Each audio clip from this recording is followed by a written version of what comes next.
you're going to bargain your life on? Forensic Files says that you got to have a DNA match? Yeah. Really? Wait. Really, Isabella? Does that make any goddamn sense? Really, Isabella? Stop calling me Isabella. That's your name. No, it's not. It is too. No, it isn't. Throwing a pen is completely inappropriate, no matter how frustrated he may be. With how the detective is yelling, cussing, and berating her, there's a chance Isabella could have a case for how verbally abusive the interrogation is. We have been so patient with you, giving you every opportunity. Oh my God! Please do. Oh, are you getting upset? Are you getting upset? You would, if this happened to you. You make me upset. I haven't done anything to you.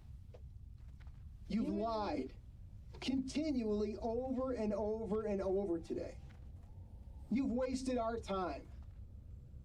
You're wasting my time. I didn't. No. Your time means nothing from this point forward. Your time is counted in minutes, hours, and days that you're going to be spent or will be spent behind bars, looking out into a prison cell. The detectives are at their wits' end with Isabella, who appears to be in no hurry to confess the truth, perhaps because they've done such a horrible job with this interrogation. Yeah, no shit. And as we continue with Ryan's interview, a terrifying revelation makes its way into the light, proving that Isabella may have just been a ticking time bomb, waiting to go off. But my wife was just on pins and needles because of all that had happened around Isabella the last couple of days. Okay. So has it seemed like things have gotten worse in the last few days between Isabella and her mom? With what you told me, yes. With what she told me, yes. And that's what she told you was the statement she had made? The cursing at her and spitting in her face. Okay. And the email she wrote to that ended up in my wife's hands said something about you will pay or you've been cursed. Okay. And your wife found that email today? Today at about, I remember she showed it to me. It came in, I think, about 2:42. Something like that. Okay. Before the officers showed up. And it was from Isabella? From Isabella. But she marked it to a Cecilia. It was kind of funny. She sent it to my wife. But she made it out to a Cecilia. Ryan states that neither he nor his wife knew anyone by the name of Cecilia, but Yoon-mi was absolutely horrified by the disturbing email. What's your impression of her? Is it? Pleased to meet you. Right. She is seen you. Very hot-tempered. Hot-tempered, okay. Very hot-tempered person. It doesn't, and she runs her mouth like crazy. F you, F this, F that. She seems very depressed, I would have to say. She seems horribly depressed about her life and blames her mom for her misery. The only thing I can say is over the past couple weeks... Look how that cat's tail tweet circles. Very angry with her mom. Just a lot of anger. A lot of cussing, cursing, just a lot of anger. Has something prompted that as far as you know of? Well, I mean, sometimes my wife she's pretty strong-minded, and she would tell Isabella, no, you shut up, you get out. Or, you know, it would go back and forth like that. So I'm sure Isabella took those things to heart. Ryan recalls the previous incident he had with Isabella that provides a glimpse into just how quickly her temper could flare. Around 5 years ago, Isabella went down to the basement of the home to retrieve a fan that belonged to Ryan. When he didn't let her take the item, she supposedly retaliated with violence and allegedly punched Ryan in the face. Interestingly, Isabella is presenting as the complete opposite in the interrogation to how she's described by Ryan. But Isabella's reign of terror would not end here, as there was something much more sinister that would inevitably unleash something much more sinister. Possible. You committed a heinous... Okay, you're going to go to prison for that. No. You're not getting out of jail anytime soon. No. Okay? Oh man, I'm almost 18. I want to hit 20 or 18 before and then grab 100. I don't know why I didn't think about that. Do the DNA test that will prove me right. Don't tell me how to do my job. Why are you Don't tell me how to do my job. I haven't done anything to you. You've come in here tried to fucking act like you're so goddamn smart. What do you mean? You're putting your life in your hands today, my friend. Think about it. My hands? That doesn't make any sense. Stabbing someone 151 times takes a long time. Wouldn't the police come before, like, whoever did it would be done? Isabella, please. How long Do you think we're stupid? I'm not Isabella. Do you think we're stupid? I am not Isabella. Do you? Answer my question. I don't think Do him and I look stupid? I'm not insulting you. Do we look stupid? No. Do you think we believe your story? Do you think we believe your story? Do you think we believe like it? No. No, we don't believe your story. What does that tell you? We'll get to the bottom of this. Yeah. You are a cold-blooded killer, and you're gonna go to prison. Man, you can't send somebody to prison if the DNA test doesn't match. You know that. Like I said, you don't even need DNA to prove this thing. Yeah, you do. Still recharging. DNA is everything. You can't say, oh, this girl murdered somebody and we found another girl in a similar location that looks similar to her, so we're going to blame her because we can't find her. And we're bad because we can't find the murderer of this woman, so we're going to blame it on an innocent person, a little girl who still has her whole life ahead of her. No, you don't. You're gonna ruin you don't my have life? your life in front of you. You're going to ruin my whole life because I have some random crazy Your bitch who life looks like me. ended last night when you No, walked I out of that. didn't. When you walked into that bed. I did bathroom. not Let me kill finish. anybody. While stating, I did not kill anybody, she awkwardly rubs her chin. And then her following hand motions don't match up with her words. This is a red flag that her anxiety is showing. Shut. Well, it's just in a pre-made video, but like some of the stuff he says is so pseudoscience. Last It's night so bullshit. When you decided you'll kill your mother. Because everything you do from now on is what the police and the government tell you to do. This is all on camera, right? The United Yeah. States does have some sort It's of... right there.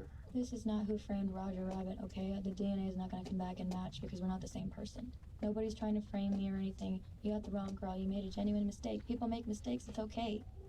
People make mistakes. It's okay. Isabella is turning the tables, now minimizing what she claims to be his mistake. Perhaps Forensic Files prepares people better for interrogation than some police departments. It's interesting to note that the officer appears to have corporal stripes on his left sleeve. Wait, Yet he looks what? to be of at least middle age or older. For someone of that age, I know that's not true. rank can speak silent volume. I know this isn't true. If I knew The somebody 23 that mana was thing 10 isn't true. times, I'd be out to get him too. It might be true now, but it wasn't like that when I was starting out. It didn't cost me 23 mana to cast this thing. It cost me like 7 mana or some shit. It didn't cost me fucking anything. Yeah, yep. They must change it. Because even Wrath rank 1 wasn't, not only was it not that they change it, but like they must give you an easier ride in the beginning of the game, and then once you get ranks they start to make it normal. Because this cost me like 7 mana, and this it was like 5 or something. It was nothing. And then this cost me 10 on the first rank. Now it costs me 51. I wonder if it's based on my mana. Wait.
Greetings.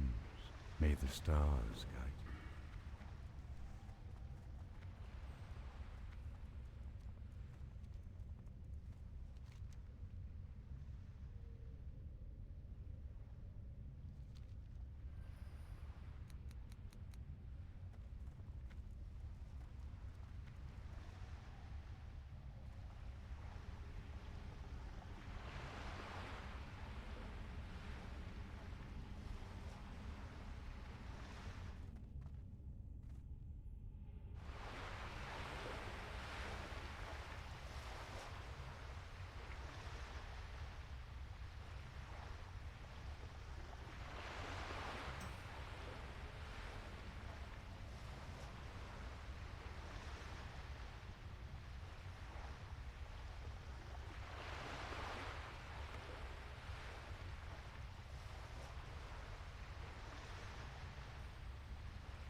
I am honored.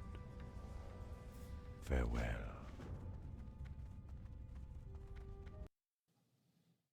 The detective is speechless, but no matter what Isabella says, there's no debating that she was the one to commit the crime. However, the case is far from over, and a most shocking revelation will soon make its way into the light, flipping the investigation straight I got on its mail. head. You keep making random accusations, but Right, 'cause it leveled If 18. Accusations about If the nothing. DNA I'm accusing doesn't you of killing match- your mother. if the DNA doesn't match, you can't keep me here, and You it will stabbed not your match. mother. Oh, nice. It will not match. This girl stabbed her mother to death. She is not me. That's you. No, it isn't. Yes, it is. No, it isn't. And I'm really fucking angry that you ruined my fucking shitty day and made it even worse.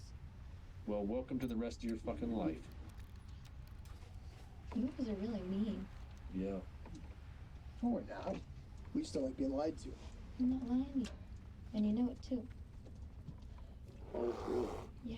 I can't The cast detectives inform Isabella that they're going to have someone come to the station to identify her, but she responds, stating that she wishes to see her boyfriend Gabriel. What However, brings you they here? disregard her Asha request. Fela. Why are you worried about last Hello. night? Because I want to know where you spent the night. In Be a fucking careful. park. You know, Onward and upward. I got all that someplace in Denver, but you don't know what street you're on? No. I don't even know the fucking streets in Ohio. This place is even more confusing. Let's get all mad about it. Why? Thought I asked Of a course simple I'd be question. mad. What if someone did this to you? That's a terrible thing to do. What is? Accusing the wrong person and pointing a gun at him. I didn't point a gun at Gabriel you. is still waiting for me. I know. He didn't is. point a gun at you. Some bunch of other men did. Like Oh. 5 men just out there, get down on the ground or we're gonna shoot you. We're gonna tase you. Do you realize how terrified I was? Have you ever had guns pointed at you before by the police? No. This is the fucking scariest day of my fucking life. Scariest day. Scariest day of my fucking life. Okay. Having your mom hurt you is one thing. Having the police confront you with guns and saying they're gonna tase you and you're a fucking murderer, you did this, you did that, you stabbed a bitch 151 times. Yeah, that's fucking terrifying. To think that I might, or you would even consider sending the wrong person to jail. Isabella shows a bit of doubt here, stating to think that I might. For a moment here, there's a glimpse into her wondering if her world is real. Whatever her brain has done to protect her from the trauma of the terrible thing that she has done, she's doubting it now and almost lets it slip. However, she cuts the sentence off and holds on tighter to her delusions to avoid facing what she's done. We would never call Forever. anybody that got stabbed 151 times a bitch. We never said that. That was your I was word. calling her a bitch. Isabella. Hmm? Are you confused? A little. Are you You confused? I'm said confused stabbed too. a bitch 151 times was your statement. I understand this. That was your statement. I'm so wasn't it? upset. I don't understand this shit. Maybe I'm just too upset and I'm fucking saying shit backwards. I don't know. This has been a really bad day. Isabella claims to have run away from her home in Ohio, where she took a bus to Colorado. Not only that, but her supposed boyfriend Gabriel is apparently waiting for her at the French Quarter apartment complex as they speak. Once again, the detectives aren't entertained, and instead bring Robert, Isabella's father, into the interrogation room. Who's that? That's my baby. Sir, do you recognize this? Who are you? Hey, Robert, why don't you come on back out here for a second? Do you recognize her? Yeah, she's my daughter. What's her name? Isabella Isabella. What's her last name? Guzman. Isabella Guzman. Okay. Right. This photograph here. Is that photograph? Is that your daughter there? Yeah, Okay. And this is your daughter here. yeah. Okay. All right. Let's go ahead and we'll seat back here and then we'll see about come back later. Okay. Falling back there. Is he insane? Does she have like a crazy family? Like a completely crazy family? Is that why she's psychotic and killed her mom? Your name is Samantha. Who is that man? It's impossible to know if Isabella is delusional or if she knows she's making stuff up and lying. However, if someone is faking, they will break the lie, especially an adolescent. They just can't keep it up that long. It may be hard to believe, but the chances are that she's really this delusional.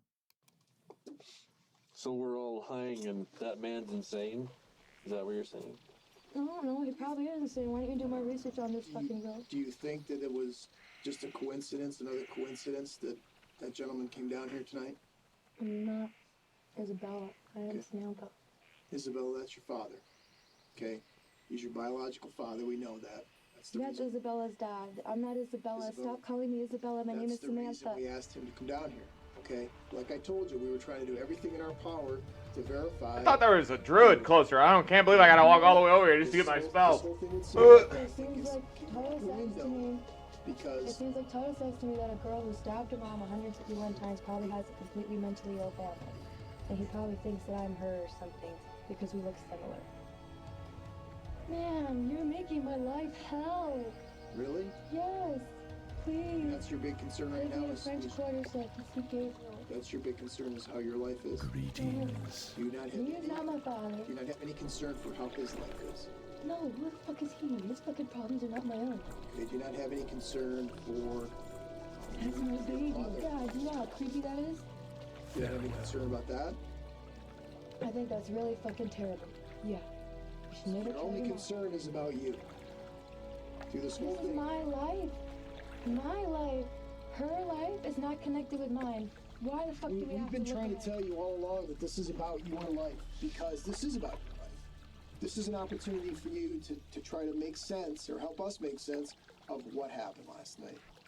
Isabella once again tries to reason with the detectives, but what she fails to understand is that she's only digging herself into a deeper hole. You know, Okay? you seem like a nice person who made a genuine mistake. I'm not mad at you. Please just do the DNA Listen test. to me.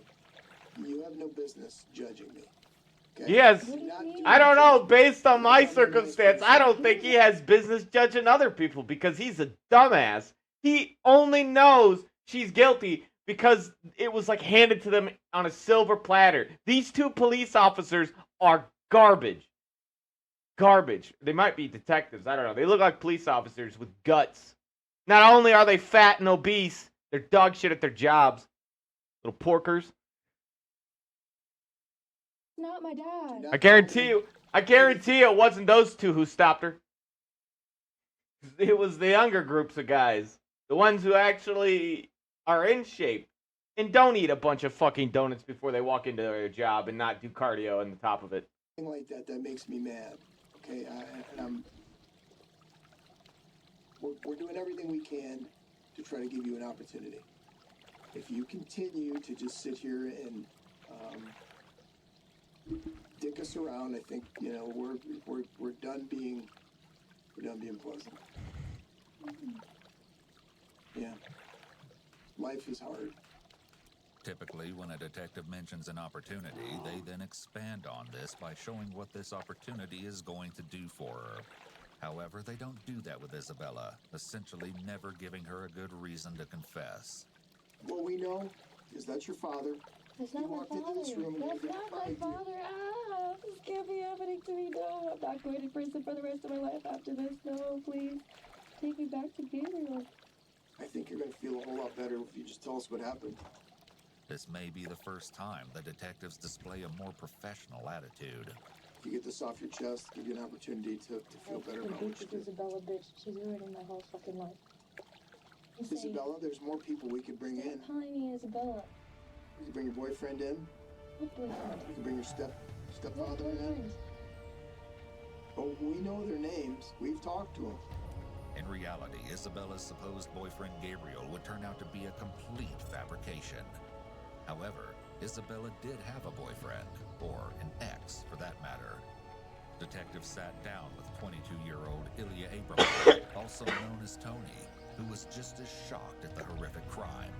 But what authorities didn't expect was that the young man may have been concealing a secret of his own that also involved 18-year-old Isabella. Apparently, their relationship ended over a week before Yunmi's death, after 3 years together. But that wouldn't be the last of their encounters. Tony states that a couple days before August 28th, he returned to Isabella's house to drop off some of her belongings. However, when Isabella opened the door, she was furious and tried to attack him with a golf club, though it's unclear if Tony was injured. Apparently, the couple had parted ways because Isabella believed that Tony was cheating on her with their friend, Kathy. Though he asserts that this never happened, Isabella was enraged. Okay, so did you go to the house on the day that this happened? Wednesday. You weren't there at all that day? Somebody saw you there that day. Your stepdad said you came by the house, walked in the house, and went upstairs and had to get some stuff. Oh yeah, I grabbed my stuff from the closet. I didn't So see her, So you were there that day, but I didn't see you her. didn't see her. Where was she at? Okay. So when you go to the house that day, what time is it when you go there then?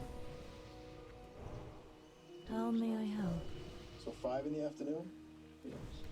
Tony says that he tried to call Isabella. When he didn't receive an answer, he walked in the house. He remembers What seeing brings you Ryan, here? but they didn't speak to each other. Tony made his way to Isabella's room, grabbed some of his clothes, and left the house, all without seeing his ex-girlfriend. But there may be more to the story than he's letting on. Why do you want to come into the police station and start lying to the detectives? Yulia, what's your deal? You went to her house twice that day. You went in the morning, she chased you away with a golf club, and then you went back that afternoon. Tony has just confessed to another lie, where he had previously stated that his violent interaction with Isabella happened prior to the day of the killing. Now the detective is more suspicious than ever, but the topic of conversation suddenly shifts to Isabella and her home life, where Tony divulges some shocking information. Apparently, Isabella had at one point mentioned to Tony that Yunmi allegedly tried to poison her, along with their dogs.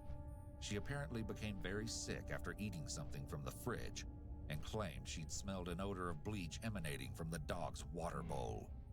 Although these accusations have never been confirmed, Tony confesses that he has never witnessed a physical altercation between Isabella and her family members, but rather verbal arguments between she and her mom. And last but most disturbing, Isabella supposedly disclosed another alleged incident where Yunmi apparently poked herself in the back of her head with scissors, reportedly stating that she wished for she and Isabella to die together. But the detective isn't buying the claims and continues his efforts to untangle the web of lies, although poorly. Yeah, that's the really bad part for you is you just turned 18 a few months ago, so you're gonna go to prison forever.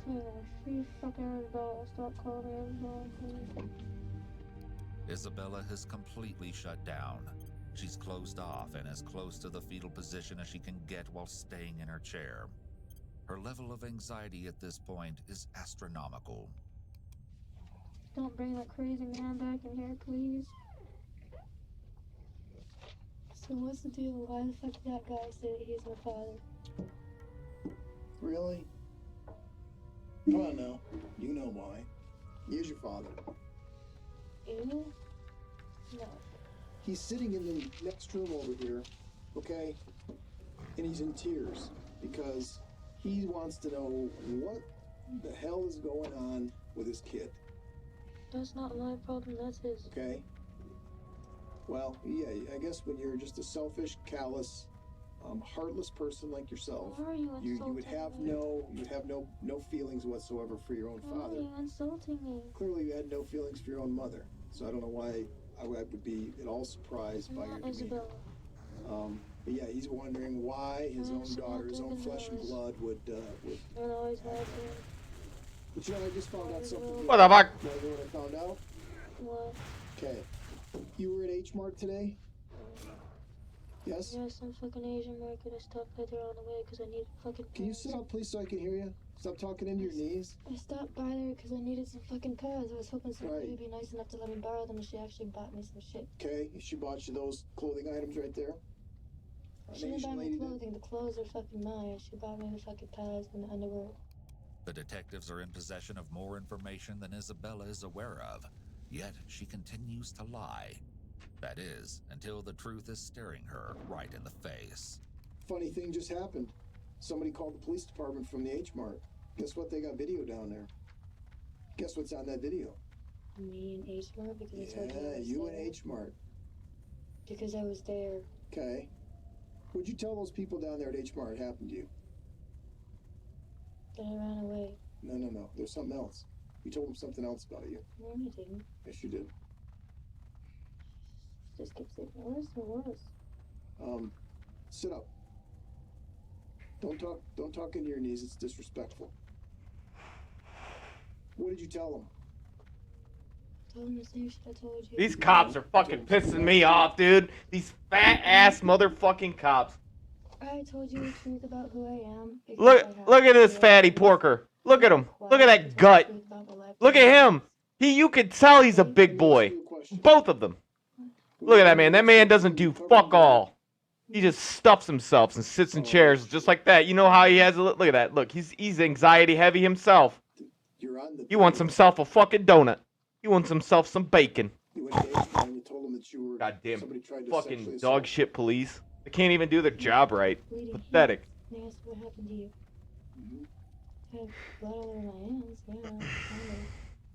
And I really got the chance to clean This it up. investigation was handed to them on a silver platter, and they care more about getting her to confess than anything else. Because I needed help. And they're doing such a shit job about it. They have all the evidence they need. They don't need her confession. Okay. I did tell you someone tried to me. I'm not gonna lie to you, because I don't want them to know that my family. But fatty, small dick McGee's over here can't help that they can't fathom that this girl could be damaged. They can't fathom any of this. Yes, I lied to them, okay? But I have not lied to you. No different than a guy being in that situation. People can break, dude. Just because the majority of people, the status quo of things, they fit in a category doesn't mean the whole world does. Those are mine. That's not the story you told. There's always outliers. The pad Always, was always, mine. always. And they gave me proper bandages. Yeah, that's not the story you told us. Okay, plain and simple, it's not. You told us something completely different, You're scaring me. didn't you? You told us something completely different. Because you lied, right? I haven't lied. Yes, you did. That's a lie. Just do a DNA test. It will prove everything. And then I can be happy for the first time in my life. That's all I've ever wanted. I wanted true love like I want in my books. The detectives then confront her with yet another piece of evidence, where they explain that the H-Mart video camera shows a bloody Isabella walking into the bathroom. When they checked the contents of the room, they found clothing and bandages, all with large amounts of blood. Isabella only responds by saying that she's being framed for the horrific crime. Stop acting like a victim. I am a victim. No, you're not. You're not a victim of anything. The man who's sitting in the room next door who came in here and identified you He must be as crazy. your father is a victim. He must be crazy. It would have made more sense that instead of saying she's not a victim, they could have played into her saying she was mistreated by her mom to minimize the crime and make it less morally reprehensible, and therefore more likely that she confesses. That's the only answer I can think Your of. stepfather, Ryan, is a victim. He must be Okay? crazy. Your mother, who is now lying None of down in those the people coroner's are my office in family Arapahoe members. County. I don't understand how you think I'm her. It's obviously not her. No, we're not even going there anymore. We're not debating the fact that it's not you. We just want to know why you did it. That's not up for argument. I can't go to prison. You're going to prison. No. Yeah. It really seems as though they think they can just bully her into confessing. I didn't do it. You did a horrible thing. We want to know. Isabella did a horrible thing. Stop calling me her name. The detectives once again question Isabella about the reason behind such a gruesome act of violence. How long had you been planning to stab your mother and kill her? Damn Something cats. that just cropped up, or were you planning on doing Are it you for- serious? Like, that's crazy. How is he keeping up? I Yes. really hope you fucking find Isabella. Fucking Did cat. your mother say I'm a anything to cat. I you hope I don't fucking end when up you in started prison and then attacking you her? find Isabella instead. I'm like, oh, we're sorry, Samantha. We found the bitch. We've given you all the I thought my life was opportunities. gonna be better when I ran away. I guess that's only going to get worse. I'll probably get fucked in prison too, because I'm pretty. Isabella has said multiple times how pretty she is, and this could be a sign of her having narcissistic tendencies.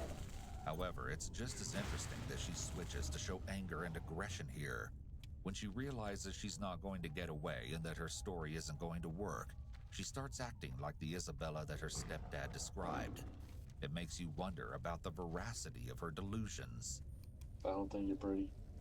That's mean. I don't think you are either.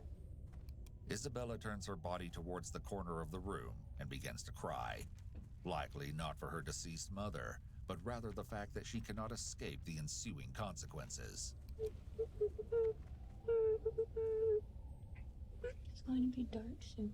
When are the DNA tests gonna come back? I don't want to walk around in the dark.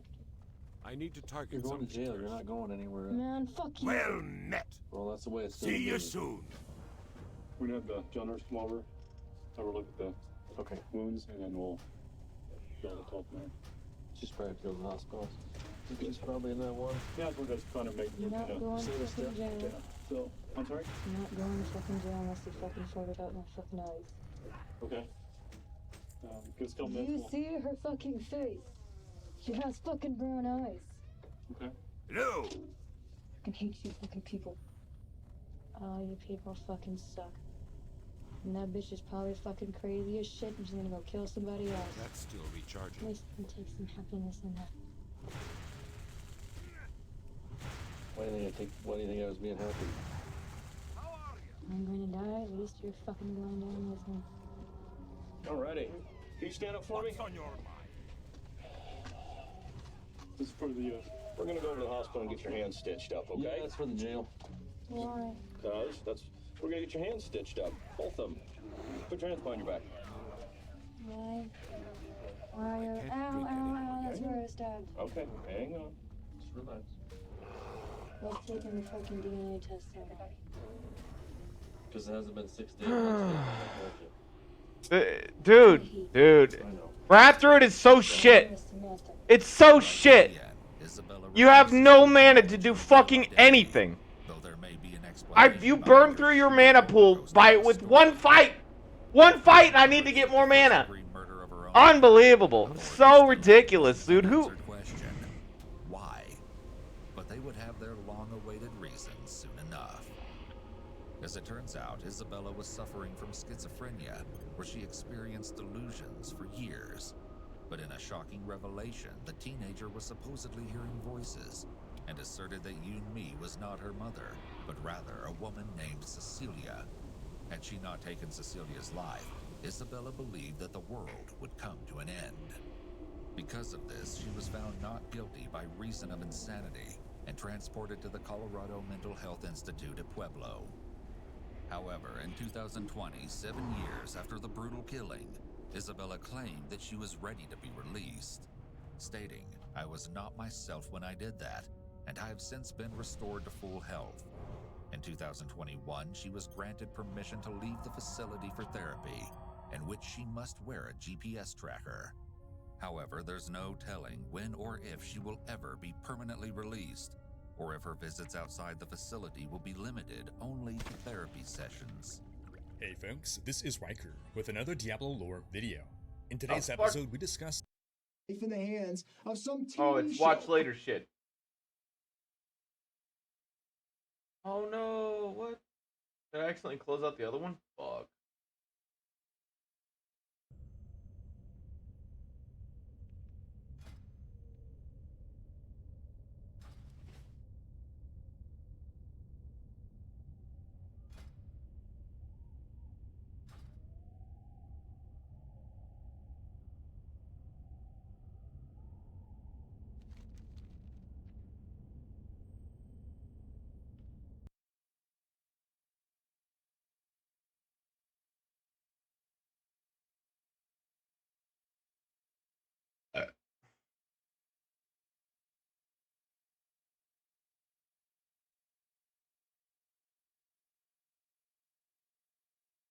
The following footage revealing a 15-year-old mass killer has never been seen before.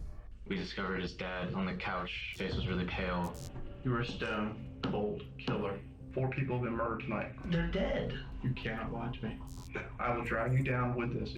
What happened? You will go to jail for the rest of your life. I'm looking in the eyes of a stone cold killer. There's no remorse. When Nick Browning and 3 of his friends arrived at his home, they immediately knew something was very wrong. At first glance, the house appeared to have been burglarized, but when they discovered Nick's entire family murdered, no one could have ever expected the chilling and twisted truth behind their deaths. The 4 15-year-olds were Ryan Fingles, Taylor Tewksbury, Alexander Smith, and Nicholas Nick Browning. The boys spent time at the mall on the Saturday afternoon of February 2nd, 2008, before they were dropped off at Nick's house in an affluent Baltimore suburb of Cockeysville, Maryland. Immediately, the boys noticed that a door to the Brownings' house had been left unlocked, and it looked as though there may have been a robbery. When they entered the home, the boys found Nick's father, John Browning, a well-respected attorney, shot to death where he had been asleep on the sofa. They soon discovered that Nick's mother, Tamara, and his two younger brothers, 13-year-old Only Gregory 22 and levels where 11-year-old mana Benjamin, isn't an had all issue. been shot as they were sleeping in their bedrooms. After the police were called, the four traumatized boys were brought into the police station to give their statements about the haunting discovery. They were separated into different interrogation rooms while they wait for a detective to come and question them. Nick's three friends are important witnesses as they were there when the Browning family was found dead, and were also with Nick for most of the evening and the majority of the following day.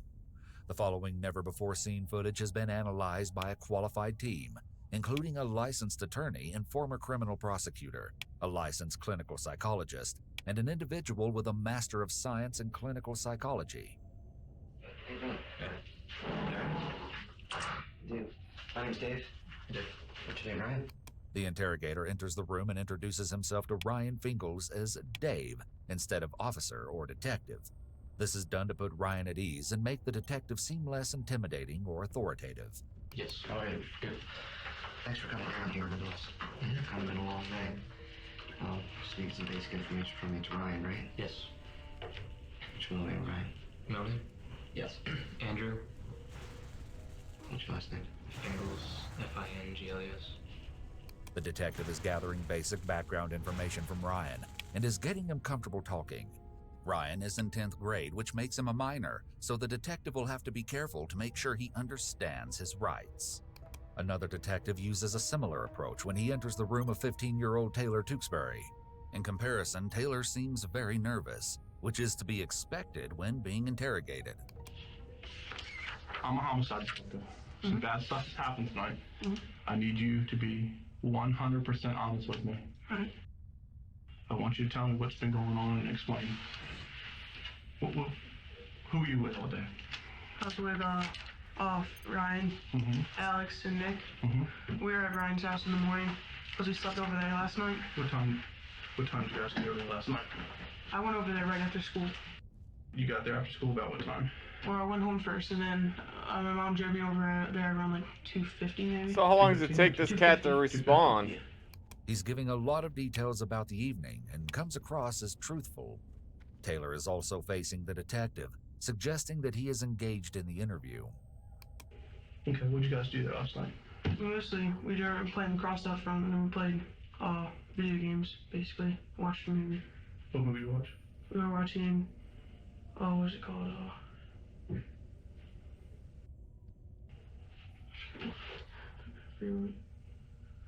I remember we're watching Robin Big at first, and then we were looking through the movies.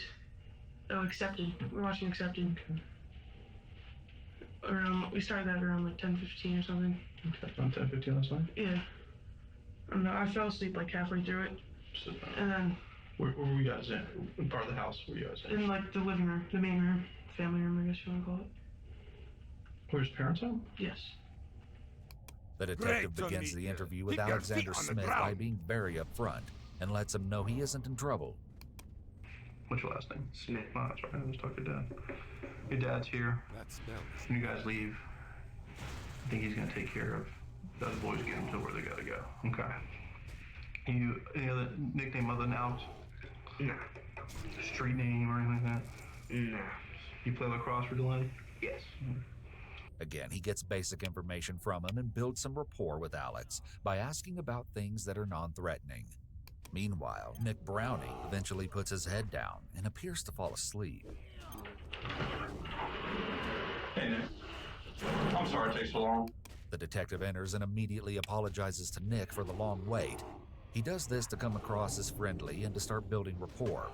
He also wants to let Nick know they are actively investigating and speaking to other people, so he might be less inclined to lie. No offense to you. Everybody that comes in here, I gotta read their rights too, so I gotta read your rights. The detective is trying to put Nick at ease by saying that he has to read the Miranda rights to everyone. By making this seem like a very ordinary thing, he's less likely to start off being defensive. The detective reads Nick his Miranda rights and has him read them back to him to make sure he is literate and is listening. Because Nick has no priors and is a minor, the detective needs to take extra care in making sure he understands his rights before he begins interrogating him. Can we talk a little bit? Can you sign that here for me? I'll get over it, trust me. The detective intentionally speaks very casually and then immediately jumps into the interrogation.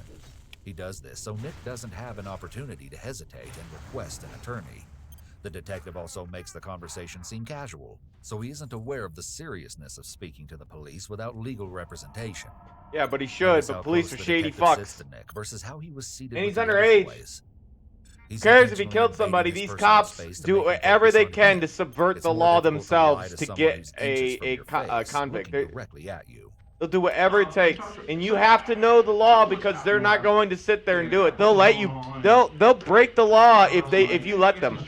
They'll do it. They'll completely bullshit you in any way possible. Then thought about going to the basketball game, but then ended up Delaney basketball game. Thought about going there. Okay. Then we decided to skip that for a bunch of reasons. Then we were to Ryan Fingal's house. Okay. Then we were just hanging out there. We went outside for a little bit. You know. What were you doing at Ryan's house? Yeah, Ryan. What were you doing there? The police officer begins a very basic line of questioning, allowing him to describe the events of the past 2 days on his own. Getting Nick to tell his own version of what happened will help the police attempt to poke holes in his story. Played some Xbox a little bit. I don't know. I know the address. Where does Ryan live? Fuck, I keep using the wrong one. Yeah, I know where the pool and stuff is. Right, it's in that neighborhood. Okay. While one detective is handling Nick's questioning, another is simultaneously questioning Ryan. We pick up where they're discussing the boys' activities the previous night, when they all stayed over at Ryan's house, and start to discuss where exactly Nick was during that night. You guys spent the entire evening together? Why does he do that? Leave the house at all last night? Just walk around the neighborhood. Okay. How far What the fuck, dude? Seriously, why does he do that? He just continues to walk. I'm fighting. He literally puts me in a worse position. What an asshole. 12:30 last night? Yes. What did you go home for? Truthfully, we were going to just take his car out. I'm sorry, what was his name? Nick Brennan. Just take his car out for a little drive. Okay. Did you guys do that? No. All of you were there? Yes. Nick said that he was there. That when he got there, the lights were still on. Okay. And so he just was in the car. And he said he fell asleep. It seems Nick planned to sneak home to get the car before driving back to take the boys for a ride, but this never happened. Although it isn't known for sure, it can be assumed that Nick would have to sneak home to get the car due to his age. At only 15 years old, he would be unable to get his driver's license. Nick's story that he fell asleep in the car doesn't sound very feasible. If he went home to get his car, which he wasn't allowed to do, adrenaline would have likely kept him up.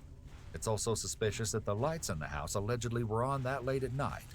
If there had been an intruder, they likely wouldn't have turned lights on. As well, Nick probably would have seen or heard something if his family was killed around the same time he was sitting in the driveway. His story isn't logical. And like 3 hours later, or how many hours later, Alex called him and see where he was. He's like, oh, I fell asleep in the car, and then he came back to my house. After Ryan explains that Nick temporarily left the sleepover for a few hours, we return to Taylor's interrogation room. The detective is getting Taylor's account of the previous night's events. So basically after that, when Oh my God, Larry. started watching this One. TV. So you fell asleep? Yeah, I woke back up around like 12. And Maybe went to alt's bed. better for shapeshifting. Went to like an actual bed. I was like on the couch. Okay. Chair. Woke up around midnight? Yeah. What bed did you go to? I went into his brother's room, and then. Was Joe there? Joe, no, he was not there. Where's he? He was at a friend's house. Okay. So you went in Joe's room? Yeah, and then the parents had friends over, and they weren't going to sleep there. Then they did. The friends of the Fingles did? Yeah, their friends. So they came into Joe's room to sleep. So I had to get up, went down to the basement, and slept on the futon. What time was that, or what do you remember? I don't know what time that was. It was probably like 1:30 maybe. When you woke up to go to Joe's room, where were all the other boys? sleeping on the couch next to me and up in his room. Okay. Was Nick there? Yes. You sure? That's real important. Okay. No. I might be dead here. What the fuck kind of dude? He went out. He hurts so much. Hesitant about speaking. What so the fuck, man? Tell the truth. God damn it, this shit is stupid. Yes. I should have killed him right off the bat. Like, I thought I lined inside him, but nope. Nope, that doesn't exist when you go behind certain objects. He got full range on my ass. The fuck, dude? It's supposed to be like if you line of sight, they can't continue to cast. I can't see you, but nope, that's not the case. It's also not actually true. God damn, I gotta do all that shit over again. So, Police are allowed to lie to suspects, but this seemed unnecessary at this point, given Taylor's age. Nick was not in there? No. Do you know that he left? What? Do you know that he left? I mean, yeah, I guess because I didn't see him there. I didn't know he was leaving. Okay. To tell the truth, I really don't know the exact times. Okay, that's fine. I mean, I didn't have like a clock. of course you fucking kill him just as I get fucking back. Some behaviors that Of course you fucking kill him just as I get back. Why wouldn't you? Of course you would. Of course. However, given his young age and the fact that his friend's family was just found murdered, it would be understandable that he's feeling anxious. Although some dismiss body language analysis as pseudoscience, it's used by the FBI and CIA during interrogations. When the CIA is interrogating an individual, they look for clusters of 3 or more indicators that occur in either quick succession or all at once. These indicators can be signs of discomfort or uncertainty in what the individual is stating, rather than indicators of deception. It's extremely important to note that you cannot detect deception through body language analysis alone. We pick up where the detective is explaining to Alex the utter magnitude of the horrific crimes. If you haven't figured out by now, something really serious has happened to the Browning family. You're 15 years old. I need you to be 100% honest. The other boys have been honest with me. You can't take up and lie. Okay? Yes. By telling him that the other boys have been honest with me, the detective is trying to ensure that Alex is telling the truth. If he thinks that the other boys told the detective everything, he'll feel pressure to do the same. If he denies something, but the other boys say it happened, he might be afraid he'll get in trouble with the police. I'll ask you to take me through. He's a 15-year-old kid without any representation. What's been going on? So you guys, from what I know, all spent the night over at Finks, right? Yes. What did you guys do from there? Alex begins to give his account of the previous night, which seems to be consistent with Taylor's account. Well, we slept there, then in the morning, You're skipping over a lot, okay? But I want you to take it slow and not skip out stuff, okay? Alright. So last night you guys went there. Yeah. What did you guys do while you were there? We ordered food from Georgia's and watched Smoking Aces and Accepted. That's still and charging. Ran around outside a little bit. And we basically just all went to sleep. Okay. Where were you guys watching TV and stuff? What room of the house? In the living room. Were Ryan's parents home? Yes. Was there other people there too? Yes. Ryan's parents? Friends. Gotcha. Who else is in the living room with you? Nick. Who else? Did Ryan go up to his room? Yeah, Ryan went up to his room, and Ted went up to Ryan's brother's room. Yeah, the melon juice. It's so pricey. Because Ryan's parents' friends were sleeping. Rip it through it like tissue paper. It's $4 silver Back in a piece Taylor's or whatever. interrogation Too room, it expensive. seems he's wrestling with himself. It's as if he has something he wants to get off his chest.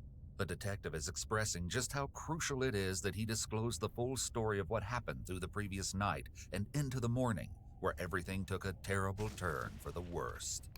Are you sure you've been 100%? Is there something you should be telling me? Because I'm not telling you how important this is right now. Is there something you think? Actually, he told me that he was going to go out, but he didn't tell me where he really was going. Okay. He said, I appreciate this. I mean, this is... he said he was going to go out. I mean, I don't know. He said he was going to go out, and then... What do you tell you about that? As he talks, Taylor picks up the water bottle.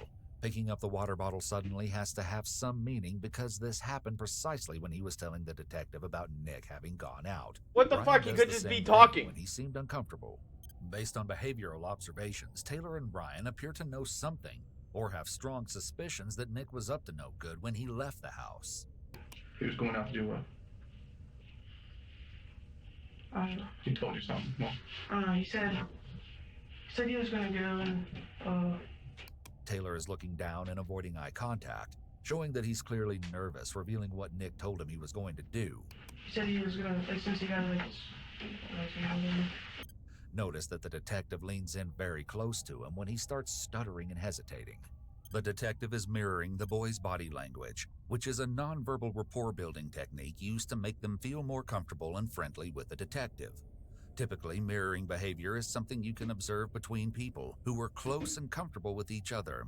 Although we can't know for sure, and he can be displaying this behavior subconsciously, as the majority of people do, the detective seems to be using this technique quite intentionally throughout the interrogations in an attempt to make the group feel more at ease, friendly, and willing to share any information they may have. Point out any mirroring behavior you catch throughout the interrogations with timestamps in the comments. He said he might go and take the car, but he ended up take his parents' car? It was his car.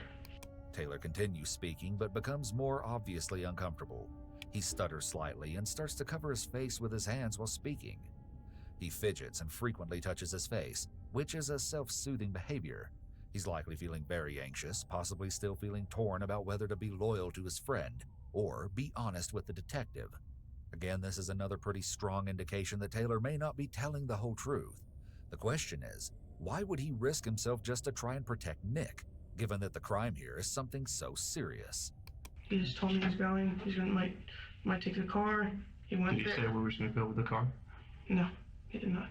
He said he's going to, and next thing I knew it. Woke up, and he said fell asleep or whatever. Okay. So he said fell asleep in his car, and he came. Then he walked back, I guess, or biked. I don't know which one he did. Okay. And that's. Okay. I'm gonna let you think for a little bit, and I'm gonna come back in and talk to you. Okay? Alright. You need anything? No. Once alone, Taylor looks rather uneasy and is likely rattled by this situation. We now hear firsthand what Nick claims to have occurred the previous night. And then at around 1:30, stupid me, I went back to my house to try to get the car. Nick says stupid me to make it clear that he knew it was a bad idea and to appear to the officer like he's a good kid. And they, the keys were, where my parents were, the lights were on in the house. Notice how Nick taps the table while talking in an attempt to emphasize his points. However, these taps appear mistimed rather than aligned with his statements. And he could just be fidgeting. The keys were, where my parents were, the lights were on in the house. Typically, these sort of illustrators will line up with a person's statements when they're being truthful. But Nick's are all off, and at times he isn't even hitting the table. This is also known as incongruent body language, or when someone's words and body language don't match. According to the body language panel, these are known as misplaced or mistimed illustrators and can be a cue of deception. And so I didn't want to take the car out. Everything can be termed as cue of suspicion. Like, that's so, oh my god. It's like when you're hearing them talk about, like, it's grasping for straws. He's like, well, he's not doing things immediately just like this. Emphasizing things. Instead, what he's doing is this. I have to make sure that this is going correctly. You know right now that I can't do anything. And like he's saying like his hand movements are different from his like emphasis of his words. And he's like, this could be a sign of lying. Everything could be a sign of lying. Because there's no proof that body movements have anything to do with whatever someone says. They have the same time that someone who is being completely dishonest may do things that a truthful person will do, and yet they're lying through their fucking teeth.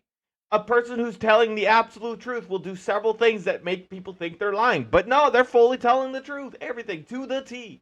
It's all pseudoscience bullshit.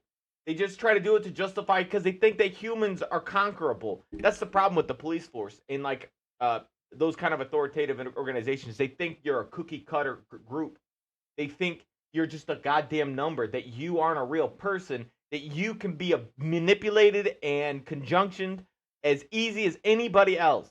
You are a fucking idiot compared to what they think they are.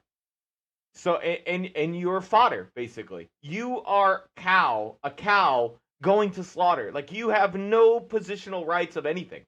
They don't consider you anything except an opportunity for them to get a promotion or to lock someone behind bars. Like you are the grinder meat. And they don't and so they practice all of these things like a cattle rancher would for their industry as like comparatively unlike a cow, humans have very, very complex thought processes and unlike cows who tend to live in the exact same environment their whole lives, humans don't do that. Nor are humans forced to do that. They get to live wherever they want to.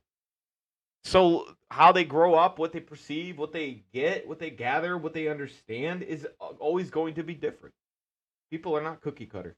People may have similarities, but that's as far as it goes.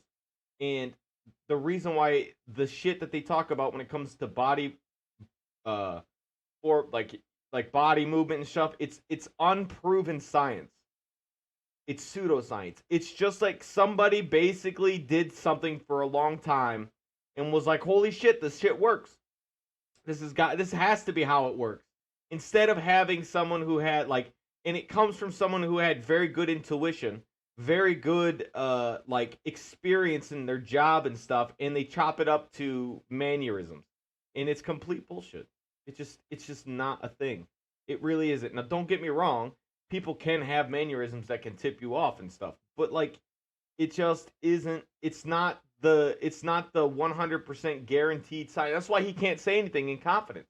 That's why the guy you're watching, the commentator, can never say anything in definitive statements. That's why he always says it could be, it may be, it seems like. Nope, he can't ever be 100%. He can't make 100% statements in any of this shit because it's not possible. Because all the shit he's saying is pseudo. It's not provable. It's just someone thinking that this is how things. It's like someone telling you about vaccinations, man. I think the in the industry of like body language and stuff, I think police officers live a anti-vax life in that same premise because they live their whole life under that doctrine of analyzing someone's body movements, how they sit back, like if they sit forward, if they're sitting back, if they mess with their hair, if their palms are down or up, how they're presenting with eye contact. Are they not giving you eye contact? Are they looking up when they're talking? Are they looking down when they're talking? Like all about how they phrase things. Like it's just they literally took something, turned it into a massive thing, and then called it science. They took an unprovable system and turned it into something that said it basically got a word of police force, and it's just because of who trains them. The people who train them are like milking the tax dollars off of you guys and teaching police officers terrible information. Like they teach them like they're fucking military. They basically teach the police officers that the civilians in the United States are not civilians. They're not people. They're the enemy. They're the ones that you have to be constantly suspicious of. They're the ones you have to constantly be wary of, making sure that you're always on suspicion, always on alert. That's not how it should be. Cops have turned into tyrants because they literally see you as the enemy. And it's not like a cookie cutter thing. Obviously, nothing is cookie cutter. But training the police basically is, unless the specific stations have gone out of their way to change the policies, which would require them to change who trains them, because their policies don't coincide with the style of training. Anyways, on house or word, and so I went in the car and started yelling, and they'll go to bed in a half hour, and the lights will be off. So I was sitting there, and I fall asleep. Then I get a call from Alex around 5 in the morning. Okay. And then it wakes me up, and then I slept in the car, and the lights are still on in the house. Okay. And it doesn't make sense now, but you know. So what did you do then? I walked back home. Okay. Just like, it's 5 in the morning. Okay. So did you ever get inside to get the keys at all, or? No, I went in that car, but never inside the house. Okay. His casual demeanor is somewhat unusual given he's just found his entire family murdered. However, it's possible that he's currently experiencing feelings of denial and hasn't fully let the truth sink in, which could somewhat explain why he appears to be acting normally. Nick speaks in a much more mature manner compared to his three friends, who definitely sound more like kids. Did you walk back to Ryan's house? That and I got there. How far is it? It's a hike. It's probably like a 20-minute walk. So. Okay. Alex now gives his account of the sleeping situation at Ryan's house, which is a bit different than what the other boys had to say. Watch his story begin to evolve as he fills in some of the missing pieces of the puzzle. So you and Nick slept in the living room? Yes. You're 100% sure? You need to be perfectly honest with me. That Nick was in there with you? Yes. The whole night? Yes. Alex denies that Nick left the house that night. The detective already knows this is untrue. Alex may feel like he has to protect his friend by saying that Nick was sleeping in the living room the whole night. At that age, one's peer relationships may be the most important thing. Friends' opinions and thoughts are often held in higher esteem than that of one's own family. Okay, I'm having 2 people tell me he left the house. This is a murder investigation. 4 people have been murdered tonight. You don't want to start lying to me right now. I will drag you down with this if you start lying with me. You need to tell me 100% truth. I already know he's left the house. I already know why he left the house. Yes, he left. He immediately changes his story and appears to now tell the truth. The boys may have decided together to lie about Nick leaving the house prior to being brought into the station to protect their friend. Saying that he left the house would obviously make him look guilty. Tell me what happened.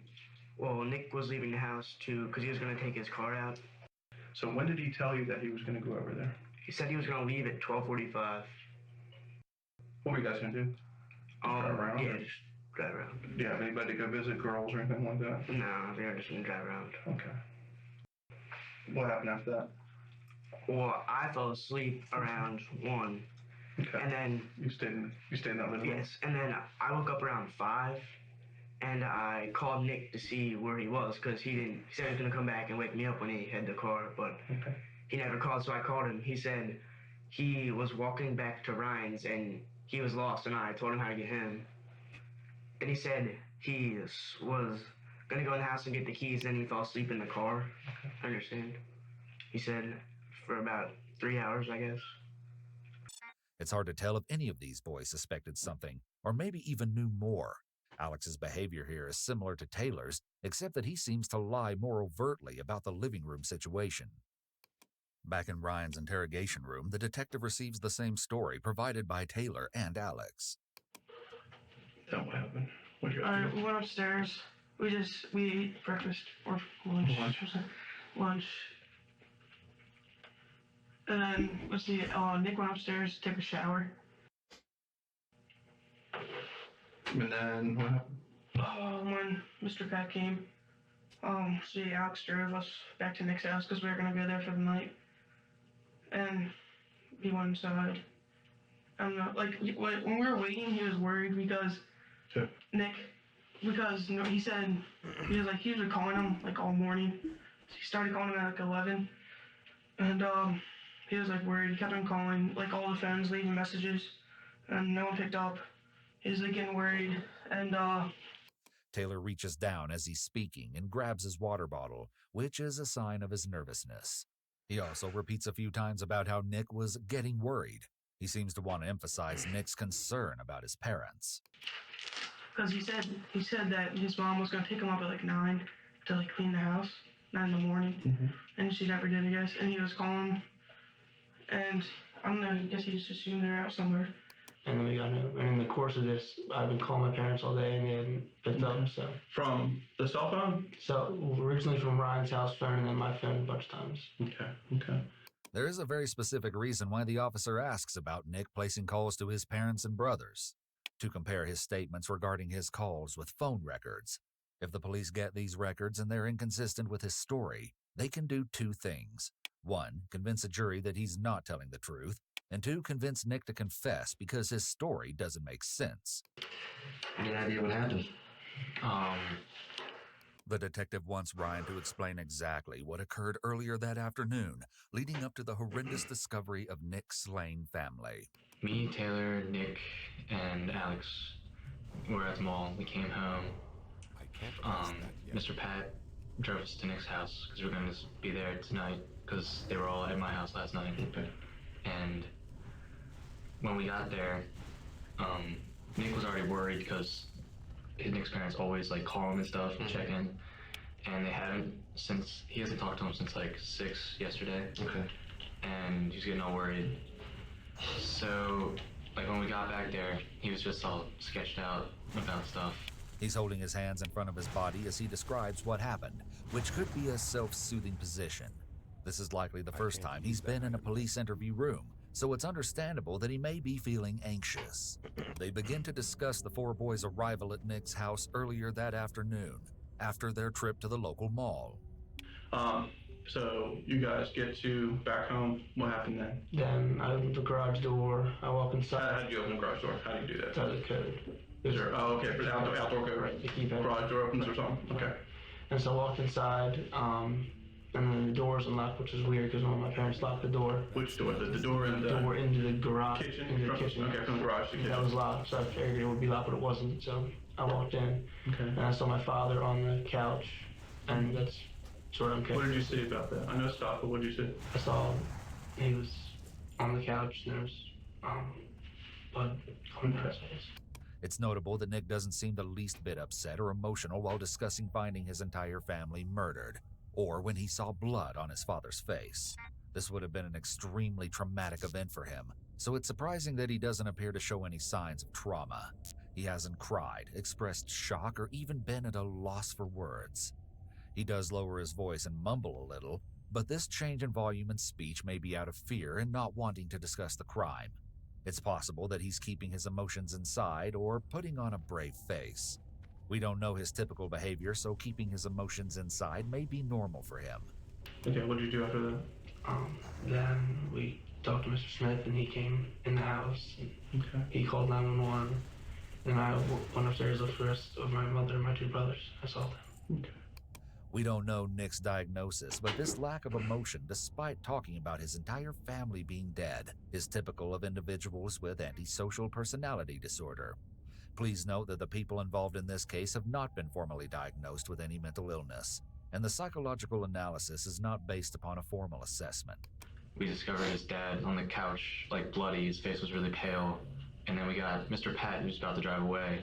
He came in, and then he pushed us away from, like, the dad. So Nick went upstairs, found his mom in the Yo, what up? Rap, good to see you, man. What's on your bedroom? How'd my hunter go? He's dead.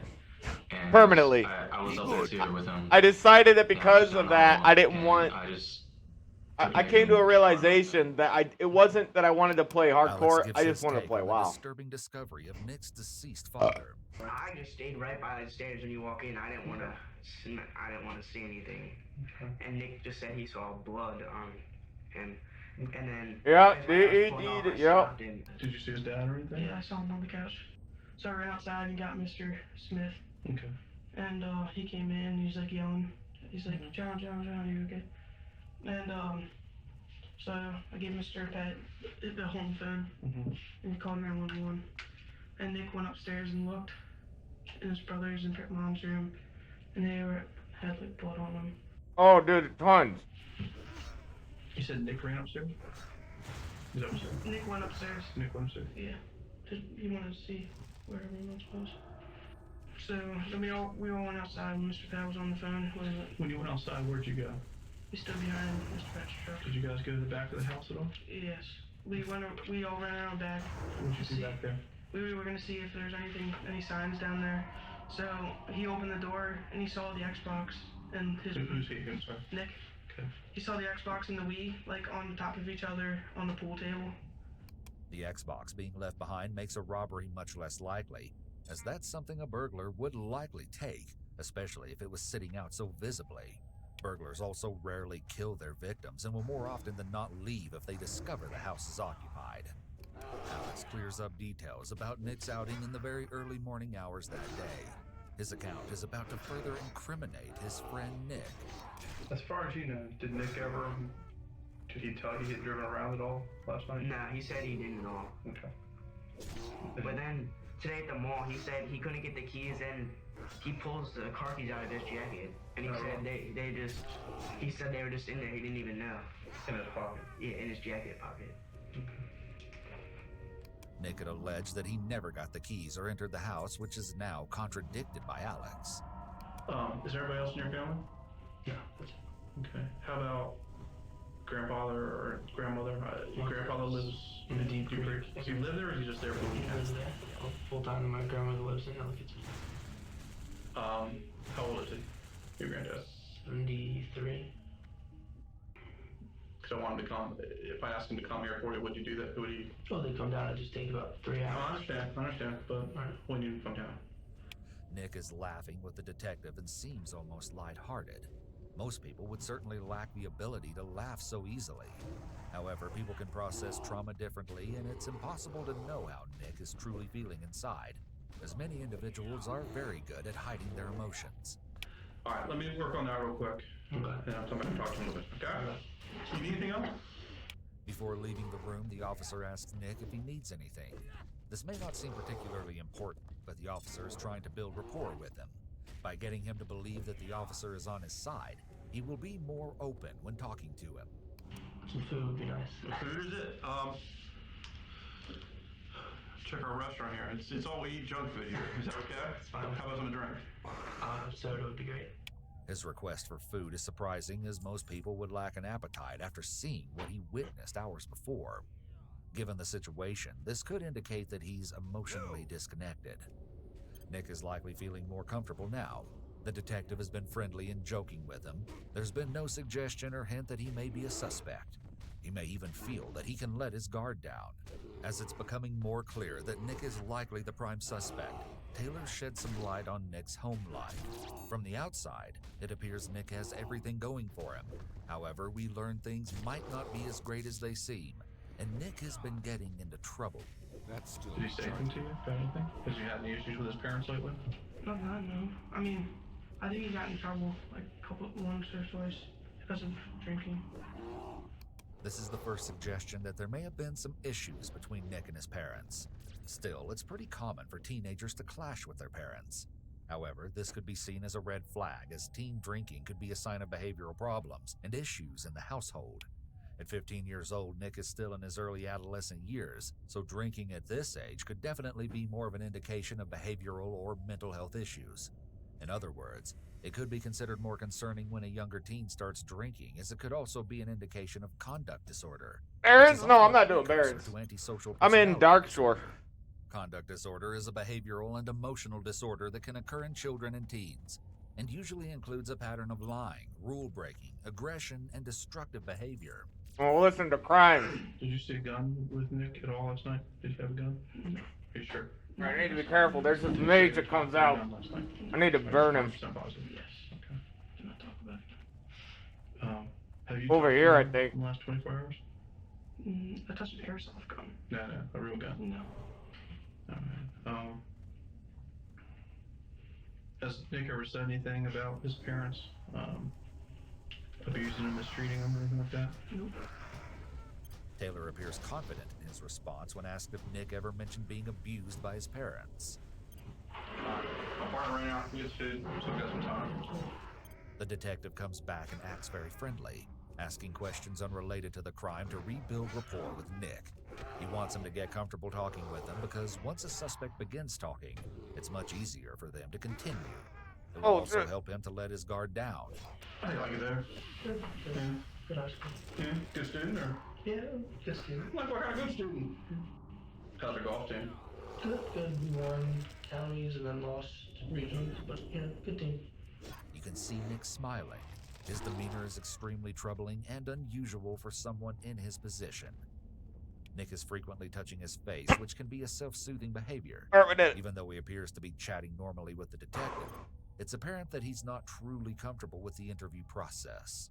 Talk about your dad. What do you do for a living? Lawyer. What kind of lawyer? Worked right in Towson. The detective asks him about his father in a very casual manner to see how he responds and to gauge his feelings towards him. He's trying to see if Nick's response aligns with what his friends will say. What firm? Worked in Marlon McLaren Reed. What do they do? How long? He's a business lawyer. You have a mom? She had a property management sort of side business, more of a stay-at-home mom. Oh, okay, that's cool. Cool. You get along with them okay? Yeah, great. Okay, just try to get to know. It seems like he wants to avoid discussing any issues he had with his father to remove a motive for him being the killer. Got any enemies or anything? Enemies or problems at work? No, I don't think so. The officer isn't asking these questions because he actually thinks enemies or problems at work caused the murders. Rather, the officer is once again trying to get Nick to let his guard down by making him believe that he isn't a suspect. You ever talk about anything that's going on at work that... I mean, not in a bad sense when we talk about work, but nothing. Did he have to travel at all, or is he... Pretty much here. I mean, last time we traveled was actually probably with me down to South Carolina, which was a family matter. He's just not really traveling business much. Okay. Oh, so he wasn't having to go to other businesses around the country? Okay. Pretty much all local. Okay. And mom was there all the time? Mm-hmm. How about your brothers? They both went to Coxville Middle School. How old are they? 8th and 6th grade, so 13 and 11. Okay. Is there anything else? Did He's it? not going to put you in anything, is he? Is he going to say that you've had any involvement in anything? No, I didn't. He's not going to say he told you? He did not tell me. The detective knows Alex already lied to him once, so he needs to apply a little more pressure like he did with Taylor. It's noteworthy that the detective basically takes an identical approach with all the boys. Are you 100% sure? Wait, what? To come back and bite you. I'm 100% sure. Do you know anything else you should be telling me right now? No. I'm going to let you think about it for a while. Make sure. Alright. Because this could come back on you hard. Yes. The detective leaves Alex alone to let him digest the entire situation and to consider the seeds the detective planted about how serious this situation is. Alex appears to have taken what the detective said very seriously because he immediately offers up some important information when the detective returns after about 10 minutes alone. But I do remember one thing to tell you. Nick told his little brother to keep the door unlocked for him to come in last night. He may be worried about whether he could get into trouble. No, I'm especially if he good. gets caught in another lie. Yeah, I just gotta return it somewhere else. Honest and cooperative. That's what I had to make sure. I thought I had bugged that on me because I attempted to do that one like 3 different sides, brother. Yeah, he got it. And that's how he's going to get in the house? Yes. The basement door? Yeah, the slider. Like where the pool table is, that kind of stuff? Yeah, that. Alright, that's real important. I should remember that. That's cool. Thank you. The detective returns to confront Taylor with one of his lies to further impart on him the fact that he needs to be totally truthful. Do you remember at one point Nick calling his little brother? Yeah, he called his brother. What did he tell him? What did you ask him? They didn't pick up. How about before that? Did he get a hold of his brother and say leave the back door open? Yes, he did. Alright, that's the stuff, man. You can't keep doing that to me. You gotta be 100% true with me. Alright? Yes. Okay. I don't think after. These cops are interrogating these kids without lawyers or their parents present. Yes. 2 little boys. They can't do that. It's against the law.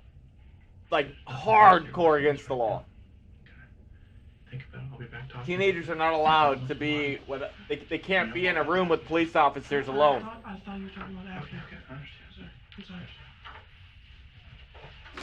Taylor's claim that he They have to get like I think they can be, he appears to but be only if the parents give the police officers the right to do so.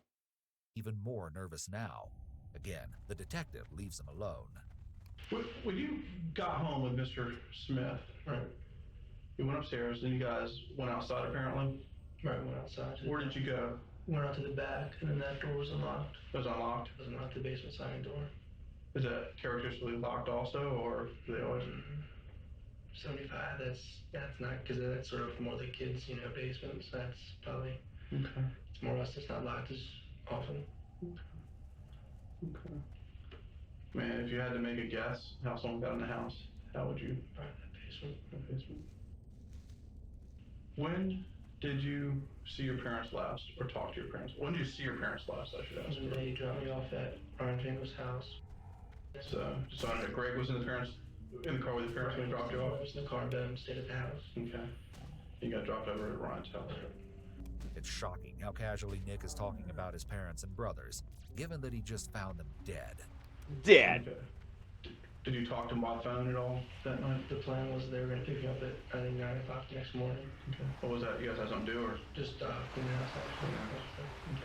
Did you talk to your brothers at all? No. Overnight. Okay. What time did you start calling the house?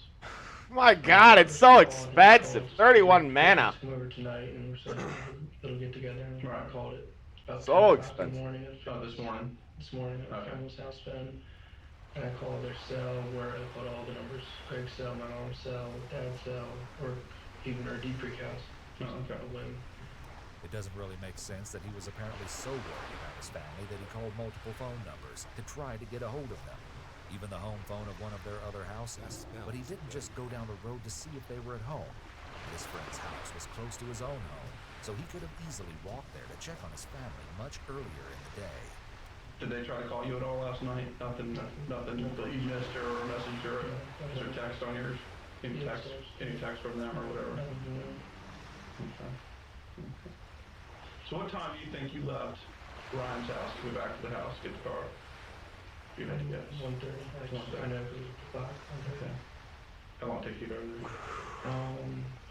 I'm exactly sure I got lost getting there. I probably guess around 3. Nick claims he left Ryan's house at 1:30, which is about an hour later than what the other boys told the detective. He also states that he didn't get to his house until 3 a.m. He may be intentionally giving an erroneous timeline, so it doesn't line up with him being at the house when his family was killed. I noticed it was we're being told there's a gun locker in the house. In the basement. What kind of guns your dad has? 2 pistol, 40 caliber, 9mm, a little. Wait, what? Oh, okay. Yeah, a little Smith & Wesson, 2 Brothers Smith & Wesson. One was a gift from our uncle, who put the pistol they use on the Boeing 747 things. Okay. So one of those, and then 30-06 rifle, a couple shotguns. You guys hunt at all, or just? He hunts. I've hunted a couple times. More clay pigeons. We shoot those at the Deep Creek. Okay. So pistol wise. Alright, let's go turn these quests in. 38 special. Shit, brother, I'm not sure what to do. Turn the quests in, but. 2-inch barrel, and then there's this World War II old pistol. Okay. It's kind of This a far question way and his away. answer, I'm gonna walk. The police officer is establishing that at the very least, I can't do he that had stuff enough downstairs. knowledge of the gun locker that he could I'm potentially starting to use run the out of guns stuff to inside it. do. This adds to the likelihood of him being the shooter. Not sure what that takes. I was told there's 2 lockers, is that true? Yes, there's the rifle case, and then there's the ammo / pistol No. case. Okay. So it's 2 There's no different fly path that's cabins, better. I think it is. Okay. This is a really long stretch on the side. And It's right here. know where the keys The are whole to zone. I think that's why people don't level you here, don't because actually the zone's so get big. close to- If I had to get maybe his Well, like, the zone's really wide. Bed might have Okay. one. But you don't have anything. Not that I know of. Okay. In his room alone, Taylor is showing signs of both stress and impatience by pacing and tapping his fingers on the table. Anything else we need to talk about? Yeah, I think I remember like the times more. Okay. You were talking about like abusing, like he told me that his dad just sometimes says like I don't know when he got caught drinking or whatever. And his dad was like said something like a failure or something. Yeah. But, like, it's not the worst for me, though. Even before I hit 20, I still have access to travel form a few levels earlier. So it's been alright. I mean, don't get me wrong, I've literally been walking around everywhere. Nick was likely smart and a good student if he had AP classes. Drinking is a behavior that doesn't typically align with the profile of a good student. But oftentimes, high-achieving students can put excess pressure on themselves to perform, and thus seek out ways to cope with the emotional stress that results from that excess pressure. Sometimes, these types of students have parents who set excessively high expectations for their academic achievement. Has he talked about anything about You're not wrong, dude. Nah. Like, I got faster speeds in the water. Dad or anything? I mean, I think they do that at 80. You can have water mounts and stuff too, but yeah. Alex also hints at a troubled relationship between Nick and his dad. However, this may be true in a number of families with teenagers. Yeah, if you just get, I think you got to be out of combat though to be in bird form. Is he obsessed with guns or anything? Does he like guns? Yeah, he has a lot of airsoft guns. I could be wrong. How about real guns? Do you know if you ever go shooting with his dad or anything? No, I don't think he has a. I don't know. Did he talk about a gun last night at all? It does make you really safe though when you're in bird form flying Have you around. ever seen him carrying a real gun? No. I love bird form for the simple fact that I can harvest resources, herbs. That's what I love with the druid. The druid has the best ability to harvest alchemy. His friends ratted him out. The detective Because as long as you are in bird form, you won't get knocked out of it. Even if you're attacked, you can just fly right back in the up. hopes that he may admit to other mistakes he's made in the past. And second, implicitly indicate to him that his friends have information about his past mistakes that they are willing to share with the police. Good luck. What happened there? There was actually twice. One time I got caught at a friend's house, and then there was a ski trip. This was actually about a month ago. Yeah. Ski trip up to Vermont, and I stupidly brought some stuff, and they found it, and Your parents were on a ski trip with you? No, they found it in my bag before we left. Okay. He reveals that he had been in trouble recently, but acts as though the relationship with his parents is pretty good.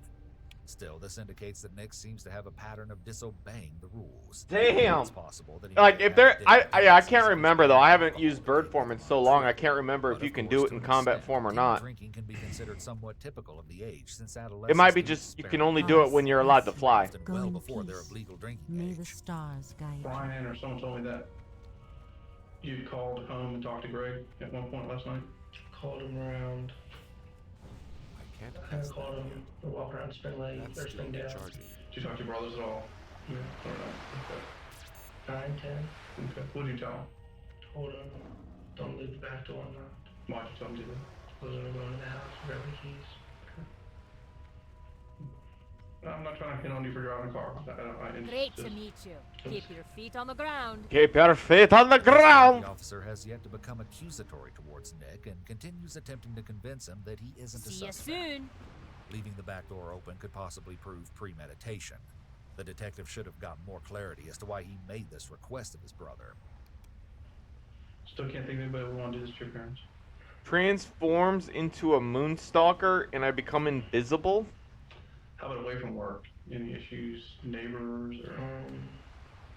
Moonstalker and become invisible for 5 minutes. 1 second cooldown. Say Just what? really shot in the dark. There's been he's had some cops from the house before. He's sort of the neighborhood goof. Yeah, I guess you call him. I mean, that's. Why are the police coming to the house? The Master's I've Glaive. heard drugs, but the rumor mill starts. Who knows? On Powers Avenue. Powers Avenue. It's sort of the most decrepit looking house.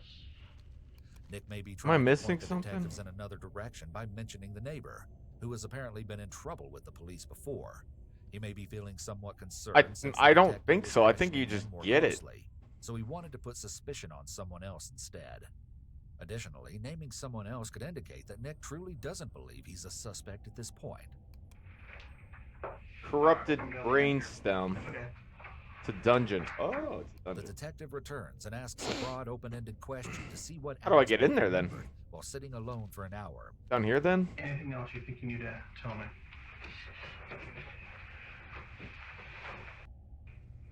Oh no. He always says. Master of the Glaive. Gather information. Wait. Nagar here in Darkshore, but stranger still are the Twilight Hammers, the cult worshippers, the old alcohol. There's an impact Glaives to the south is a place where. who abuses alcohol, including the other parent, Nick's father, who may feel he has to compensate for the mother's absence. This Oh. is true, and it's not been confirmed to be. This could create stress on the family as a whole. Okay, how about the father? No, it's not down the next zone. It's just right here. And I just can't see it very well because. I guess he calls him Hitler. I don't. See, the Master's Glaives is that level 17 one I need to do. And it's right there. I just couldn't get to it. I couldn't see it because there's so many quests over here. Nothing. I just gonna do that. Okay. Oh, what's my next zone? Oh, my bad, dude. I don't know. Anything else? Oh, I guess Ashenvale? Ashenvale. We're gonna. I don't know if I gotta like that. Like I told you before, I don't want him to come back and say. Hey, dude, how much do you remember about... Oh, okay, I guess I could ask Guild. If I do looking for group, will I get TP to zone? To zone? That's all I remember. Okay. Alright then, we're gonna get you out of here then. Okay. Get your ride, you, Taylor, and your dad, and Ryan too. Okay. Get you going. Alex, Ryan, I and don't remember Taylor are Ashenvale, all to allowed be leave honest. the police station and go home, while Nick remains alone to continue answering questions. You should, yeah, Wrath of the Lich King Classic. I'm not sure if they... I know... Alright, I know relatively early in WoW's life they did add the looking for group system. See, no. Fuck. Don't.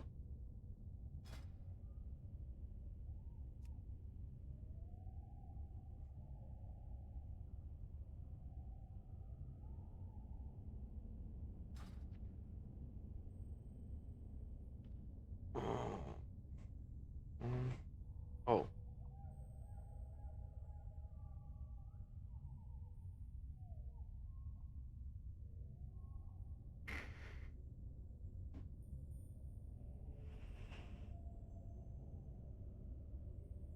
Okay, so from what I can understand then, if I okay, copy.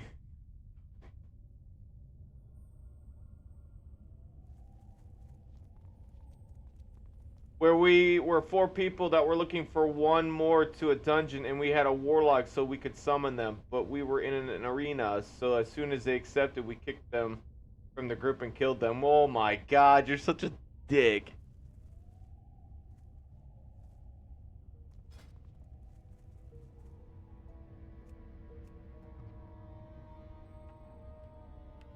I mean, it could be pretty hard.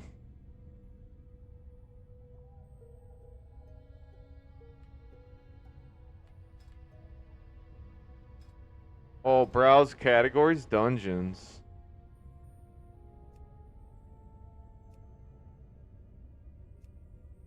Oh my god, there's... Their damage.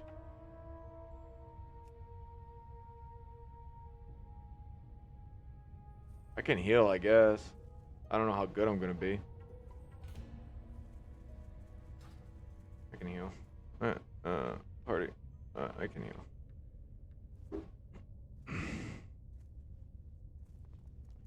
You know what? This is a perfect time. Actually, let me head back. Shit. What are we? What? Wait. Fuck.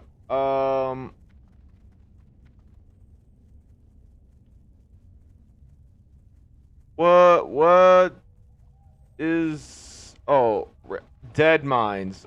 Dead Mines is in Westfall, isn't it? I'm in. What's this zone called?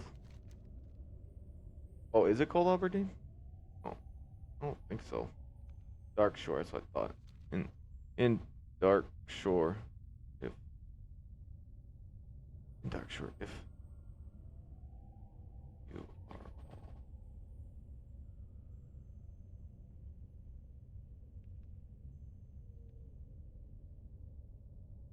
Yeah, but if they're not there and I need to make my way over there, I don't want to be a dick. You know what I'm saying? I'm in fucking Kalimdor. God damn it. I think it's nope, that's not it. Down here? Not here, but here. Dead Mines, I think is here. Yep. Right? This is the Dead Mines, yep.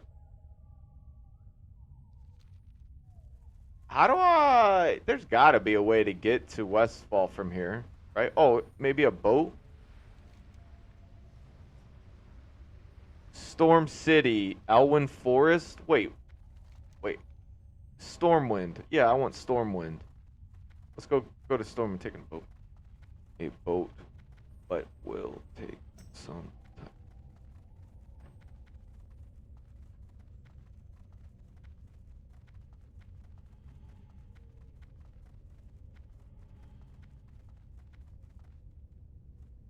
Shit, this might be a big waste of my time, though, to be honest. Is there any more efficient way to get my ass over the Stormwind than taking a fucking boat? Because, I mean, I have a Hearthstone, so I can immediately travel back to Darkshore. The issue is... I don't think there is there? I'll just have to do the exact same thing. Find a boat. Find a boat to Stormwind. We'll take the boat to Stormwind. And then flights from there. Do I have to pick up the flight path in cities I'm not... I think I have to. I think if it's not my original city, I have to look at the flight path.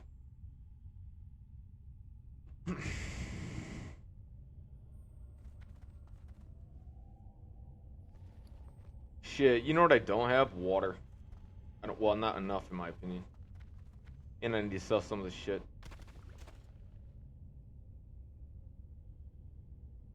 Holy shit, dude! This is supposed to be like a very populated server, and we can't get nobody.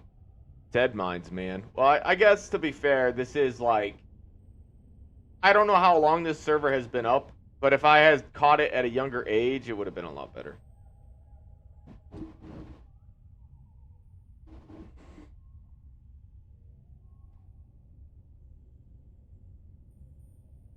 Oh, increases by 50. That's pretty good. There's some food here for you.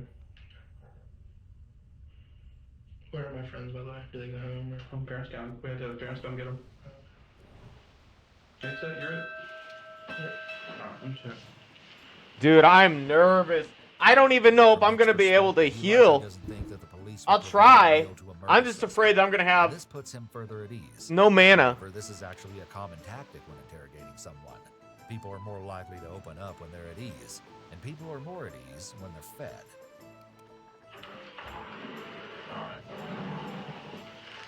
No problem. Makes up a little better, okay? Thank you. Anything else? Need a head or anything? The detective leaves him alone to eat the food he requested. After everything that's happened to his parents and brothers, Nick is able to eat a burger and fries. After he's done eating, Nick moves to a different chair and lays down with his feet up. This shows he feels at ease and relaxed, which is abnormal. It also shows a disrespect for authority. Most 15-year-olds would be afraid to put their feet up and lounge back like that in a police station. He's acting like this is his living room. This could be an indication that he completely does not care about the serious events unfolding all around him. This could also be an indication of a sense of entitlement. Again, this shows a complete lack of concern for what has happened to his family hours ago. Nick has been left alone in the room for over 25 minutes. Hey, Nick, this is my partner. Nice to meet you. The officer re-enters the room and introduces his partner, another police officer. I've been a cop a long time. I'm in homicide. Been here a while. Stuff's just not adding up for me right now. With you, okay? This is the first time that the officer has become accusatory towards Nick, and his intricately woven story is just about to fall to pieces. Tell me why your dad was so pissed at you yesterday. All your friends are saying that your I father was may. uncharacteristic. Oh, see, yeah. Even though it's cheaper, it's not much cheaper, and you get fuck all for the benefit. Saying his dad was mad at him yesterday, as that was not mentioned in any of the 3 interrogations. The detective likely wants They Nick don't. to believe that What his level is friends the turned dungeon on him, and what level so is that the tank? He has no choice but to admit the truth. Okay, the tank is 20. He'll be fine. He wants to see the parents around me. But anyway, What now? Yes, when he dropped me off Fingal's house, he went to the door and made sure the parents were home. Okay. But everybody's saying that he was ticked off. What was he mad about? He wasn't mad. Is there a reason they would say that? What? Is there a reason that they would say something like that? He's never been nice though, I don't think. That's not. They said it was uncharacteristic for him. That usually when he does see them, he's always pleasant. That's why this. I need to find somebody to sell to before they get They summoned. didn't see him. Oh no. Fingal's friend came, Oh, okay. So I'm not sure. Oh, what okay. they Wait, what the fuck? What they're saying. They didn't see him except for Okay. So you're saying he wasn't upset? Yeah. And even if he was, they wouldn't have seen him. So it all would have come through me. What they. All right, I'm a little nervous. I've never done this. Well, I haven't done. I have done dungeons and played. I've even done dead mines many times. It's just I haven't done dead mines in quite some time. And I also haven't done dead mines in quite some time. And when I mean quite some time in the sense where I haven't. If he were innocent, you might expect him to immediately and strongly deny killing his family. Come on, But where's he's the silent. blood path? His mind is likely racing, as he may have thought he got away with it since the detective was so personable, and the interview was very non-threatening in the beginning. I think that you killed your family. And the thing is, the more you lie, the deeper it gets. The implication is that if he Good were to day come to you. clean, he could receive lesser punishment, and that if he lies, his punishment will be worse. Nick has already waived his right to remain silent and hasn't since invoked that right. There's got to be a reason why you did this. Have a good The one. officers I say need. we need to I know need. why.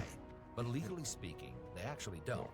Although a motive may help a No, grieving family potions. receive No, closure, potions. proving a motive isn't Okay. actually legally required to prove murder. You just have to prove that the suspect killed a person and had the intent to kill that person.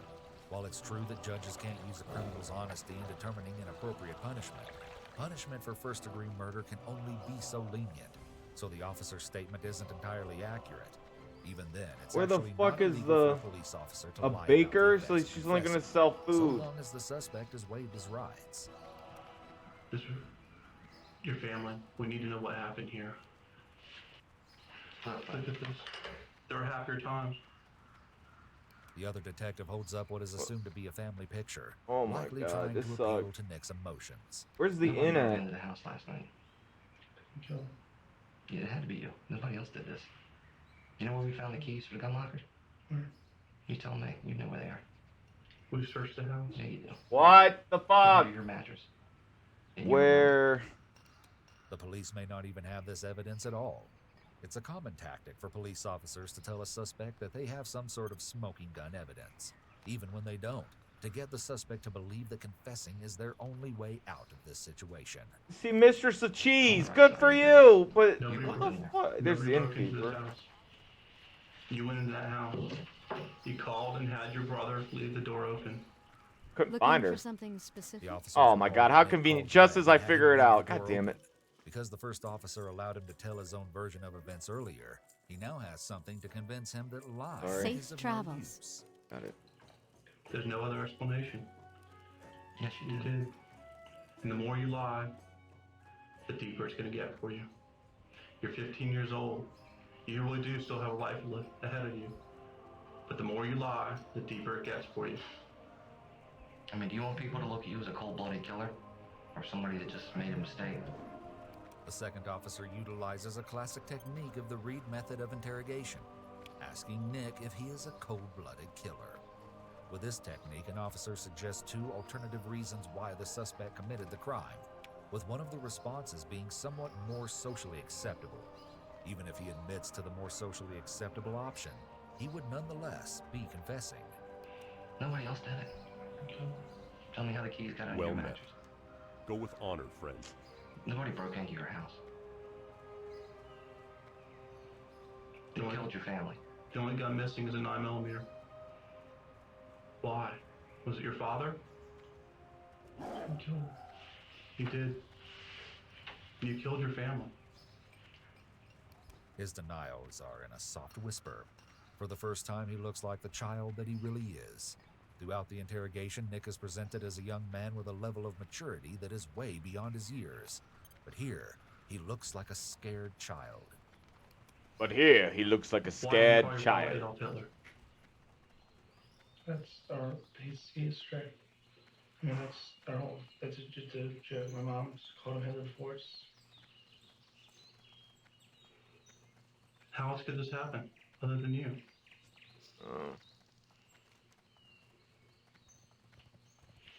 It was. And saying no, it wasn't, isn't going to make it go away. Right now, you're a man. You've got to fess up to this. I couldn't. You did do it. As we speak, we're developing more and more evidence that you did this. There's no other explanation for what. There's no other explanation for what we're finding, other than that you did it. What evidence is it that I did it? You'll see. You'll see. Yes, you did. You lied to us. You lied to us about contacting your brother. You lied to us about the keys. I didn't lie about contacting my brother. I told you that. He only told me after I pointed it out to you that you did it. I didn't. And the keys to the gun locker. are Here we go. under your bed. There's no Oh, other mama. explanation. Nobody broke into this house. It was you. You left your friends. What happened? Why? Explain to us why this would have There's happened. no reason for me to kill. I don't. He's got a lot of health, dude. Holy shit, is he a twink? Like, what the fuck? He doesn't take any damage. Nick's parents were strict, What? which he brought up himself throughout the interrogation. The detective is using this information to see if he will downplay the issues he has with his father to avoid appearing like he has a motive.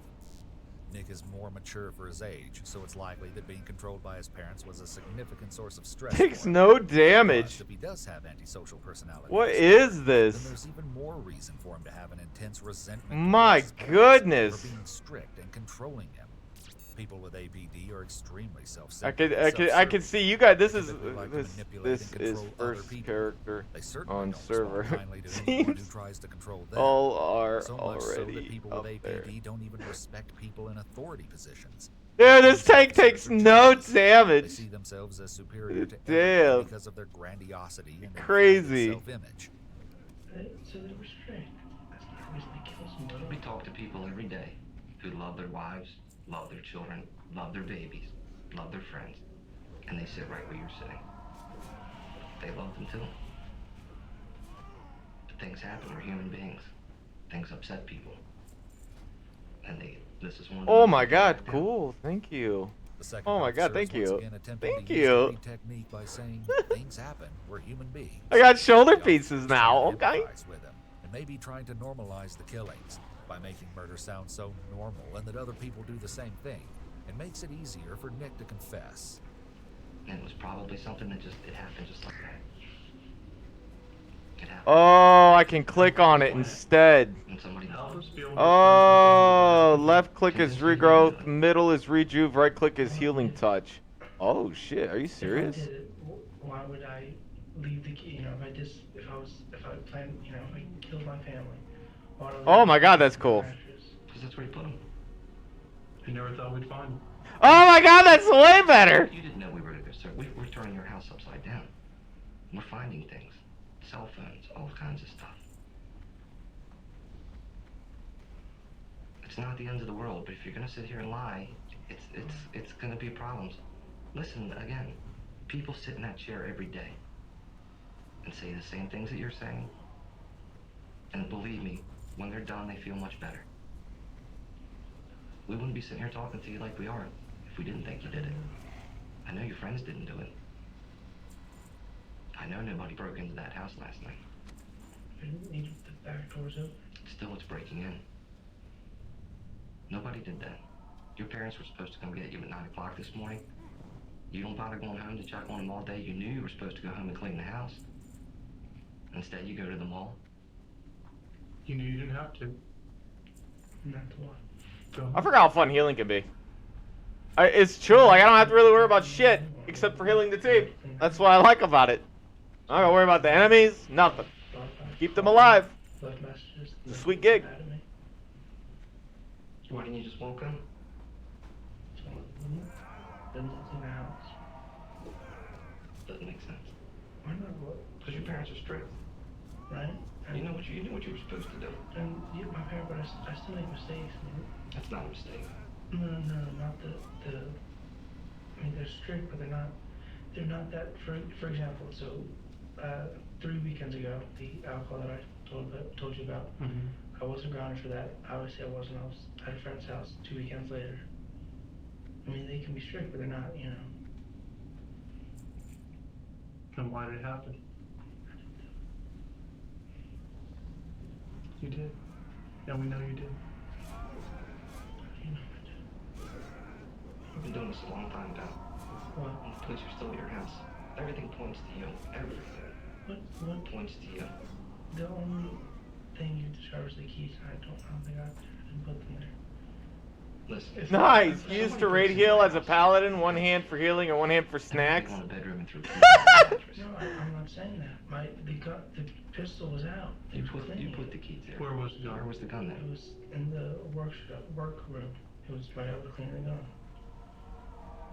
Where's the gun now? Not from there. Where's the gun now? That's another issue. There's a gun out there. Someone else could get hurt by this gun, and it's gonna fall on you. There's gotta be a reason why you did this. There's no reason. It doesn't make sense. It doesn't. with that family. At one point, there was good times. They're still, I love them. They're dead. He mentions a few times that he loves his family.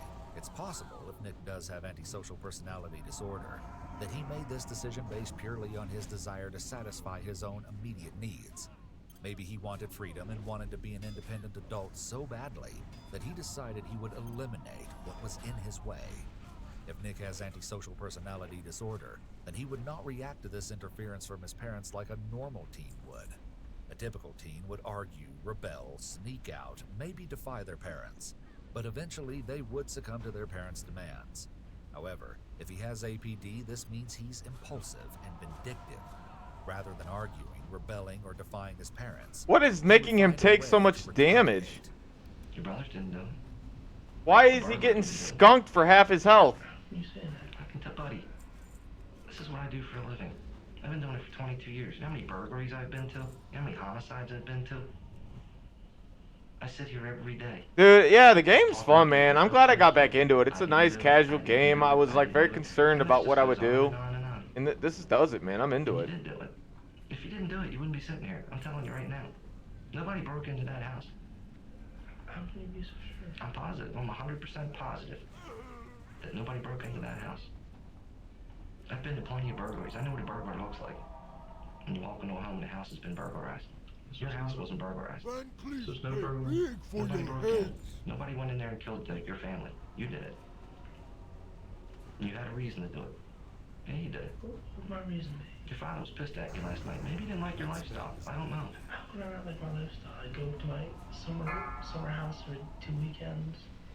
I get whatever I want. I get it. I mean, people do it every day. Why do people walk into schools and shoot all their friends? because they're picked on. They don't enjoy it. Again, I know people that love their children. They kill their children. People love their babies, but they kill their babies. People kill other human beings. This isn't an armed robbery. This wasn't a burglary. By your whole family. Ba ba ba ba ba ba ba ba. I absolutely love that. It was free to play for X hours a week for the sure, but I don't play that much. To 1 or 2 hours there, and yeah, you can't justify the $15 a month. Is what you're saying? I hear you, brother. That's the way you're gonna be looked at. 7 to 15-year-old killed his family for money. I didn't kill my family. Copy. Yeah, you did. We're gonna do this all night, man. It wasn't anybody else but you. Yeah, you did. I'm telling you, you did. Everything about it, the way you act, you're acting as if you're a guilty man. We've interviewed hundreds of people in this room. Hundreds of people. And they all fit your mold. That's still recharging. The more you lie, the deeper it gets. Oh, why is he not there? Fact about the keys. I mean, do you really want me to believe that someone broke into your house, found the keys to the gun locker, which you said you didn't know where they were, opened the gun locker? They didn't. I mean, Let me finish. Sorry. Let me finish. Nick Let me finish. tries to refute the Let me detective's finish. claim that he had the keys to the gun safe under his mattress. He's not challenging the detectives in any way, and he even says I'm sorry when he barely interrupted one of the detectives. Again, his mature demeanor is gone. We took your dad's gun off his workbench and methodically went through the house and killed everybody in the house, then walked into your bedroom and stuck the keys under your mattress. There's multiple sets of keys. What are they doing under your mattress? Do you want me to believe that somebody did that? No, Do you believe that? They didn't put them under a mattress. That makes no sense. They're there. There's multiple sets of keys. The keys are under your mattress. There's one set of keys. The keys are under your mattress. Do you want me to believe that someone walked into that house, kills your entire family, and then just happens to put the keys under your mattress? I didn't need the keys. Okay, I'm telling you. Do you want me to believe that? But it wouldn't make any sense for me to even touch the keys. Do you want me to believe that? But that's not even. The keys aren't for this to happen or whatever, it wasn't even necessary. Okay, but the keys are under your mattress. If your parents didn't want you to have the keys, would they hide them under your mattress? I don't think so. You want me to believe that someone broke in, kills your entire family, shoots 2 small children, and then decides they're gonna... I would try to do stuff, but I legit can't afford to like not cast. I can't cast other than what's necessary. Doesn't make sense, does it? There's a reason that you break into a house. And that's to take valuables. And it's fairly obvious from where your father's found, your mother, and your 2 brothers. Nobody confronted the burglar and said, get out of my house, and they got shot for that reason. Your family members were executed. And you did it. Yes, you did. Fuck, I need water. No doubt in my mind. There won't be a doubt in the jury's mind either. The only question is why. That's the only question they're going to have. It's up to you to explain. There's a reason for everything. I mean, something triggered this. We've heard a lot of stuff. And that's understandable. And people understand that when you make an explanation. And as I told you earlier, people do this every day. And again, they love their babies, they love their children, they love their wives, husbands. But sometimes people snap. It happens. Something happened. It wasn't... I don't remember how this boss works. Help us understand. I don't know, bud. I'll be back.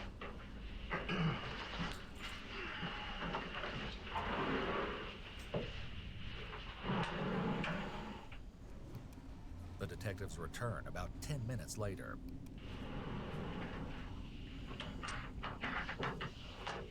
Why are you telling us this big story about going the keys when the keys are in the pocket of your jacket? The car keys. Yes. You had them the whole time? Mm-hmm. I don't know. That's my president tell you that? Again, an untruth. Why did you do this? You keep saying that. Who did it? Who would do it? What kind of person would do this? I don't know.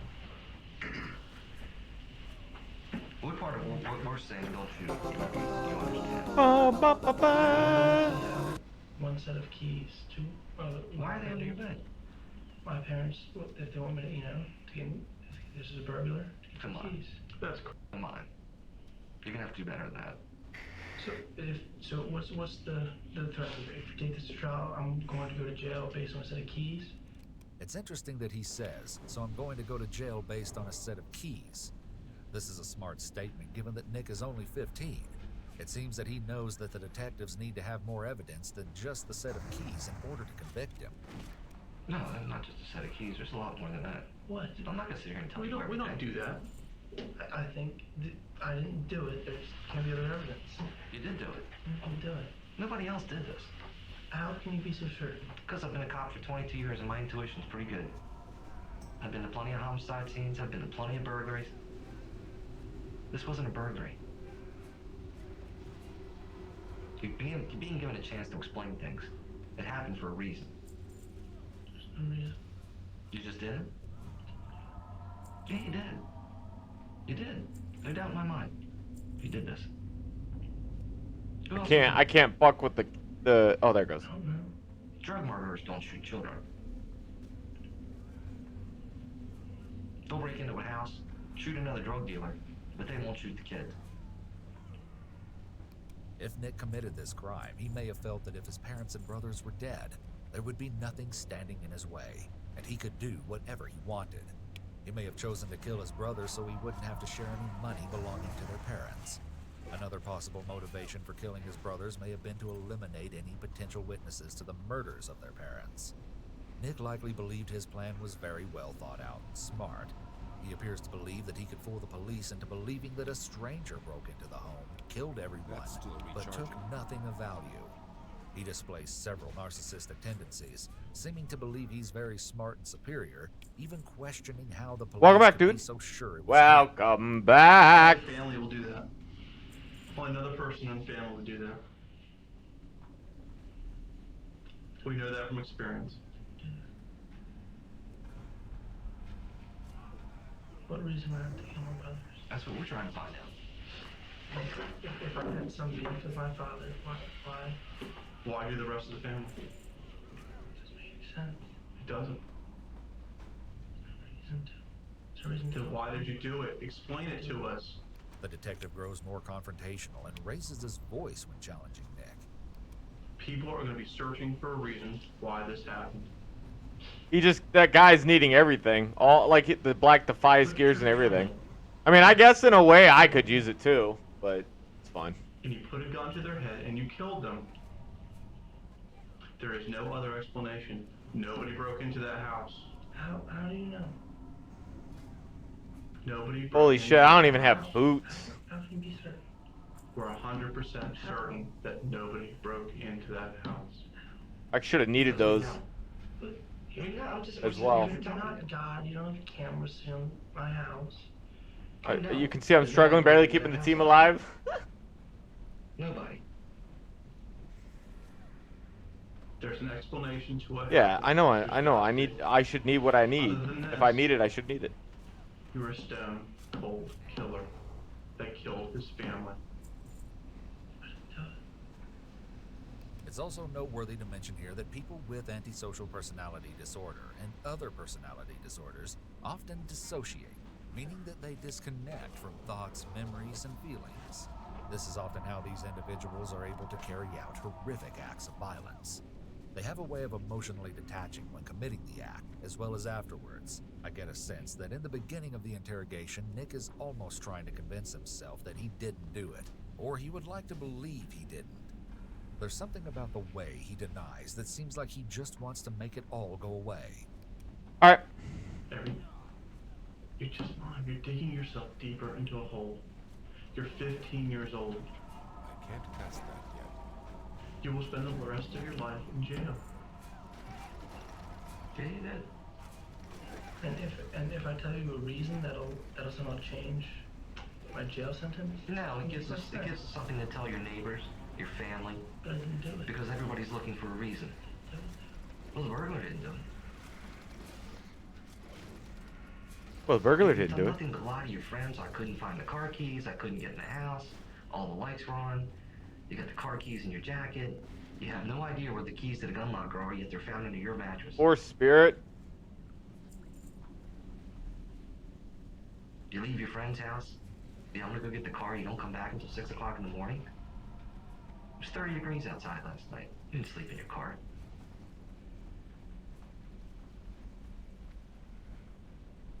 You didn't know what to do. That's the problem. That's why you were gone for so long. You spent those hours concocting some silly story. The jury's gonna see right through. Well, maybe you didn't do that, but you didn't know what to do. I mean, you're claiming that you wake up and all the lights are on. But you know that something's wrong. I'm just surprised that he doesn't have anything better than that. That's surprising. So the lights were on. The lights in my parents' bedroom. You said earlier that all the lights were on. You fell asleep, you woke up, all of the lights were still on. I said my parents' bedroom was lights were on. You said all the lights.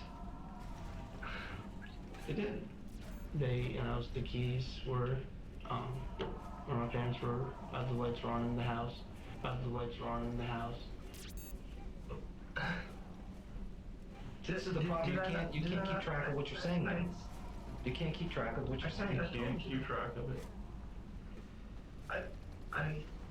You asked me where my parents' bedroom was. You haven't shed one tear for your family. You were totally unemotional about this. You walk into a house, your whole family's murdered. And you're just, I didn't do it. Why would I do it? My mana is low. I was in my friend's house. So crying would make you believe that? I think you're trying to convince yourself. You're doing a terrible job of convincing me. I have to convince you.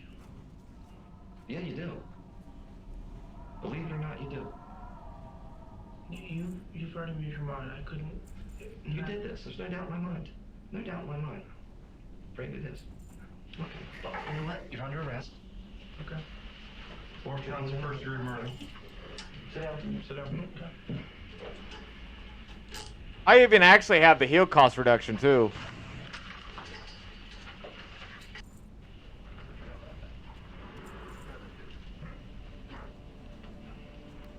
detectives have tried several different tactics to get Nick to confess. First, they suggested that his friends had turned on him and told police his dad had been mad at him. Then they appealed to his emotions by showing him a family photo repeatedly. They pointed out all the lies he's already told. They also tried to see if he cared about his image, prompting him to give a reason for the killing so he wouldn't be labeled as a cold-hearted killer. However, none of this worked. Being arrested and handcuffed will likely scare Nick and make him realize the seriousness of his situation. Leaving him alone right after is strategic, as isolation may increase his stress and put the pressure on him to finally confess. However, handcuffed to the wall table, Nick once again falls asleep. He's alone for around 40 minutes. The sound of the door wakes him up from sleeping. His ability to sleep in this situation is disturbing. The first detective returns to the room alone, likely posing as the good cop as he removes the handcuffs. Nick may be more likely to be honest with him because he may feel that he's on his side. Nick, I'm just trying to help you out. I'm trying to figure out what happened here. I mean, this is a horrible tragedy. You know that.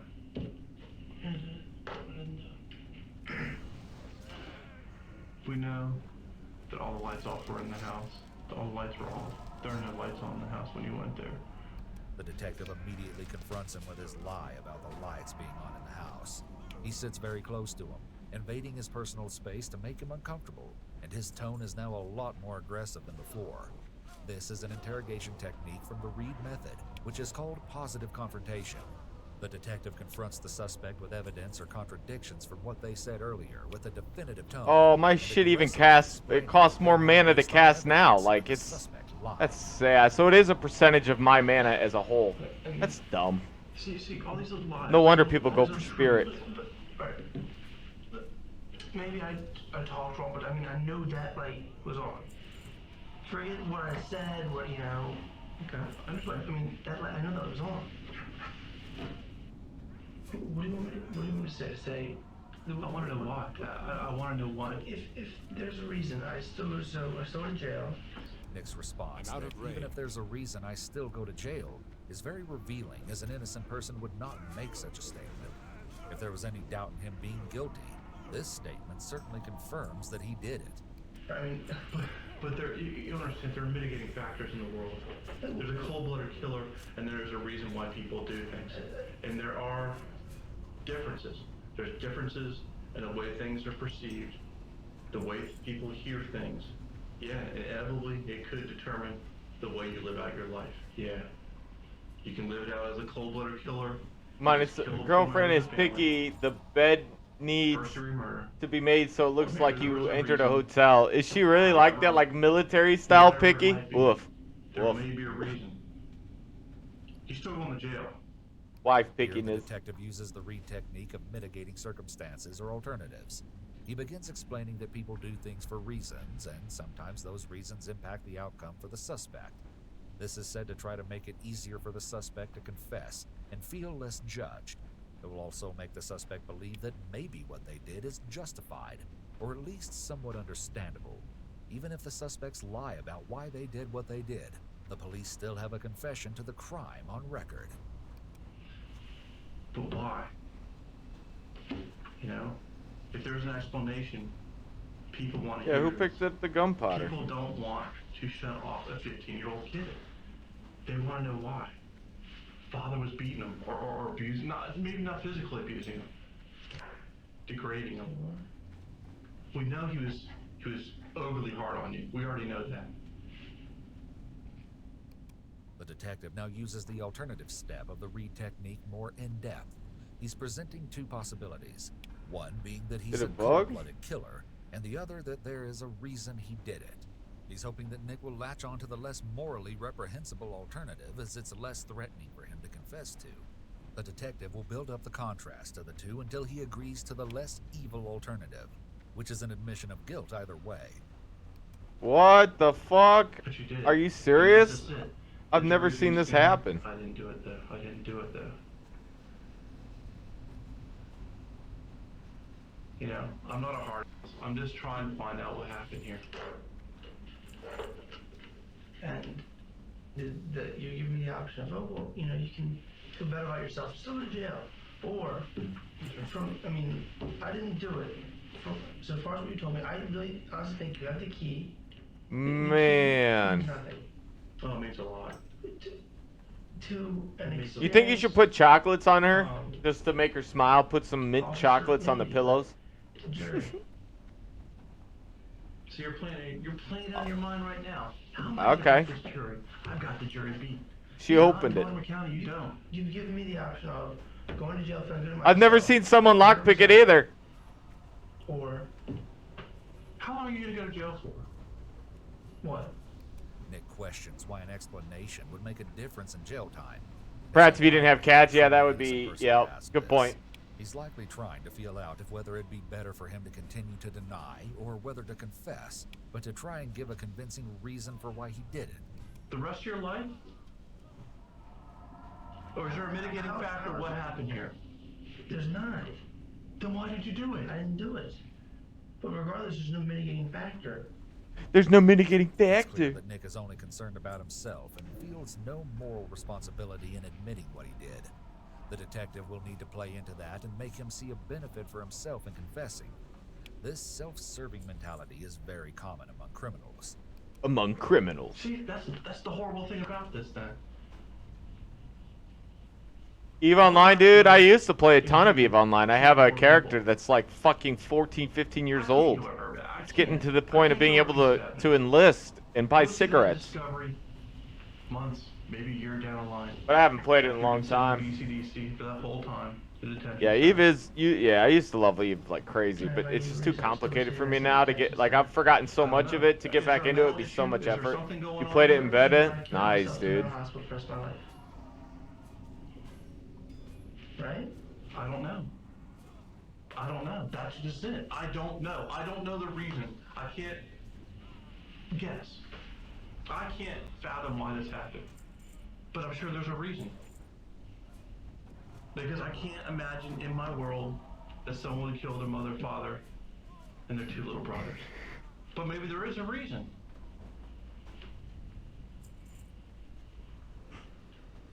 It's not up to me to tell the jury the reason.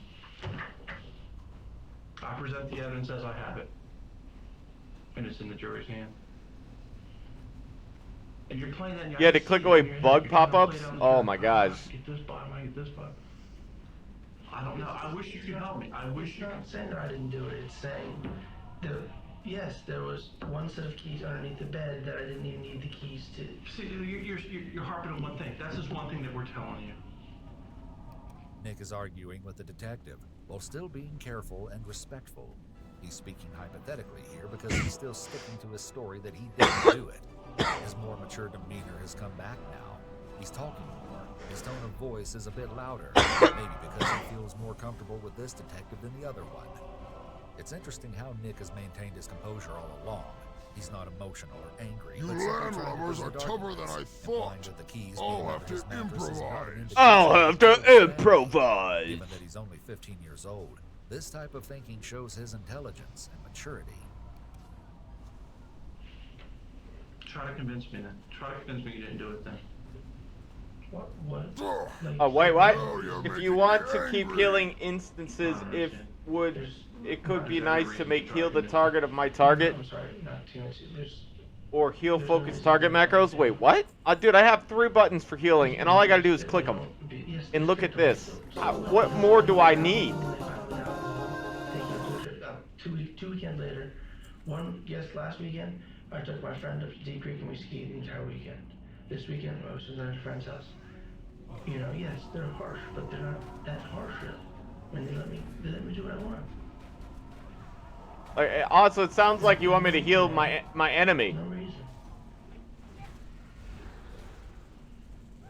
This wasn't a burglary. This wasn't someone breaking in a house. What do you mean? I know. We know these things. I've been in this job for 19 years. Over 19 years now. There's no reason for why would I jeopardize? You know, you put money into it. I have a very large, or had whatever, inheritance coming to me, regardless if there's insurance money involved or not. I don't know how much insurance money I have. That, you know, that is coming to me. He has real estate on the side. I am set. Pretty, I can build a real life without that. There's no money reason. They're great to me. I love my family. We do, Run with one hand. At all when he states he loved his family. It appears the father could have been the motivating factor for the killing. Oh, I see. And the other 3 family members may have just been killed because they were home and potential witnesses to the crime. My vacation's planned. I love it. Wouldn't change anything in the world for it. But nobody broke into the house. Nobody came in. They did. Someone did, obviously. Why do you think that? They're dead. His response is very telling. His entire family was killed, yet he's trying to convince the detective that it was a burglary. A true victim would simply try to assist and be cooperative to help find the killer. Why else do you think that? I came into the house, I saw my mom, her jewelry, whatever thing was tampered with. I mean, I've been in the house for about 10 minutes. I couldn't tell you what was missing, what was still there. My Xbox, my Wii were moved around. I mean, I just don't even know. Then why didn't the people take that? The person that broke in the house, killed your family, why didn't they take anything? Like, they killed them and they freaked out. I mean, they were dead. Why wouldn't you take all that stuff? Apparently they had time to set it all up. Well, I'm not dead. This is where we're getting at. That's not a burglary. That's a staged event. We all do that. It's all staged. To make it look that way. When the detective reveals he knows the house was staged as if a burglary occurred, Nick is silent and appears stunned. He looks unsure of what to say next. You did. It was all staged. That's all we know. Every one of us has seen a real burglary. I didn't know something was staged. I didn't even know if stuff was missing or not. I don't even know if stuff was missing or not. You said that the Wii and the Xbox were on the table. Mm-hmm. Why weren't they removed? They're big. They're not easy to carry. Okay. How about the jewelry? There's tons of jewelry in your mom's thing. Mm-hmm. I don't know what she has personally. But, she has definitely valuable stuff. I don't know if that's missing. How about the cash on your mom's dresser? So the envelope's full of cash. Obvious. I think you probably get pretty freaked out once you kill somebody. It's not how it works. It just doesn't work that way. Number one, burglars don't kill their victims. I have a feeling that the gun, the 9mm, could be the one that's missing from the house. The only gun missing from the house is going to be that gun. Was it on the workshop bench? There's no gun on the workshop bench. I'm telling you, something that is missing. Why would your dad leave a gun on the workshop bench? Because he was clean. He's not going to leave a gun on the workshop bench, is he?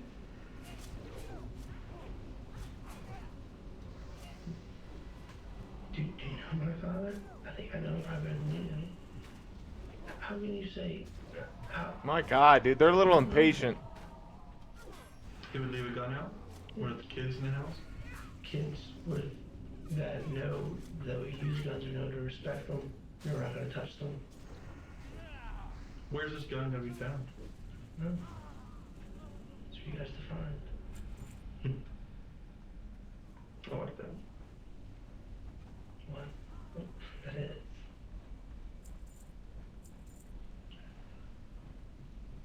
I don't believe you. I'm looking in the eyes of Stone Cold Killer. There's no remorse. The detective now confronts him with his lack of remorse and his behavior, which shows his guilt. The detective is trying to keep Nick's confidence low and to add more evidence to show him that they know he's guilty. Only people that can lay here and sleep are the guilty. You haven't shed a tear. That's why I think there may not have been a reason. Maybe you are just a Stone Cold Killer. I didn't cry. They show no emotion. That condemns me? Song goes a long way. Emotions, people play up their emotions, they play them down. Some things are uncontrollable. It's inconceivable that anyone would be able to hold back emotions. I'll be nice. In this situation, unless they were a psychopath and unable to feel normal human emotions. I'll be nice. I'll pass on it. I don't have the other stories shit. in their head act like this. People that have maybe almost convinced themselves they didn't do this. The detective comes across as extremely confident when he says that guilty people act exactly like Nick is acting. He's trying to make him doubt himself so that he will give in and confess. I haven't noticed that. But we see this every single day. I know the guilty by the way they act. Not even talking about the evidence. I'm just looking at the way you're acting tonight. Sure won't. I'm sure he will. I'm sure he will see this. Lapdogs, all of you. There's no lesser punishment you're offering. You're saying, come up with a reason, and maybe you're insane and you get to go to a mental hospital. I feel like. I'm saying that there are explanations out there cause is that can righteous. mitigate your life. What's going to happen to you? The Brotherhood shall prevail. I don't know what your explanation is. There are reasons why people do things. There are heat of the moment. There are passion. And so what if it was passion? Well, it's still the same outcome. Nick shows his extreme narcissism when he focuses on the fact that he hasn't been offered a lesser sentence if he agrees to come up with a reason, which is why he hasn't done so. It doesn't even occur to him that confessing is the right thing to do out of remorse or guilt. It may not be. I can't promise you anything. Right. So what you're offering me is if I admit to it, I say I did it, and they say, oh, but you know. But why? But I'm looking for. I don't want you to say I did. I want to know why.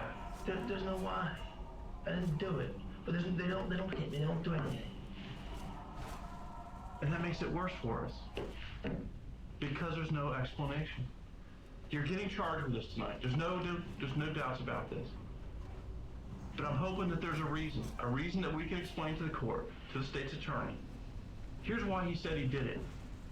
The detective goes back to the theme of justification and tells him once again they have enough to convict him already. So he will see a benefit in giving a reason of why he did it. You know there are lesser charges, right? You know there's manslaughter. You're a smart kid.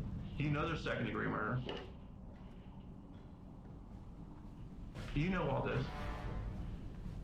But I don't know why things happen. The only thing I have right now is 4 dead people. Woo! My only recourse right now is first-degree murder. If there's a mitigating factor, I would love to know this. Maybe that can affect the outcome in the rest of your life. Repeatedly, Nick has stated, there is no mitigating factor. This statement will ultimately make his defense more difficult if he goes to trial. His defense team will want to put forth a reason for him killing his family, and his statements will make that reason that much harder for a jury to believe. I'm not here to bullshit you. You may think that. That's fine. I'm not here to bullshit you. It doesn't seem to pull just say some reason doesn't seem to be very compelling, because I'm still going to jail regardless. But if I take it to court, and what if I win? Then that's a heck of a gamble, isn't it? But the rest of your life is a heck of a gamble. But as opposed to what? It's not to a lesser amount of time. A lesser amount of time, but if it's still 30 years, that's my life. But what if it's not? What if it's a mitigating factor strong enough? There's no mitigating factor, though. See, there is. So you're trying to play in your head. I know you. I know what you're doing here. I know, maybe not know you, but I know the type of person. Because I've seen the person here in the same exact seat before. There's no mitigating factor. I just realized the tank was doing just as much damage as the... His right click, literally his right clicks did so much damage. I'm only going to give you 5 years. That's what you want. Oh, his right?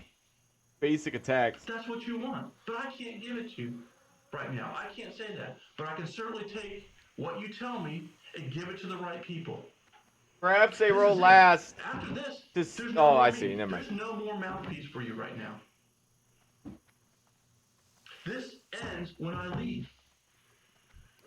Nick is likely feeling very uncomfortable at this point, as the interrogation increases in intensity, as evidenced by him frequently rubbing his hand through his hair, which is a self-soothing behavior.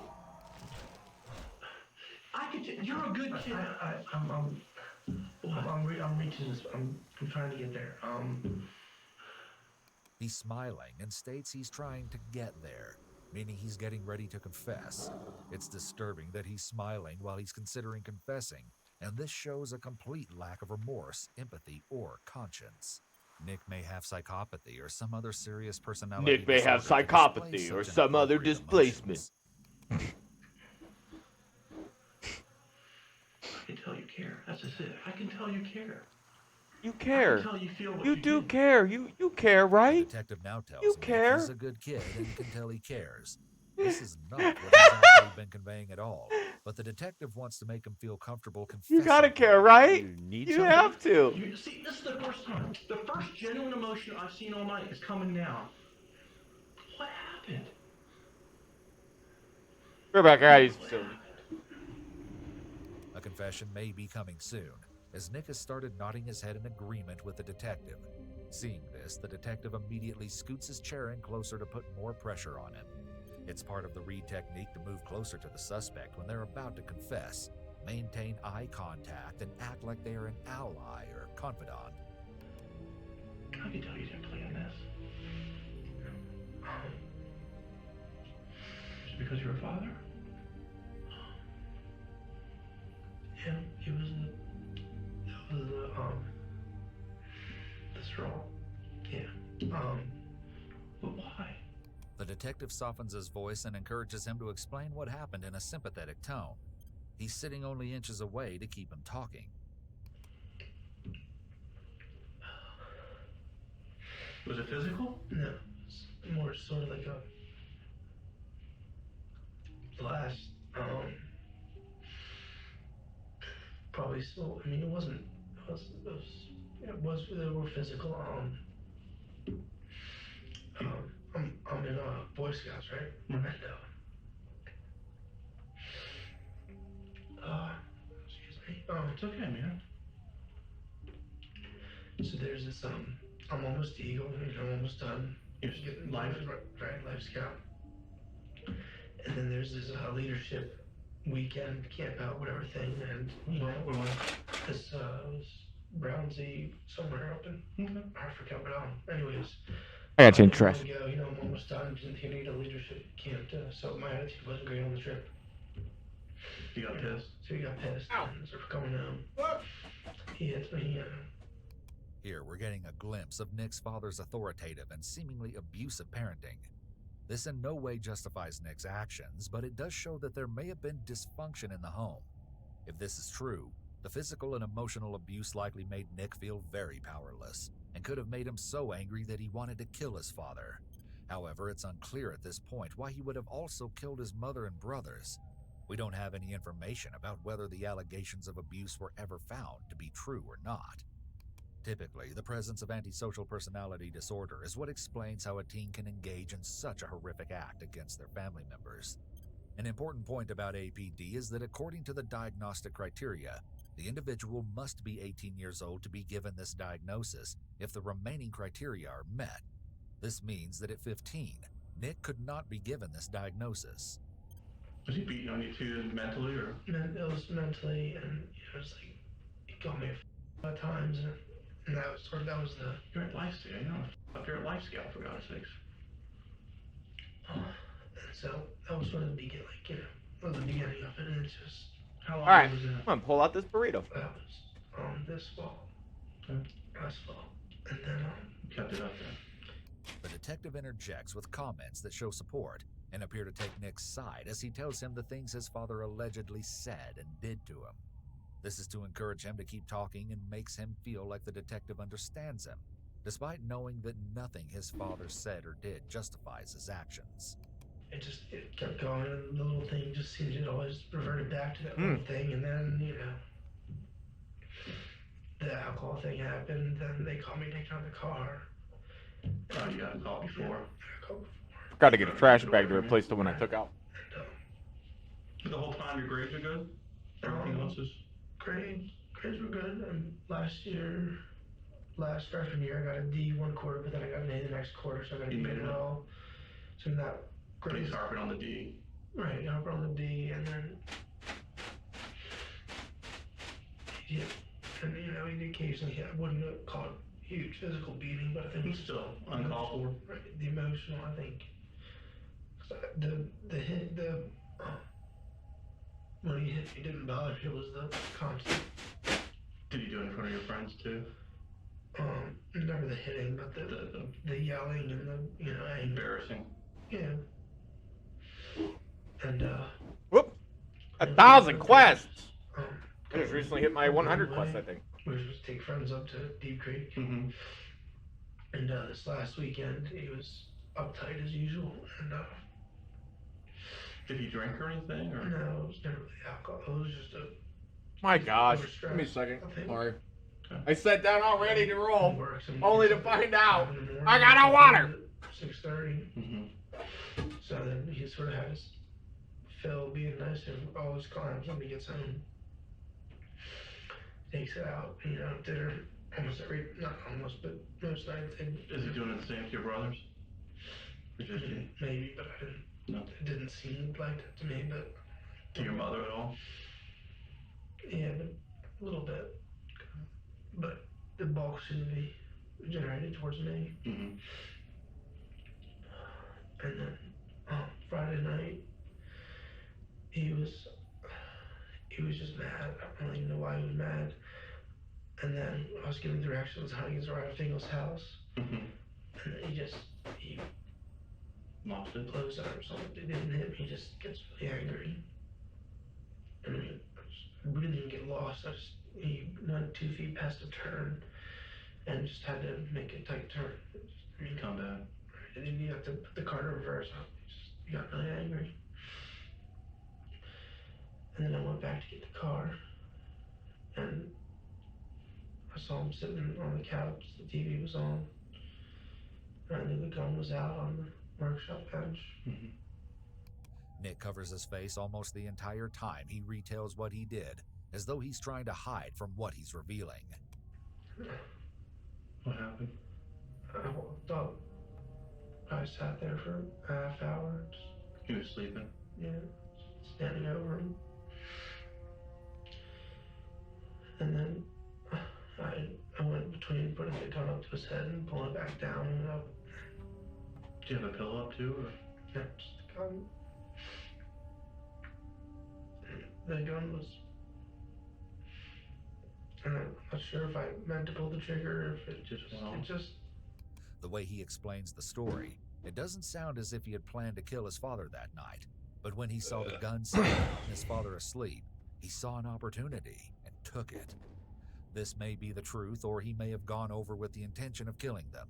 Even if he decided while at the house, he could still be charged with first-degree murder. Premeditation doesn't have to mean pre-planning.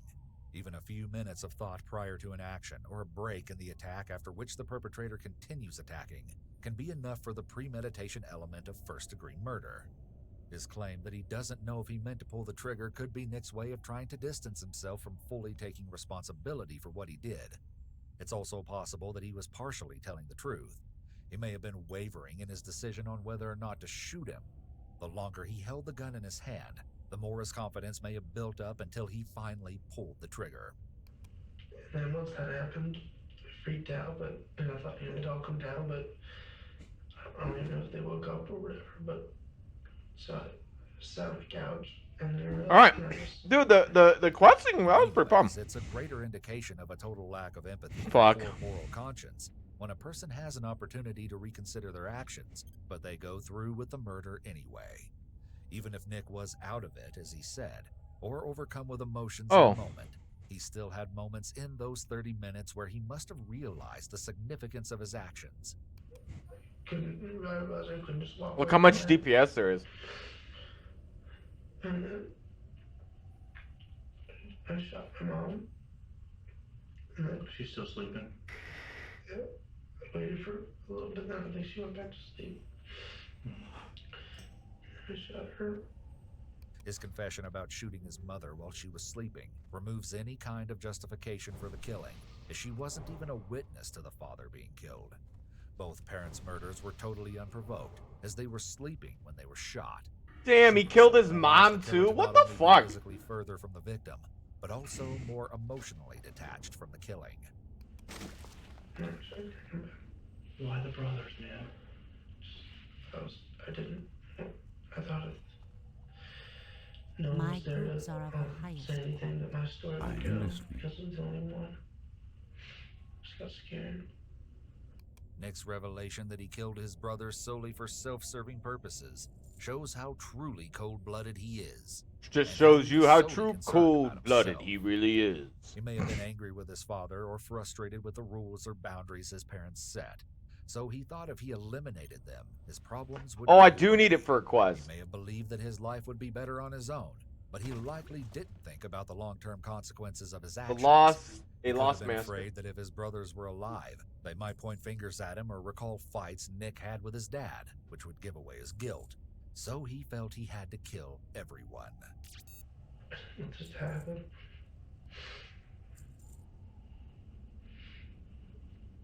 It's the only true emotion you're showing right now. Just gotta feel at least a little better. I need to know where the gun is, though. We can't have it out there. It's on Shore Road. I'll explain it on the map or whatever. You may have to take us there. Sure, it's fine. Is it? It's right. Maybe it's in bushes. You can point out to where it is. Yeah, definitely. The detective asks Nick to take him to where he ditched the murder weapon, which is the final step of the Reed technique. It's vitally important to back up the truthfulness of the confession with independent corroborating evidence, such as disclosing key facts of the crime, which would only be known to the perpetrator. Turning over critical evidence like the murder weapon is extremely helpful in sealing a conviction. This is what I mean. There's a reason. There's always a reason. Oh, I get mana every 4. Oh my. That's nice. Good for farming. Did it for that reason. How I missed that.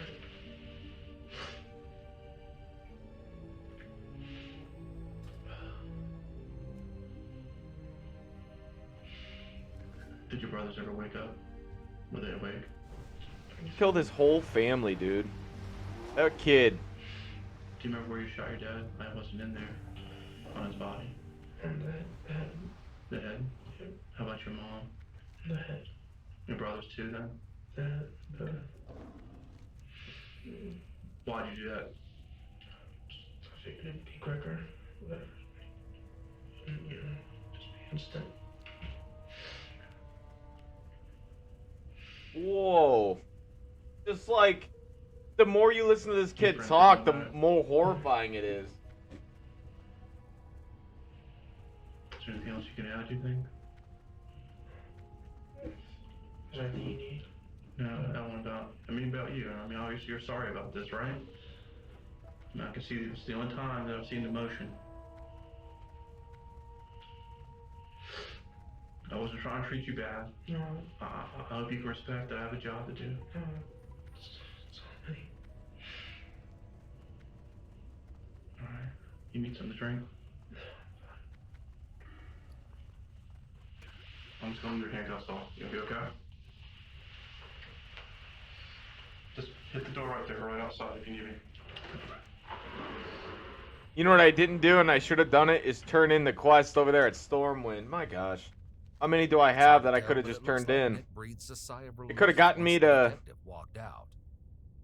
The detective returns to clarify Nick's story with him, while other officers are checking the location where he said he left the murder weapon. Oh, yeah, Stormwind. I was right here, too. Fuck, 3 of them. Pretty hard. Alright. Did it start prior to the scout stuff, or? I don't think it'll get me to 19, but I don't like having quests, like, just bumble quests is what I like. Like, this stuff that look how many I need to turn in. Remember back first grade, you know, going to friends' houses was always a pain. Right. But, I guess maybe as I got closer to getting out of the house. They see me rolling with my stuff, and there's a bear getting in my freaking way. Get the hell out of my way. Nick appears to be expressing genuine emotion, although it's unclear if his tears are for himself or for his family. At this point, it appears that he's being truthful and cooperative with the detective. He's confessed to the shootings, and he also provided the location of the gun. Alchemy's always worth going out of your way for, in my opinion.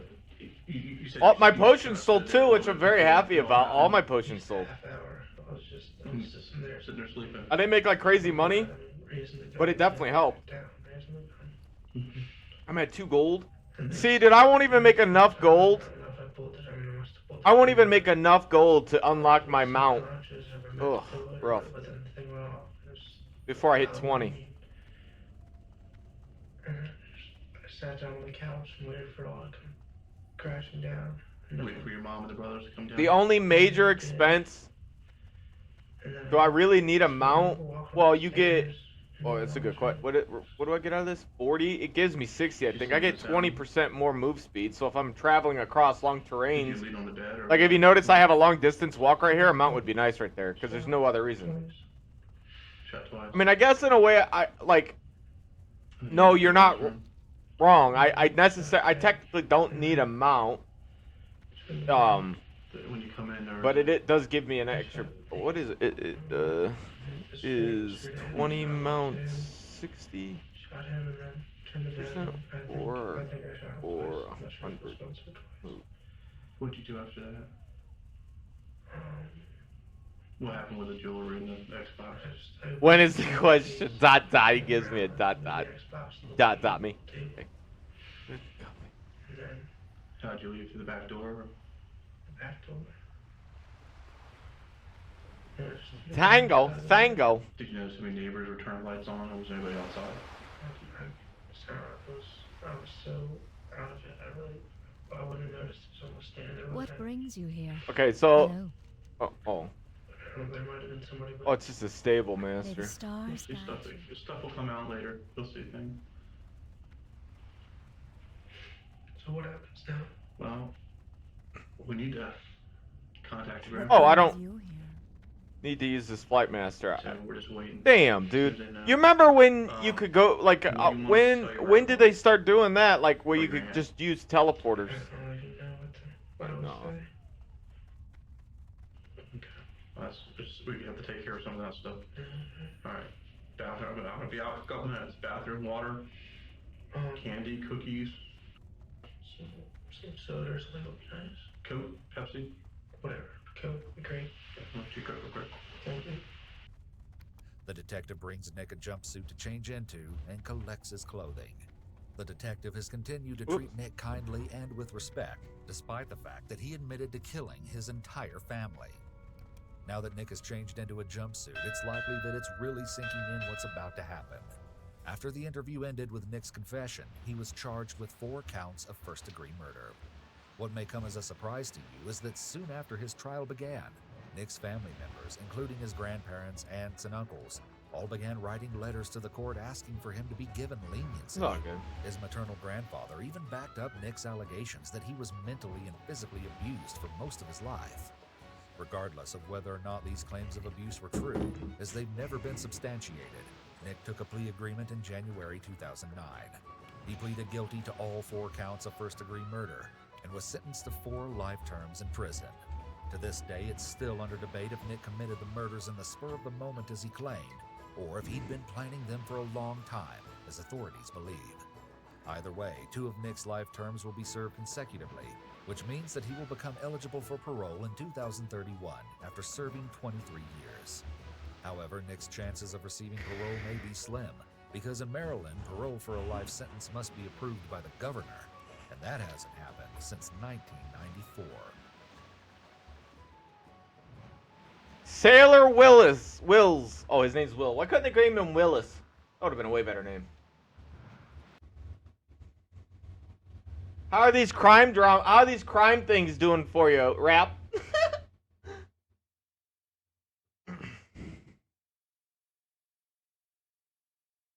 Oh yeah, that sounds cool. Today we're looking at the 10 most infamous cheaters in the history of Magic the Gathering. Magic the Gathering. Oh, you can't hear the background.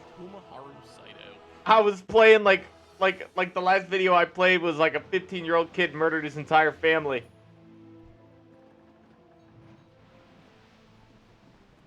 Oh, you filter out my background? Damn, dude, you're so loyal. You're like the only one who consistently comes into the stream and draws something. Like, legitimately.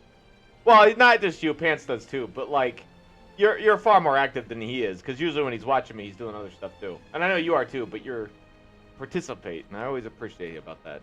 You're so nice. You're so fun. It's like the background noise at a party when you speak to someone interesting. Ah, look at you, just scoring brownie points.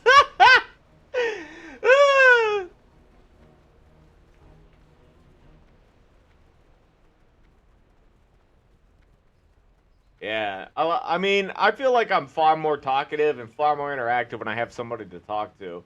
A lot of times when there's nobody there, you know, and it's not a complaint. It's just I feel like I'm a very much of a bounce off other people kind of person. And like my comedy, cuz like I can, you know, I don't know how long I can go on talking to it's more like how long can you go talking to yourself verbally? Because that's, even though I'm talking to somebody, it's like I'm talking, if no one's talking back to me, it's like I'm just talking to a wall. And I know a lot of people like to just listen and lurk, but like I don't have just random things to say all the time. You know, and I do have random things to say. I just don't have to, and there are plenty of times where I just have nothing to say and I'm just sitting there. Because like, how many times can I sit there and tell you about me killing a mob? Or how many times can I sit there and talk about a quest or my intentions about going somewhere? You know, and I know I can do it. It's just, I'll say, okay, I plan to go this way, but that's it. Like, there's no conversation beyond that when it's just you. And I think that's like, I think that's like the interesting situation, because like a good example of that was, oh shit. What can I do for you? I don't want to do Westfall missions.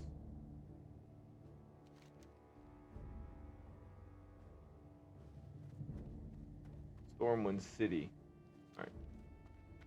All right. And for instance, I'm watching Asmongold. I watch Asmongold do his stuff, right? I don't think Asmongold's videos, reaction videos, would be even 25% as, like, it would be 20. Fuck, man. I'm just gonna throw it. Like, they would be way worse. I'm tongue tying my own words. It's not saying he isn't good. It's just that I think his chat gives him plenty of extra oomph to make his videos entertaining, because he bounces a lot. A lot of what he says or does is in relation to what his chat says. And I think a lot of streamers would be far more successful, or like they would be far more entertaining if there was someone to add to it. Yeah, agreed. Exactly. I think all of the streamers are better because of their followers. If you're looking for an environment, like a stream environment where you're active and talking and having commentary and making jokes and laughing, there's got to be someone else there to help amplify it. Other people to help amplify it.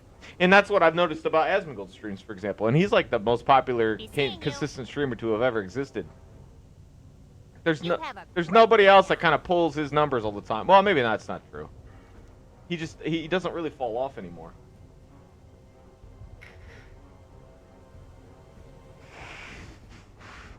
It's right. That's part. Dude, you're right.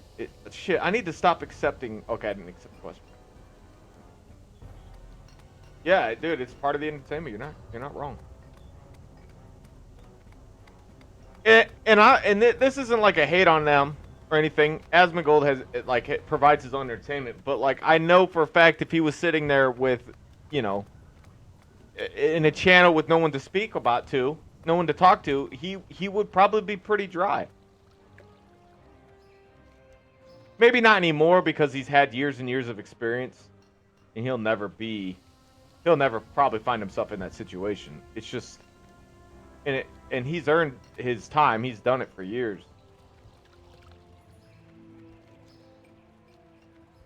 Am I going crazy? Nothing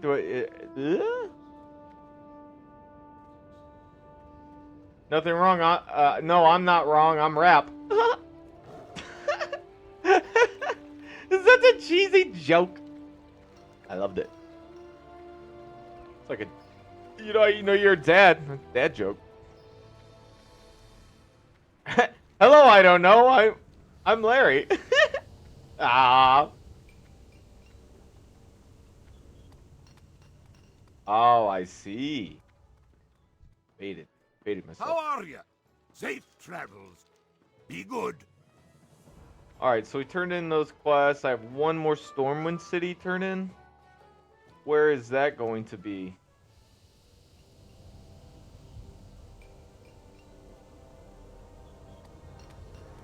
Oh, it's down south. Wait, why can't I see it though? It's here, but not here. Oh, there it is. Whoops.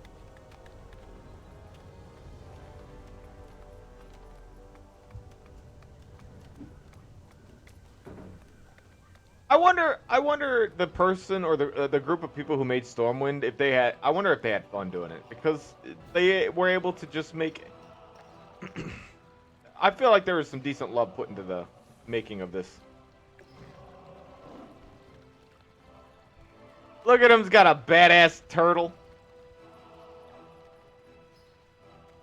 I've never seen a turtle run so fast. Keeping up with a mount.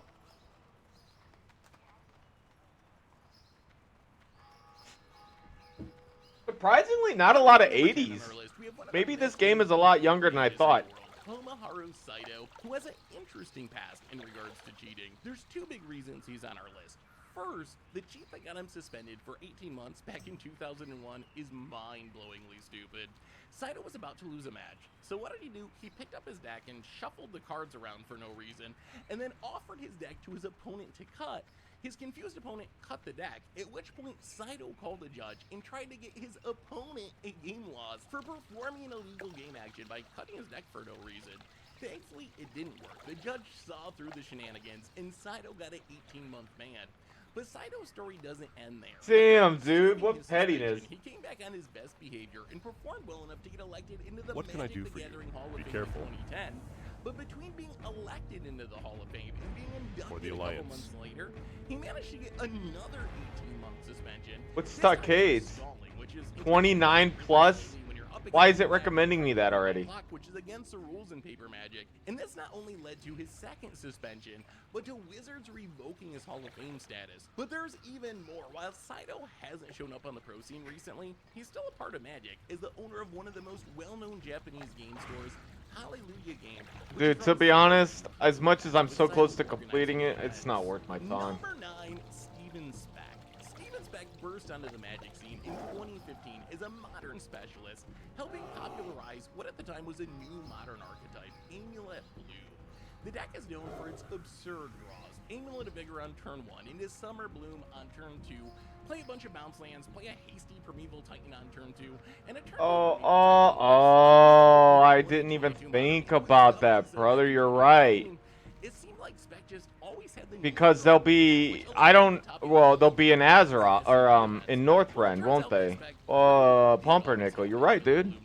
I didn't even think about that. Pro Tour Dragons of Tarkir, holding the perfect opening 7 and presenting a 53-card deck to his opponent. Interestingly, you can argue that this situation led to multiple bannings. Spec got 36 months from the DCI and hasn't been heard from since, and a few months later, Summer Bloom, the key combo piece from the Bloom Titan deck that Spec helped popularize with his absurd cheaty draws, ended up getting banned in Modern. It turns out the deck was really good, even without popping the perfect opening 7. Need some Summer Blooms of your own? Well, you can get them from our awesome sponsored Card Kingdom over at Oh, come on, dude. /MTG Goldfish. Number 8, Fabrizio Interi. What makes Interi's cheating so interesting isn't so much how he was cheating. He was mana weaving his deck to make sure he got a good mixture of lands and spells in his opening hand, or in 2022 terms, he was essentially playing Arena's best of 1 hand opening algorithm in best of 3 Paper Magic. What made it interesting was his response to getting caught.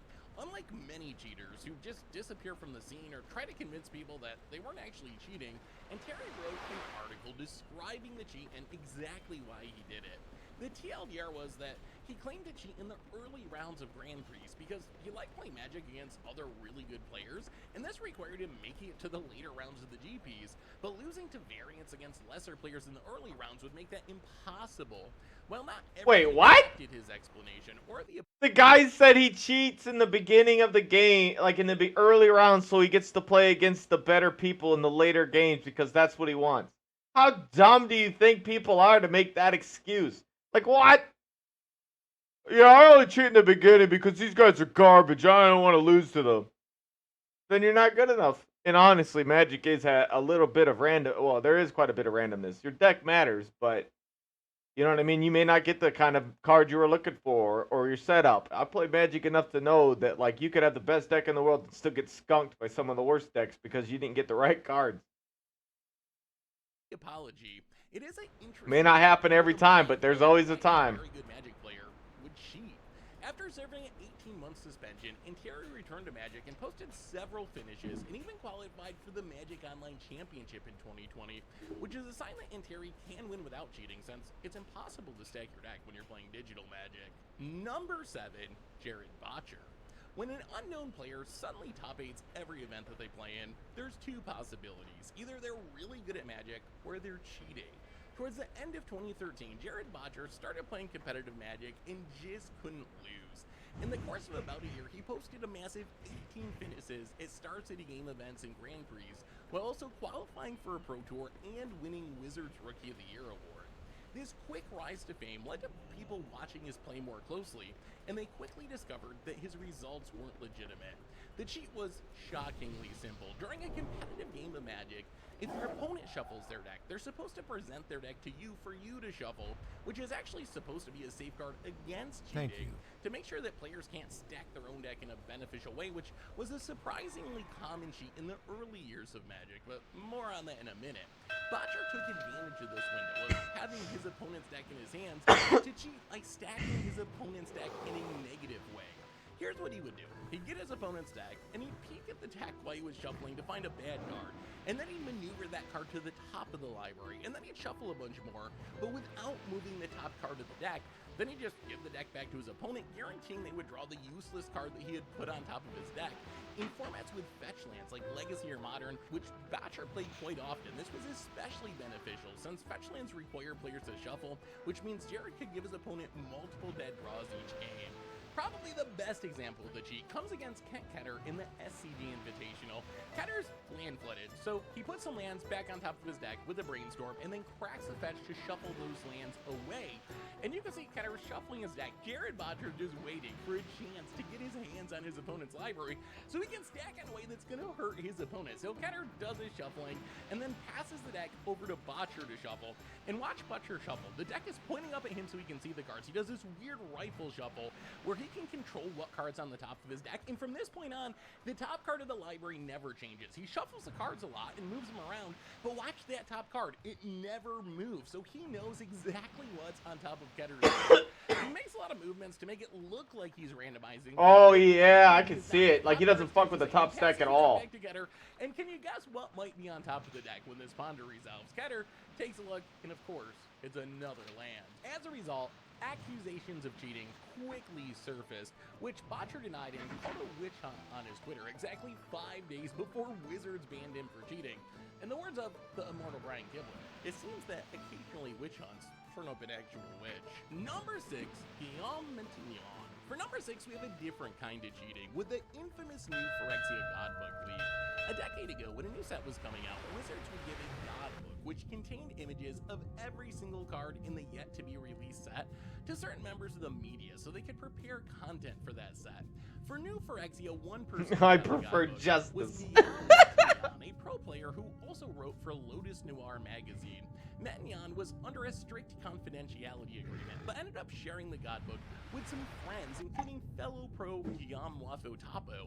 From this small circle of friends, the book leaked onto the internet at large, and next thing you know, everyone knew every card in New Phyrexia before spoiler season even started. Now you're probably wondering, how is sharing confidential spoilers cheating? Well, as a pro player, there's an advantage. Most good. All the cards in the set before everyone else. You get a head start on deck building and figuring out the meta. In part thanks to this competitive advantage, Wizards banned 3 players attached to the league for the entire time that New Phyrexia was legal and standard, and Mentignon himself got a 3-year ban for being the source of the leak.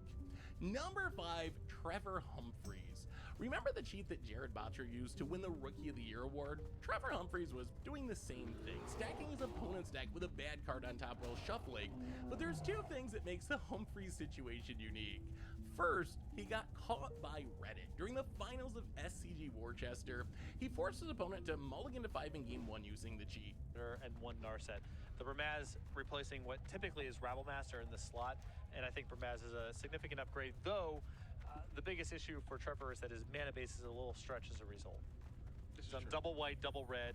And double blue. Does have dissolves to the sideboard, though I can't imagine those are coming in. But he does have Dig Through Time in his main deck, so not that Dig Through Time is a big player here, but So you can see as Humphreys is shuffling his opponent's deck, the cards are super visible, to the point where we can see them on camera, which is a pretty good sign that Humphreys can see them himself, making it easy for him to stack the cards in any order he wants to, making sure his opponent's not going to get a very if he can line up correct. Yeah, if he can cast his stuff, it's a big upside for his mana base to be built this way, but that is the risk. Will he be able to cast his spells on time? Even though he is taking a mulligan here. He's not found what he's looking for. And then in game 2, he got him stuck on just one land using the cheat. Dylan appears resigned to his fate. It's a frenzied goblin. Devil Triumph. And it looks like Trevor's hand is Mountain Plains, red removal spells, and Burmaz, if I'm looking at this correctly. That's a pretty good hand. Master. Dragon Mantle. Cantrip. Uh-oh. Yep. Uh-oh. And it looks like Trevor has the kind of hand that would be hard to beat even if Dylan had a very good hand. Yeah. And now, this is just big-time trouble. But the problem for Humphreys was, this was all happening on camera with thousands of people watching, and those people were quick to call out the cheat, which led to him getting a 4-year suspension. The second notable part of Humphreys cheating was his completely unhinged response to the 4-year ban from the DCI, which ended up creating a pretty big meme in the Magic community when he blamed it on Underground Dojo keyboard cage fighters. But let's just read the entire post from his Facebook. Damn. Entire collection for sale on a 4-year sabbatical. I guess I'm just as bad as all the nasty criminals of the world. Yeah, the rapists, murderers, felons, etc. I'm so bad I forgot that I'm the only one who knew how to sin. All you Underground Dojo keyboard cage fighters won. Yeah, I messed up. I gave in to temptation. I am human. I didn't threaten your personal life, your woman's, or let's play the game of how we publicly punish Trevor. A 4-year sentence? It's a freaking card game. Yeah, all the media fire you guys really got your justice. Effing clouds. Number 4, Yuya Watanabe. During the 2010s, Yuya Watanabe 80s, was yeah, in the biggest one cities. of the best Magic players in the whole world. The Japanese pro had 5 Pro Tour top 8s, 27 Grand Prix top 8s, won Player of the Year twice, and was inducted into the MTG Hall of Fame in 2016. But that all came crashing down at Mythic Championship 2. The format was modern, and Watanabe was playing everyone's favorite deck, Tron. While I wish playing Tron was against the rules, it's not. So what's the problem? Well, it turns out that Yuya had marked the sleeves of his deck so he could tell exactly where the Tron Lancers, his tower, power plant, and mine were. In fact, he even took it a step further and marked the sleeves differently. Yeah, I mean, that's true. That's definitely a wise choice. From Urza's power plant, which is pretty beneficial when the entire goal of a deck like Tron is to get one of each land on the battlefield. The end result was that Watanabe was suspended for 30 months, removed from the Magic Pro League and the Hall of Fame. Interestingly, his sponsor Cygames, which makes the online card game Shadowverse, among other games, stood behind Watanabe. He dubbed that job. Confusingly denied the cheating. Even though Watanabe's suspension is up, he hasn't posted any Magic results since the now infamous Tronland incident. And instead he seems to be focusing on Shadowverse. Number 3, Mark Justice. The early days of professional Magic were known for cheating. While researching this video, I was shocked to find out how many players in the late 90s thought that mana weaving, the cheat that number 8 on our list, Fabrizio and Terry got banned for 2 decades later. It probably would help me if I was just to have a gathering, but I would want a profession, and that means I would have to get rid of one of the professions. Rather than their gameplay skills. I feel like a big waste, but I get the point. Magic: The Gathering, the strategic card game where 2 players duel Oh, against fuck. each other by using their cards to cast spells and summon creatures. Today we brought together some of the best players from the Pro Tour 4, the MTV Invitational, presented by Magic: The Gathering. Enjoy 2? No problem. Alright, what do you got for me, Anna? Well, Justice is really putting the pressure on. These guys don't look that tough. Pretty strong play. You don't think Justice is tough? He started a riot at a tournament last year. I got 4 cards. He's been on the tour 3 straight months. It's a constant mental drain. You got to be focused every day. Turn 4, so tap this, block here, WotLK here. Come on, you gotta swap it. What are you doing? Who's the fast talker? That's Mike. He starts playing as fast as he can once he sees a weakness. Flip it. Call. Call it. They're pretty serious. Well, this is their livelihood. This They is don't win, they don't cheese. See the guy watching? That's Hammer. His opponents say he's psychic. He watches for patterns that people fall into. By the time he plays you, he knows what you're thinking and what you're gonna do better than you do. Got you. Secret you. This is so cheesy. Them trying to like hype up Magic the Gathering as some badass game. It's just a game. It's just a card game, dude. For a brief period of time between 1995 and 1999, Mark Justice was the golden boy of Magic. Picture Brian Kibler or LSV more recently. This doesn't fit the trope of In the late 90s, but just as quickly as Justice rose to fame, he faded from the scene due to allegations of cheating. Mark Justice, you're amazing.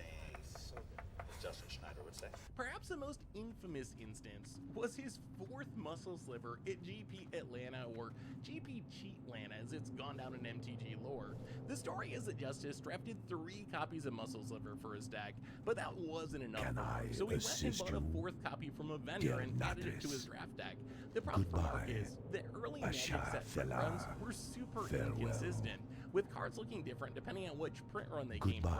So the 4th Muscle Sliver looked noticeably different than the rest of the cards in his deck, which was quickly noticed by a judge. This led to an investigation, which involved the judge talking to the vendor that sold Justice a single copy of Muscle Sliver. When Mark was questioned, he admitted, well, not that he really had a choice, but he admitted that he bought a Muscle Sliver from the vendor, but claimed that he wasn't cheating. He said that he actually opened 4 Muscle Slivers, but one was damaged, so he threw it away and bought a replacement. The judge was like, oh sweet, there's only 4 trash cans in this haul, which one did you throw it in? But Justice said he couldn't remember. So the judge said, you know what, let's just go search all 4 trash cans. If we find a Muscle Sliver, then everything's gonna be cool. But Mark turned down that offer as well and was disqualified for cheating. By 1999, Mark Justice's run as Magic's golden boy had ended, and he faded from the spotlight in the game as a whole. Number 2, Mike Long. Speaking of the late 90s, only one player could match Mark Justice's star power, the person who showed up with him in the Magic MTG ads, the original MTG villain, Mike Long. So how did Mike Long cheat? If you believe the stories, in just about every way possible.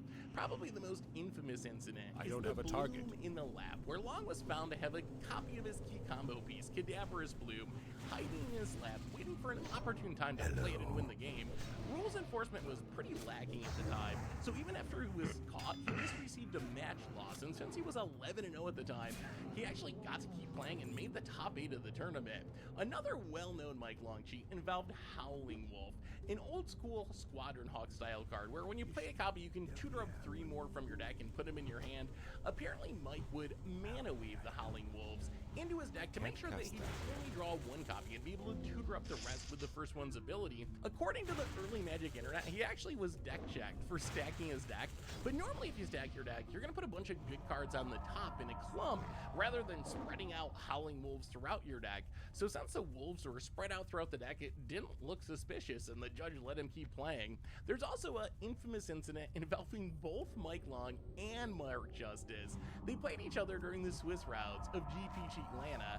One turn, Mike Long drew his card, yelled "God damn it," and then proceeded to knock over the die he was using to track his life total. Apparently, pro players actually track their life totals on dies in the late 90s, but that's a whole nother story. What happened next? No one really knows for sure. Remember, these are 2 of the most infamous cheaters in the game's history. But when Long reset the die keeping his life total, it didn't match up with the life total that Mark Justice had for Long, which he had been keeping on a notepad. Justice argued that Long reset his life total to a higher number when he put the die back in place. Meanwhile, Long argued that while he was resetting the die, Justice changed his life total downward on the notepad. A Long judge call ensued, and eventually the judges decided to go with Justice's life total, since he was keeping it on paper, which allowed Justice to untap and kill Long with 2 burn spells. Who was cheating? No one really knows, but someone was for sure. While Long was never technically suspended for cheating, he did mostly fade from Magic by 2000, except for 1 random top 16 in an SCG Legacy Open in 2011. But Mike Long's story isn't quite over yet.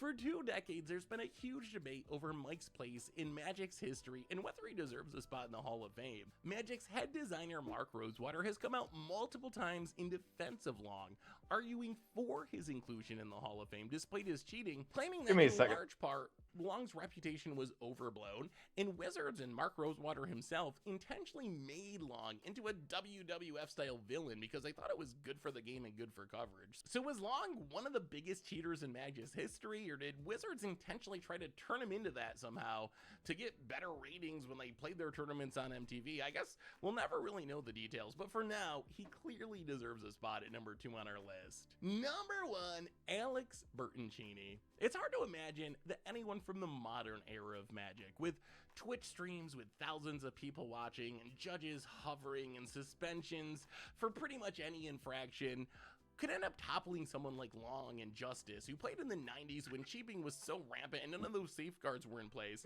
in terms of being the most infamous cheater in the game's history.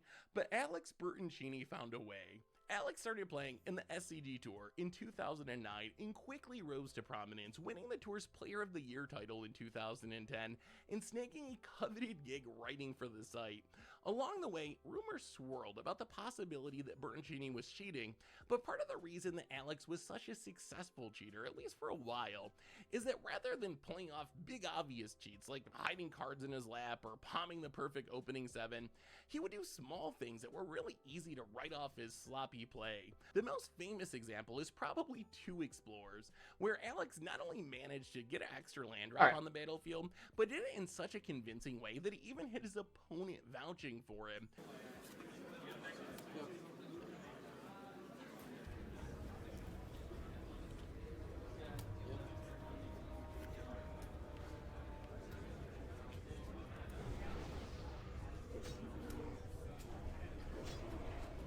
You can see here on turn 2, Alex plays his first Explorer, giving him an extra land drop. So far everything's fine, but here on turn 3 we see the cheating take place. Alex makes his land drop first turn, and then casts another Explorer, the second Explorer, 2 Explorers, giving him an additional land drop. Alex makes his second land drop for the turn, the Explore land drop, and then immediately preordains.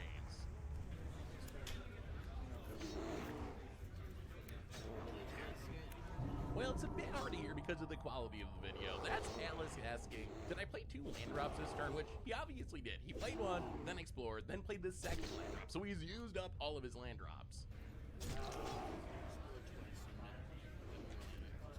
Then we hear Alex say, well, no, I explored twice, so I get another land, which obviously isn't correct. So Alex makes his 3rd land drop, and this is where it gets really good, because the person filming the match is about to call him out on it, and just look at how cunningly Alex responds. What turn is it? 2 Explorers. Yep. Turn 3 though? This is turn 3? My turn. This is your turn 3, you have 6 lands, 5 lands off of 2 Explore? You should have 5 lands off of 2 Explore. I think you played an extra land. Ellie's good. You sure? Alex manages to pull off the cheat so convincingly that he even has his opponent vouch for him, saying, oh, no, he's good. That's the right number of lands. Ellie's good. You sure? Playing an extra land drop is something that happens unintentionally in Magic. Even to the best players in the world. Maybe you're distracted or tired or just make a mistake, and you end up playing 2 lands in a turn instead of 1. Cheating in this way gave Alex an easy defense whenever someone brought up his plays. He wasn't cheating, he just made a mistake. Played a little sloppy, but he certainly wasn't trying to cheat. Eventually the list of quote-unquote sloppy plays started to add up. There was a time that Alex ended up with a Sower of Temptation in Game 1 against Reanimator to steal his opponent's game-winning threat, even though in his deck list, Sower was only in his sideboard. Was Alex cheating, or did he just forgot to completely de-sideboard after the last match? There was also a time where a dead Kira Great Glass Spitter ended up back in Alex's hand rather than in the graveyard. The problem was that his opponent first targeted the Kira with Jace the Mind Sculptor's bounce ability to break the seal in its protection, and then killed it with Curse Scroll. Was Alex cheating, or did he somehow think that his opponent made the play in the opposite order and used Curse Scroll first and then bounced it with Jace? Or what about the time he drew 4 cards with Brainstorm? Or when he had an 8-card opening hand? Or the times he had beneficial sideboard cards in his main deck in game 1? Or when he brainstormed with Jace the Mind Sculptor but forgot to put the cards back in his library? Why not all of these cheats were caught on camera? They're all part of the lore of Alex Berengini, and as you can see, any of these plays by themselves are easy to write off as mistakes or sloppy play, which led to Alex having some powerful defenders in the pro community. There were articles on Channel Fireball from Matt Sperling talking about how he shouldn't be banned. There was an article by Cedric Phillips in 2010 on Star City Games saying, to all those who call Alex Berengini a cheater, give it a rest. Chances are he might just be good at playing Magic the Gathering, or he cheated his way to the top of the SCG Player of the Year race in front of the same judges in GGS live cameras on a weekly basis. Yeah, it's certainly one of those two things. So how did Alex finally get caught and get suspended with these powerful defenders and also a pretty foolproof way of cheating that was hard to detect?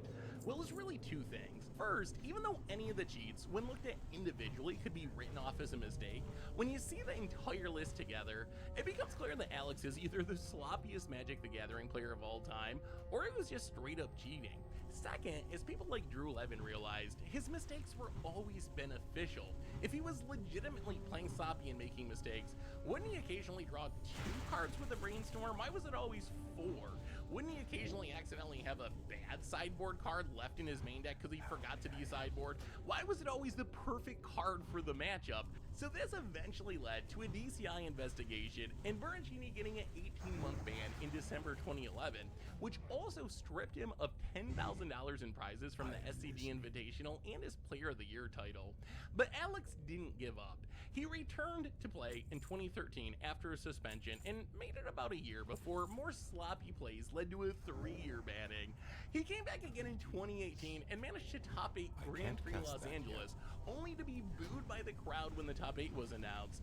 Along the way, there were even more accusations of questionable plays. This led to Alex posting a letter to the Magic community on his Facebook page where he admitted to some cheating in the past and also said that he didn't learn anything during his first suspension and came back to Magic the first time as an even worse person, but that this time, after his second suspension, it was different and he really did change, and now he wanted to be someone who spreads good. Unfortunately for Alex, neither the community or the DCI was receptive to his arguments or apology, and shortly thereafter he was banned again, this You time won't for like life. me when I'm At which point he angry. deleted the apology post, which further made people question its authenticity. Last Alex was seen on the Weren't internet, you he was leaving? trying to sell some NFTs featuring pixel art that may or may not have been ripped off. This is so fucking stupid. Think of anyone else that should be on our top 10? Why is it like this, dude? I've tried so many times to beat this, and I can't. Ah! Impactful card from every single year of Magic. I don't have the fucking gear to do this effectively. Like, I have to be so fucking careful, and the fact that I had no fucking mana again. We pull up an ice cold God, dude, balance druid is garbage. You just can't sustain anything. Today we're cracking some packs, tapping some lands, and desperately trying to ignore the fact that our opponent smells like roast beef as we dive into the spell-slinging world of Magic the Gathering. Cardboard crack, wizard poker, or solitaire for the sexually impaired. Getting Magic the legit Gathering sick. is a cultural phenomenon that has This shit long is since such a taken the world deterrent, by man. storm. I don't. First released in I'm 1993, like, this isn't Magic fun. the I gotta Gathering wait was for him to the world's respawn, so I gotta first wait for all trading these card game, dickheads to combined spawn with the fun of themselves. This is trading gonna be hard pictures of again. girls' boobies that you found under your older brother's bed with a game of Oh my tactics, god, who the fuck all is this dipped guy? in Hi, I have an emergency. There's a lady on the side of the road. She's chained up. She needs an ambulance. Do you know where you are? Are you chained up? And then I saw the small revolver. Take a deep breath, sweetie. Who chained you up? You know the person or were you kidnapped?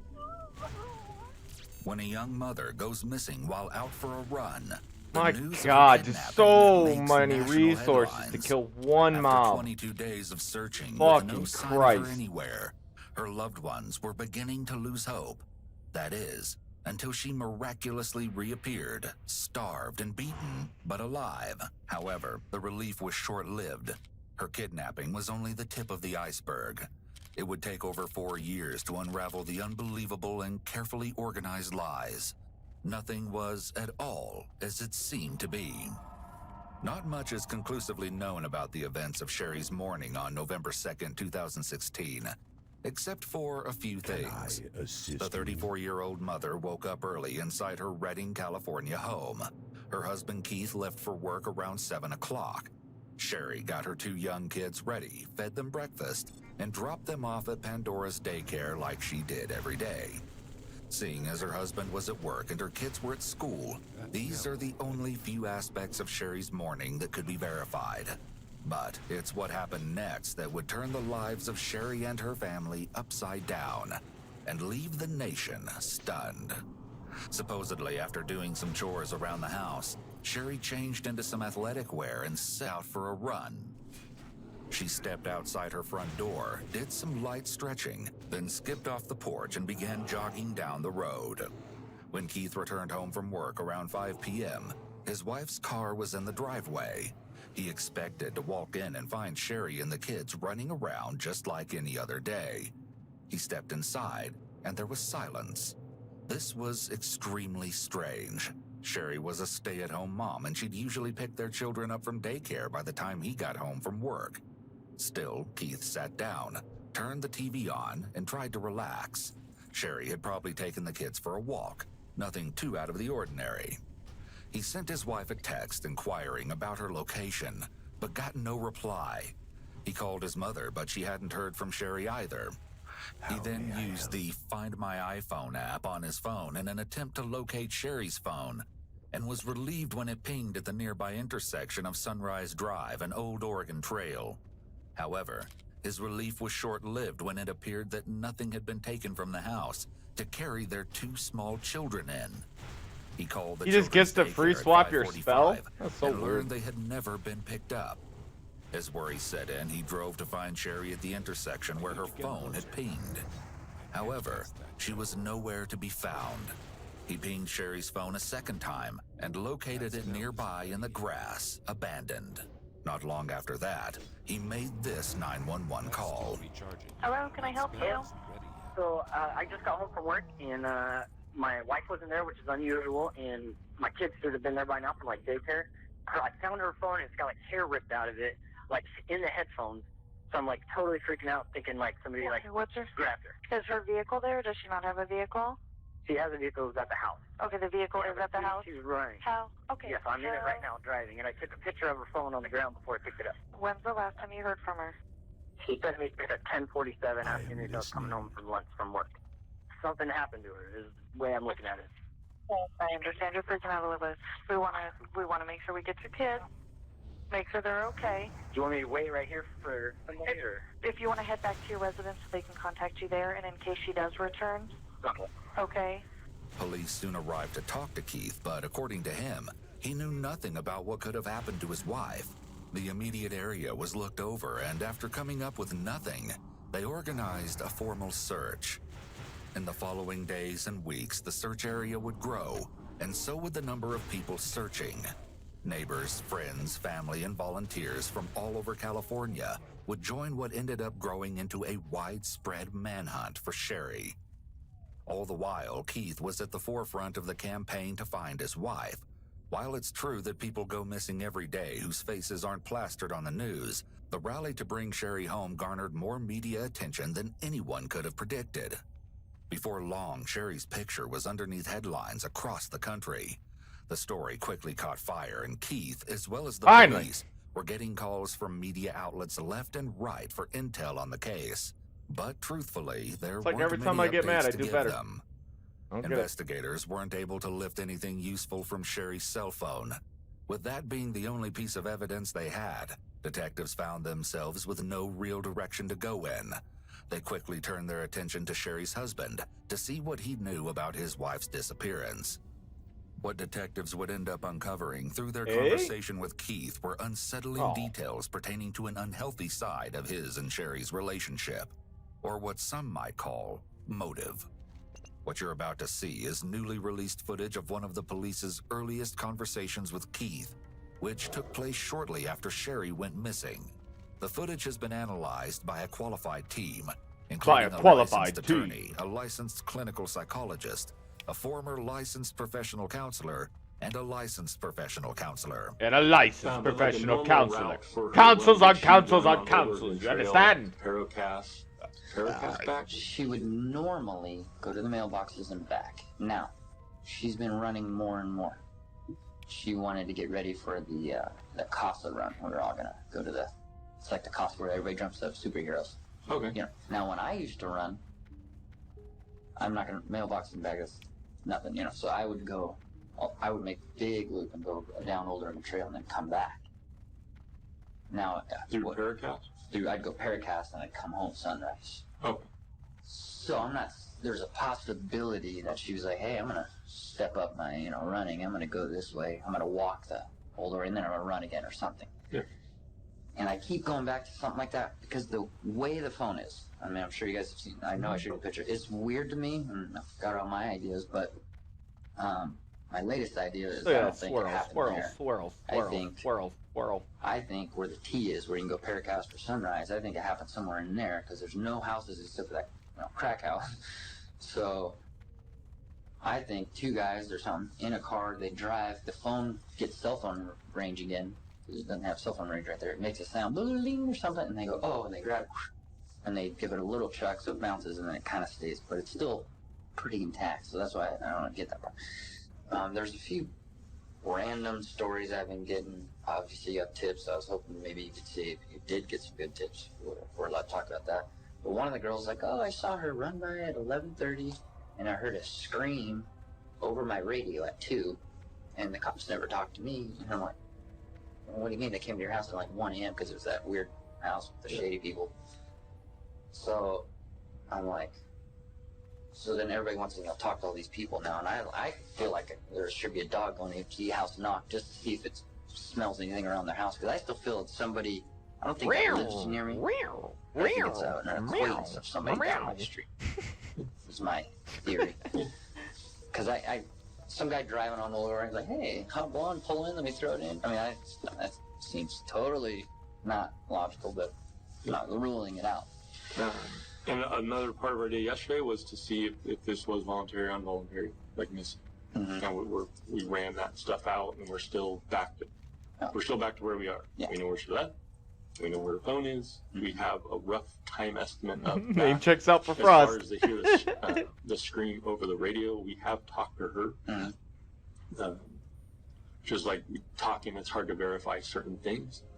The 11 o'clock fits lots of other stories and people talking to us. I'm saying 11 to 12 she left, and I think 11:10 she started running, based on text messages. Dang, look how close I am. Right there, he has another mission? Well, someone above me has a been mission. Brainstorming a lot concerning his wife's disappearance, as would any spouse who's desperate to find their partner. However, someone who wants to keep suspicion away from them could also benefit from planting theories and perhaps some adventurers can. Particular direction. You need some help, lady? In the missing person's case, the victim's partner is very often one of the first and most thoroughly investigated of the suspects. I am honored. And Keith is likely aware of the detective's suspicions. How may I help? The spouse is often looked at closely when their partner disappears, so the detective is likely suspicious of Keith right now. The only other thing I was thinking is also maybe she got tired and sat down, and that's why the phone was like that. I was like, that's a weird, you saw it. It's not the hell would you sit there? Yeah. And she wouldn't let me get her butt dirty, I know her. And then why would she leave the phone and if some guy pulled her, she'd run. I mean, she would scream, I don't know. Or there would have been a kick mark. I mean, there's nothing. Yep. But I saw anyway. Keith not only recognizes, but points out holes in the abduction theory. This is an indicator that he's being truthful with detectives. With detectives. In this situation would have more to gain by pushing the idea. I lose intellect, but I gain. Now, one thing I Extra 3 heard, stats. obviously I have a different stand, and you guys have to go with facts. But I heard Senko, and he's like, at this point, it's not an abduction. Me, I'm like, yeah, it is. Like, why are you saying it is? Is that because you have no evidence, or is that because you're like, we're still checking out? Briarthorn. My I think I family just member, hit he's like, 100. I think you're not still being looked at, and I was like, they can look at me all they want. Like, Get out of here, Bear. pissed if they're wasting resources. Busy. On me. I understand. Oh, 85. They need to look at me. Jerk. But I was like, if there was like a team of 5 guys, You have a looking at high me chance of this getting whole time, dazed when you're in okay, this it wasn't him. We need to go here. I'm gonna be like, I'm kidding you. So sorry, I'm getting upset, but I wanted to bring it to your attention. So I don't know why that was said, but that fine line, the big scheme of things, per paper, per what we're putting out there. Dude, I've been in this area for so long, like it's crazy. That's the legal. I feel like I have been. Okay. That's not to believe that we're not investigating this like it's an abduction. Okay. The legal term is missing person at risk under suspicious circumstances. All right. That's why that was said. All right. So it's not suspicious circumstances for us, for paper, whatever, like for that side of stuff, is the abduction, or what we believe possibly is an abduction. So we're running that down as an abduction at this point until evidence tends to show us one or the other. Most innocent individuals will be cooperative with an investigation, but they may express anger or dismay at being wrongfully accused. Given that this is a missing persons case, there's an even greater sense of urgency to find Sherry before it's too late. It's justified that Keith would be frustrated by the idea of police possibly wasting time looking into him. In the meantime, I think you should have questions. Go ahead. So, based on that, we're looking at you. Yes, we are looking at you. I told you that from the very beginning. Yeah. We're not wasting resources on it, but to get to the... You have to cancel me out. To fully get to the next step, not saying that there's not detectives on that next step. To fully get to that next step, we have to look at you. Because if we don't, it's irresponsible. When the detective definitively informs Keith that he's a suspect, Keith leans forward and puts his hands on the table. A gesture that indicates that he's being open and has nothing to hide. Though his mannerism suggests that he'd have no reason to be involved, the troubling undertones of their relationship might suggest otherwise. What was going on in your guys' relationship in February of this year? I would have no idea. I mean, I'm assuming it would be related to maybe a text message, and then we go back and forth and we say mean things when we get in arguments. Seeing as the detective is asking about something that occurred 9 months prior, it's not too concerning that Keith can't seem to remember. But his response does provide us with some key information concerning the extent of their relationship troubles. If someone rarely gets into fights with their spouse, it's more likely that they'd remember a fight from months ago. It would be such an Considering unusual how event that it close would this stand is out to in the their other memory. zone, this feels like a However, if better couple's walk. relationship dynamic I want to go involves past frequent screaming into the matches, south, it and would be actually what I more want to do difficult is to gather remember through each one, this, because it's such and a I'll hit regular 20 by occurrence turning in those that quests they and come start back to and grab blend these ones up together. here. You concentrated more like recently everything's fine. Recently things have been fine. Definitely. And which it all appears that way. Oh, yeah. I understand you need to go back because you're asking, I mean, you guys are good and you guys have your arguments. Sherry is definitely very, she wants the, I don't know, try to figure out how to do this here. We get in arguments and she blows up, not through Facebook or anything, but she'll definitely make a big scene and get very mad. And she's kind of a slam door type of a person. Me, I'm like, don't, you're gonna break. I am more of, I want to leave and go and leave the situation really cool, but then I get in trouble for that because that makes her upset. So How are there this many quests here? What calm down. the hell? Then she'll start. Oh, it feels like it's just, oh, it's 1 or 2 quests. Verbally kind of attack, if you will. And then she'll say some mean things. And then after so much, I'll say some mean things. Then we are upset. And then within like a day, hey, that was pretty wild last night, right? And then we're all good because we have kids. I don't like when she yells and gets mad in front of the kids. It's like, I remember when I was a kid, my parents used to fight. I hated that. So it could have been something where we fought about, yes, but you can't do that around the kids. I am willing, if you want me to, I'll go and read, or you can tell me what the exact fight was, and I'll tell you everything about it. What Keith is describing could qualify as an emotionally abusive relationship, with Sherry being the abuser and himself being the victim.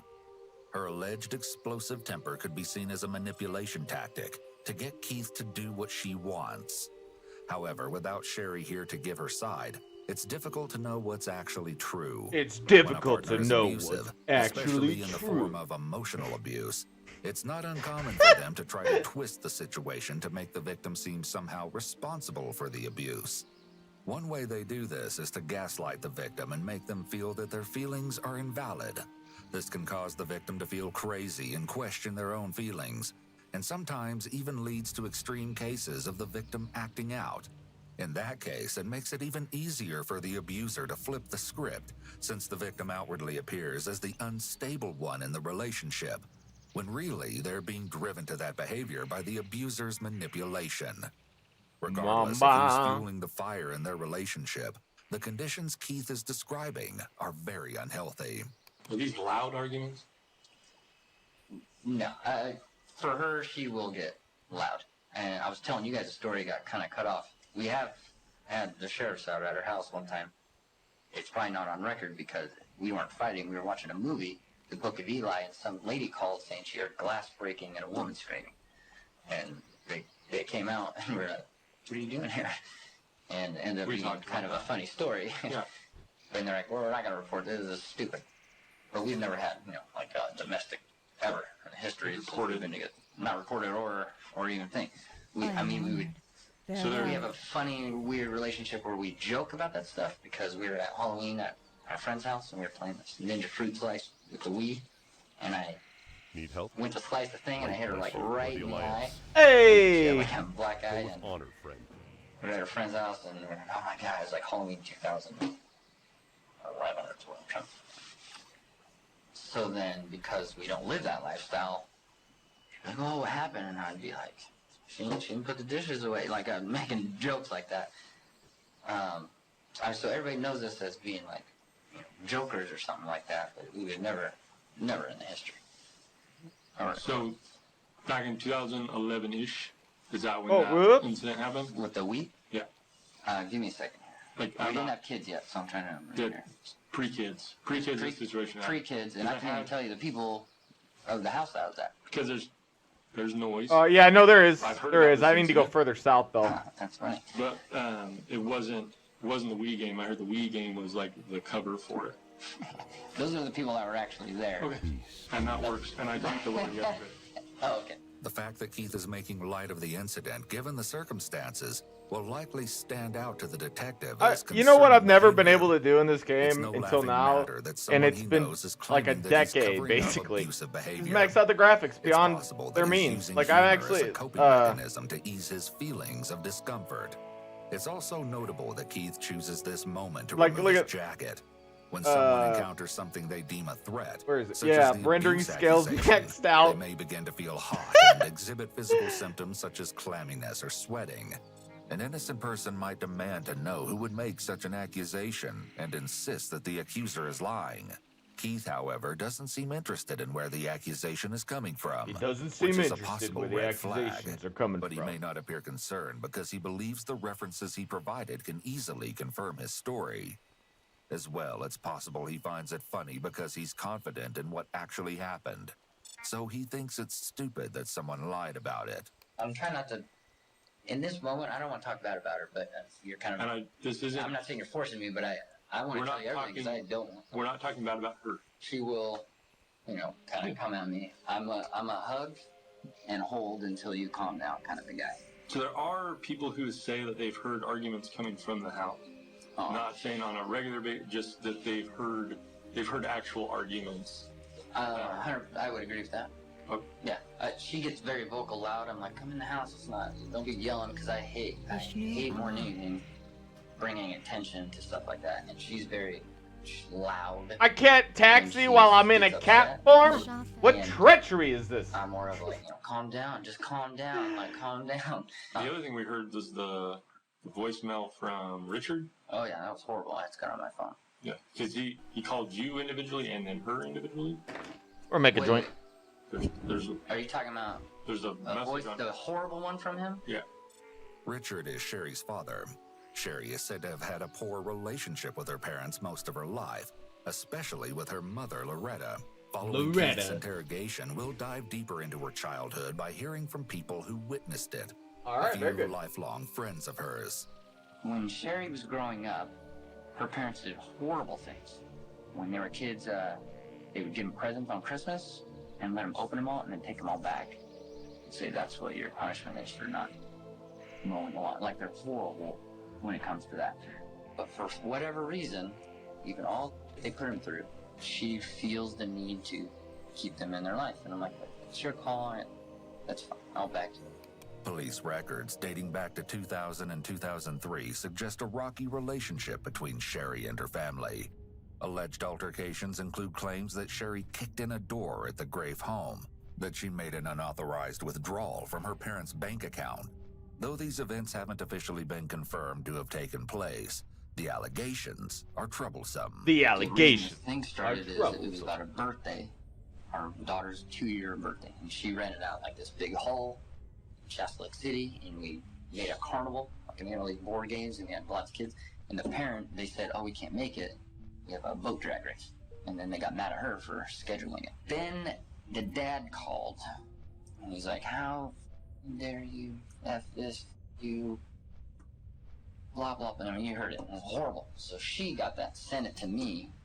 So that's how that voicemail got sent. So then she sent some emails. I'm assuming you saw some of those. All right, we got some emails from them that were horrible. And I'm like, are you kidding me? These are just ridiculous. We had, in the very beginning, which I don't like talking about, we had a little blip where she went to like some big like conference thing in some other state on AT&T. And there was like a text message, and met this cute guy, and whatever. And I came across this. What the fuck is this? We got in a big fight. I was extremely hurt. We didn't even have kids yet. I was like, I don't want to get divorced. You know, she didn't do anything with the guy, but I was like, this is how the f are you doing that? You know, I was like super scared and afraid. I was like, we're gonna get a post nuptial. So I went out and I got one. She's like, I'll sign whatever. Like, I didn't mean to do this, whatever. Notice that Keith describes the text message situation as a little blip. However, the resulting explosive argument clearly suggests otherwise. Keith might have a general tendency of minimizing the issues in his and Sherry's marriage. On the other hand, he might be downplaying their problems to dissuade the detective from looking at him as a suspect in Sherry's disappearance or a perpetrator of domestic abuse. He also seems to gloss over how exactly he stumbled across the text messages in Sherry's phone. The fact that Keith read her texts in the first place indicates that there was already some level of distrust in their relationship before that incident. But we make up, and then we both, we never get divorced. We'll never get divorced. Like, we're locked tight. We know that we go through these, and a lot of people are getting divorced. We're not that couple. We're looking for any shred of anything. Coincidentally, a series of text messages between Sherry and a man by the name of Donovan Misk found their way into the investigation shortly after her disappearance. It seems the two were communicating in the days leading up to Sherry's departure, and even trying to coordinate a time to meet up. In the end, they were unable to establish a feasible plan. Donovan was soon cleared of any involvement, as it was verified by his cell phone records that he'd never made his way to the Reading area as they discussed. The only thing I can think of would be her laptop. But if there is a computer there, and we're trying to find the skeleton life. Everybody's got a personal life, a private life, public life, and skeleton. So is that possible to get that stuff today? The laptop, yeah, I really been using the iPad, but I don't really want to give that up. Although it may seem odd for Keith to not want to hand over evidence that could potentially assist police to find Sherry, this doesn't necessarily point to his involvement in his wife's disappearance. However, it does indicate that there might be something on the iPad that he'd rather the police not see. Regardless of the reasoning, an attorney will almost always advise you not to willingly hand over your phone or other devices unless the police have a warrant. Either way, judging by the exasperated face rub, Keith is stressed by the detective's request, something the officer will surely note. What's today's goal? We have people looking. We have people looking for surveillance. We have people contacting the people who've already been caught. So like the tips, like people are going and actively working. So we are a fishnet out there. Everybody's doing something. So we don't. No, it's fine. Part of me wanted to like shut I-5 down for anybody coming and going. Everybody's got a piece of this in our agency. Go over there. I'll get that. No, I guess call you later. Yep. Keith wasn't the only one who could offer a look inside Sherry's life. Police also had several interesting conversations with people close to Sherry. Everyone had something fascinating to say, though some of their claims would sharply contrast Keith's description of his marriage. Did she talk to you about like the ins and outs of her life and relationship with Keith? She was never real specific with a lot of things. I mean, I definitely knew that there have been some problems going on for quite a while with them. It was very obvious in her behavior. How could you describe that to me? She would flake, which is something she would never do. You know, you'd make plans with her and she wouldn't show up, or she would give you some lame excuse. Tell a long story, but nothing is on record, and nobody but him left to tell the full story. So sus. Dude, you're not wrong, man. That's like the half of the issues with like murder situations is like the other person can't defend themselves. So then they paint this crazy ass story. You're not wrong. You? No. I hear she gets explosive when she's angry. Yes, I knew her as a kid. We always called her crazy. You know, she was crazy, she was wild, she was out of control. I'm not surprised, and I kind of feel like I'm the only person who feels like she ran away, but I really do.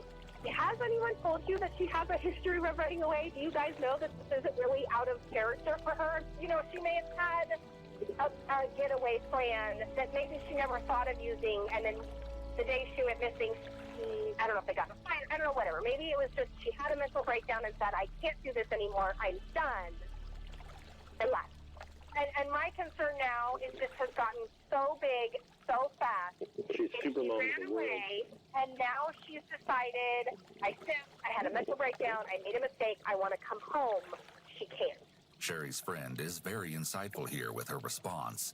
She is correct. If Sherry left on her own, then it would be very difficult for her to suddenly come back home without facing judgment and repercussions now, as police had become involved. However, there is a key difference between her having run away as a child or teen and what might have happened in this situation. If Sherry staged false evidence to make it look like she was abducted, she might have felt she couldn't allow it to appear that she left willingly, as that could make her look like a bad parent. If she cared more about what everyone would think of her versus how her family would feel about her being kidnapped, this could suggest she has narcissistic tendencies. So when Sherry and I were growing up, 15 years old, she ran away from home, went to San Ramon area, Walnut Creek. Well, we got back in touch with each other, and she ended up moving down to Orange County and with a boyfriend. She's had lots of boyfriends, lots of men in her life. I do believe when she married Keith, her husband now, she had actually been active with as many men as she was years old. Okay. So, and Keith is aware of that. He knows that. Was that a problem for him, or? It was a problem for him, yes. You know, and then he came over and talked to me and said that he had, you know, found out she was talking to an ex-boyfriend via email, and, you know, that really upset him, and he just didn't know, you know, why she was doing this, the type of situation. So there is a history of that. What about like the last year between her and Keith? They have seemingly been fairly happy. I mean, that she, you know, has expressed to me in the past. I can't tell you for sure in the last year she said it, but if I ever try and leave him, you know, he'll kill me. Sherry's alleged promiscuity prior to marriage, along with instances of her talking to other men while she was married, may be attention-seeking behaviors caused by a personality disorder. An individual with borderline personality disorder may have a pattern of unstable relationships and impulsivity. They may also demonstrate intense or inappropriate displays of anger. To our knowledge, Sherry was not diagnosed with this disorder. You know, I mean, she like went down to, he will chop me up into little pieces and bury me in the backyard. Like, that is verbatim out of her mouth. And one of just our like questions around the office is why she's a stay-at-home mom and takes the kids to daycare. She really wanted the kids to be prepared for preschool, for real preschool and kindergarten.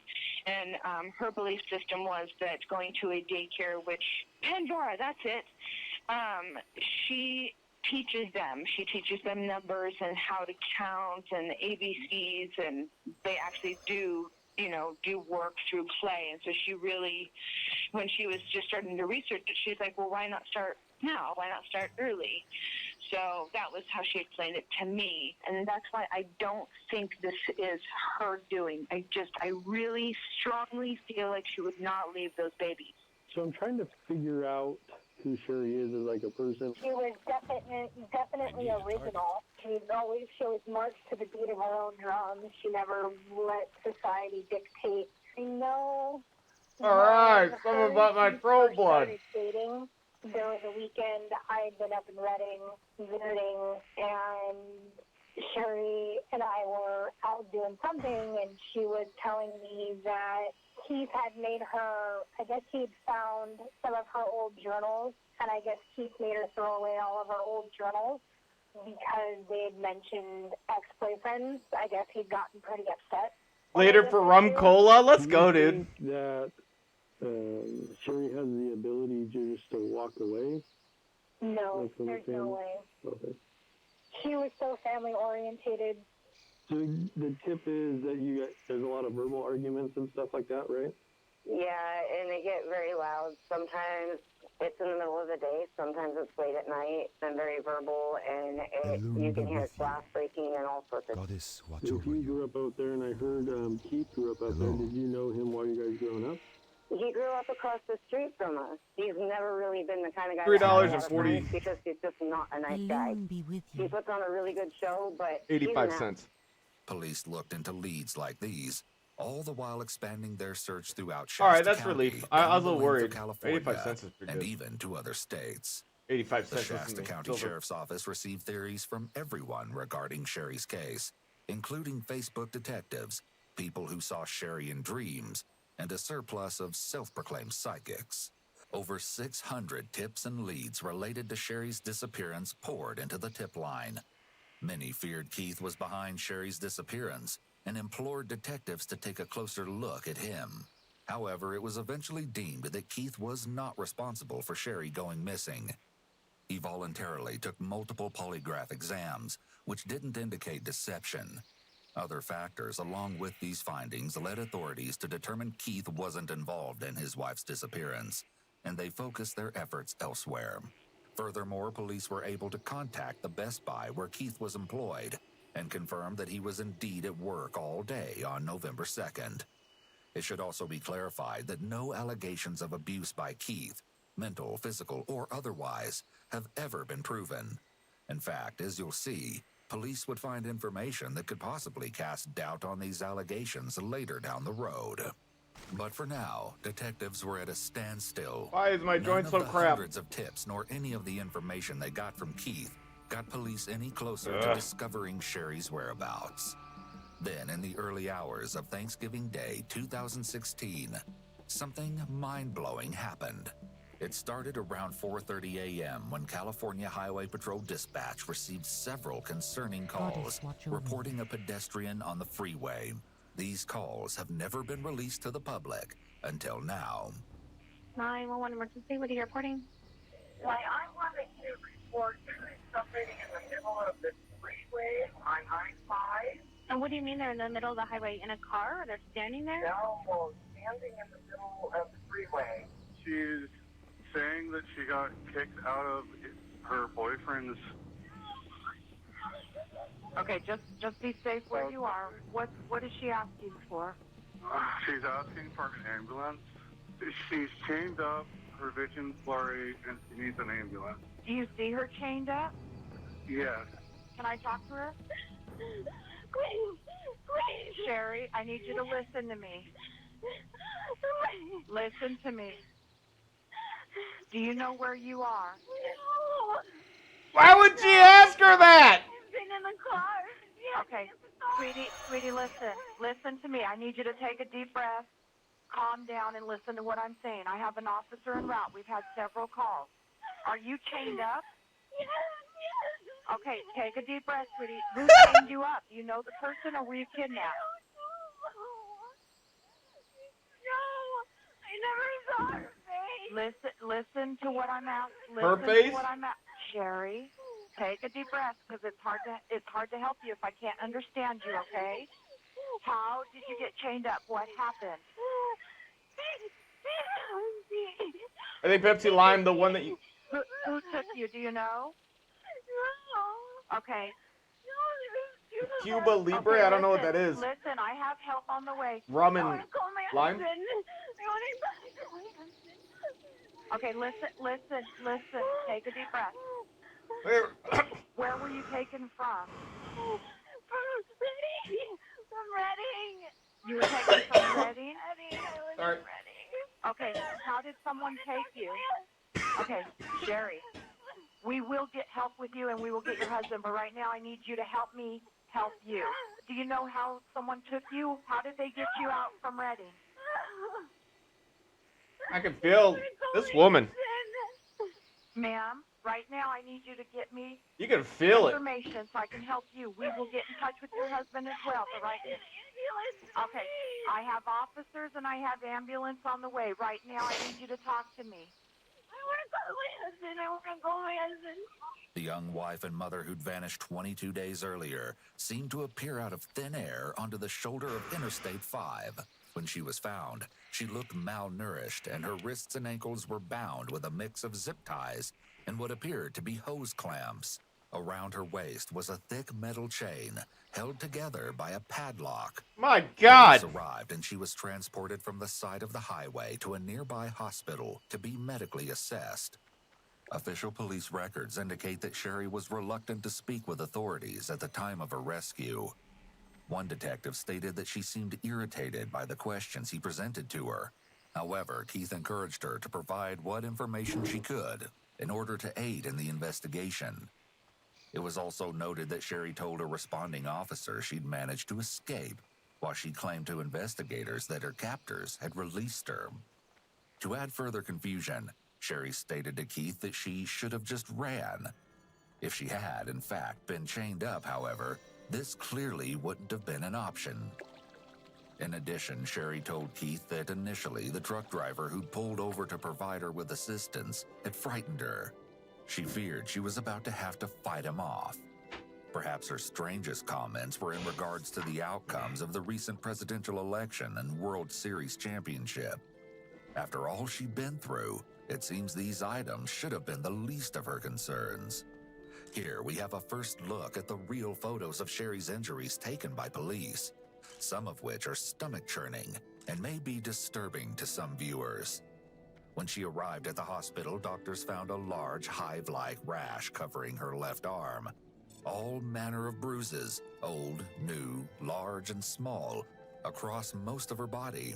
A number of bruises on her face. Her lips were cracked, her nose was broken, and there was a deep hole in her left forearm caused by a burn.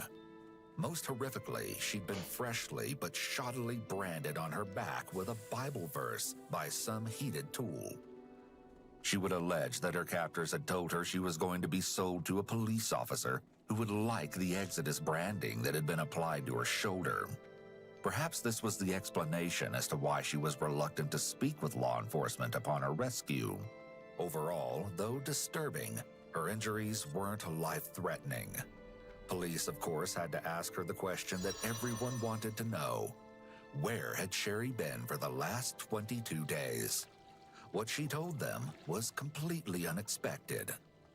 She reported to police that she had been kidnapped while running by two Spanish-speaking women who tortured her, barely fed her, and kept her chained in a closet inside their home. She also mentioned being transported by her captors in a dark vehicle, the make and model of which she didn't know. Sherry discussed her injuries and ailments with the hospital staff, including the doctor who was tasked with assessing her condition upon her arrival. Sometimes You got my if attention. you are left enclosed for a while, you get kind of a heat rash here. And that's what that kind of looks like. He explained the likely cause of the rash she'd sustained. According to Sherry, the women behind her imprisonment even made her wear an adult diaper. But that's the most detectives would get from Sherry that day. Sherry was bandaged up and returned home to her family. Meanwhile, the sheriff's office was abuzz, now convinced that they were now on the hunt for the two violent female Off with abductors you. on the loose in Safe California. travels. 4 days later, detectives visited Sherry's residence to gather more from her about exactly where she'd been for the last 3 weeks. Just ask you to tell us your information whenever we get going, and you just tell us everything as you want, and as we go, we'll ask some questions, clarify some stuff, and hopefully by the end of today we have a very good idea of what's going on. I mean, so like Kyle says, you're in control. You need to take a break. Say when, and we'll go off air and all that kind of stuff, okay? I feel like sometimes it's easier with my eyes closed. Sure. Is that okay? Absolutely. Absolutely. You can do anything you want, other than assault me or hit Kyle. You can hit Kyle all you want. I'm good with that. Just don't hit me. Notice right off the bat how Sherry is sitting, very childlike, with her arms wrapped around her legs. She's exhibiting a lot of self-soothing yet juvenile behavior. It's very interesting that Sherry would ask to give her account with her eyes shut. When someone shields their face or eyes during a conversation, as Sherry has just requested permission to do, this is a blocking behavior that is typically considered evasive, and it can indicate that the topic is uncomfortable or distressing to them. Alternatively, it can also be a sign that they aren't confident in what they're saying, or even that they're lying. However, everyone handles trauma differently, and detectives must be mindful that a victim's individual needs are considered. Also, my skin is still very itchy everywhere, so I apologize. Everything is itchy all everywhere. No problem. Sherry's alleged itchiness could potentially be her way of preemptively explaining future self-soothing behaviors she may soon be exhibiting. Where would you like to She start? may soon be exhibiting. I have no. Okay, so on November 2nd, 2016, what happened? Did my usual routine, fed the chickens, cleaned the house, cleaned everything, just the usual. Note her repetition of the word usual. She uses it to describe everything that was going on that day. By repeating that everything was usual, it keeps her from having to come up with details about what she actually did that morning. Nothing, yeah. Text message my husband to come home for lunch. Which, looking back, is quite embarrassing. He's like, thanks for, that last text message. Honey, will you please come home to have sex with your wife for lunch? So you went to daycare that morning, right? Do you remember that? Okay. Tell me about your drive to daycare. No, I'm married. Just the Normal day? Yeah, absolutely. Just the normal. Fed the kids breakfast. Dropped them off at Pandora's. Nothing unusual. It wasn't even a hard goodbye. Sometimes they're like, no, don't leave me. And then when you left daycare, tell me about what you did after daycare. Drove back home. Okay. Did my usual. Did my usual. Chicken coop. Oh, I got mail. Clean coop. And then just started my usual cleaning, everything. After that, president got frustrated, changed into. Damn! Whoa! Whoa! love so 40 much that my gold? husband Wow! knows Thank my you. clothing so well that Way he knew more. what I was wearing. And what were you wearing?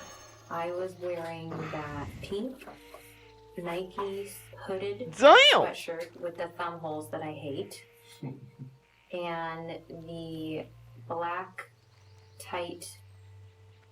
I can't remember where the I'm gonna say they're leggings. where they Thicker than that. The black tight, stripy. Not really stripy. Just kind of black and white. speckled. Oh, he's broke. I want to be a better runner. I like to run, but it's difficult for me. So like getting back in the swing of it, I had an app that I would use that does, you know, run this far, walk, run this far, walk, and it amps you up to like a 5K.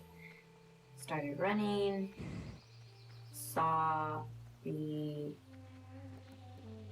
two, maybe there was three, guys cutting the tree at, what's his name's house? The guy that did our, Toby, thank you. Toby's house. Okay, so down Casa, turned right. I mean, damn it. I think it. Oh, there it is. It's up there. Yeah, I was about to say. I think it was up at the top. Just before the where the mailboxes druids started are. to slow down, I was just about to transition into walk. So it's run, walk, run, walk. Right when I got towards the mailboxes was right before it was gonna say now slow down. That's what the app does. We've listened to the app. It's Oh, pretty God. powerful. Now walk. Yeah. Now slow You're down. halfway through. Right? You're doing good. Yeah. So it's a funny app. Sherry appears to want to be liked by the officers and seems to be trying to form a connection with them, which isn't necessarily unusual. She keeps her eyes locked on one of the detectives as she gives a dramatic replay of her running app. However, she's showing signs of classic rapport building techniques done by narcissistic individuals. She presents herself as likable and someone in need of protection by highlighting her imperfections, along with a lot of sustained eye contact and dramatic focus. So you get almost to the mailboxes and you think Sorry, stop. my lips are like cracking and Do you need some water? no, everything's like this. So you're about to, Painful right here. Sorry. you're good. You're about to Oh, the they're right below me. Back Derp. to the mailboxes. And these are the mailboxes near. Trade me! Right. My mailbox. Sherry is exhibiting an array of grooming behaviors, further indicating the anxiety she's feeling. The exact reasons behind this discomfort are Isn't not there a way yet to known, just see it? but will soon be uncovered. Keith places a water bottle near Sherry after she mentions that her lips are dry. It's impossible to know his intentions at this moment, but it could be a genuine act of care or the affectation of a model husband for the detectives. Before the mailboxes, I start to slow down. I see a vehicle go past. I see a vehicle go past Sunrise Drive to. It's gotta be somewhere. Like the front two tires are okay. past the actual street sign, and then it backs up. And I immediately have that feeling of, that was weird.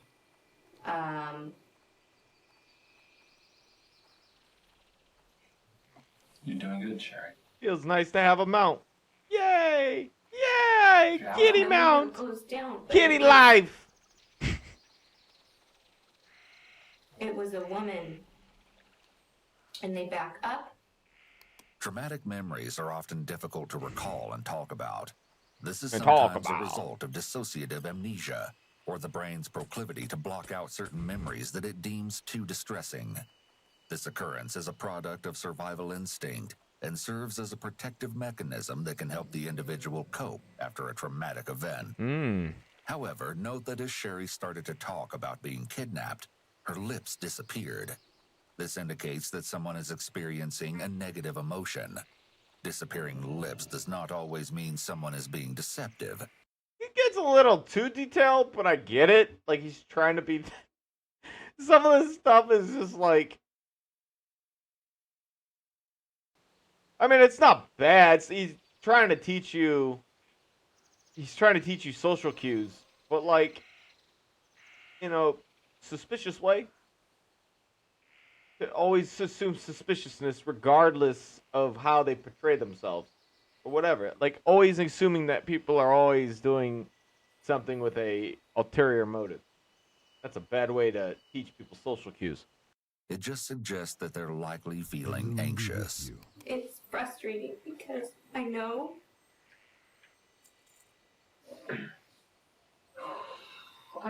she was wearing a hat, but I can't see the color, and I can't see her clothes. Once again, we see Sherry exhibiting blocking behavior, and she buries her face in her knees. Let's just let's talk about the big details. I'll make a note. He asked for help. I want to say it's maybe like a hang. A or gold bar? I wonder how much I could get on the auction house something for a to gold get bar. my attention. Is that the passenger or the driver?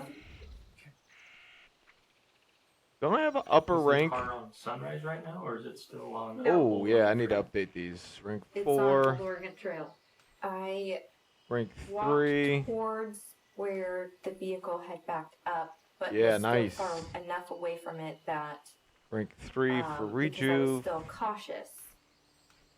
I had my phone in my right hand and my earbuds on, and I took out my left. Oh, to I guess hear this is her. probably better. And Oh, then she speaking of, I opened the didn't. door. And then I saw the small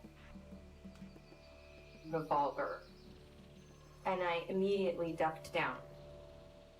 I crouched down. Like in a ducking, crouching. Like in a ducking, crouching. With, okay, so across the road, phone's in my hand, earbud out. As she describes her story, Sherry acts out certain details wrong. She's repeatedly said it was her left earbud she pulled out, but consistently acts out reaching for her right ear. It doesn't seem like a huge deal, but when a lot of these mismatches show up, detectives will become rightfully suspicious. Rightfully Towards the suspicious. vehicle. This. Not all the way down. Squatting. Not crouching. Squatting. Laid my phone down. Perhaps in an effort to remember the details of her harrowing story, Sherry jotted down some notes that were later found during the course of the investigation. They included information about the alleged captors. The smaller, younger one had longer, curly hair, no bangs, and hairy arms. The bigger, older one had straight, thick, dark black hair and thick eyebrows.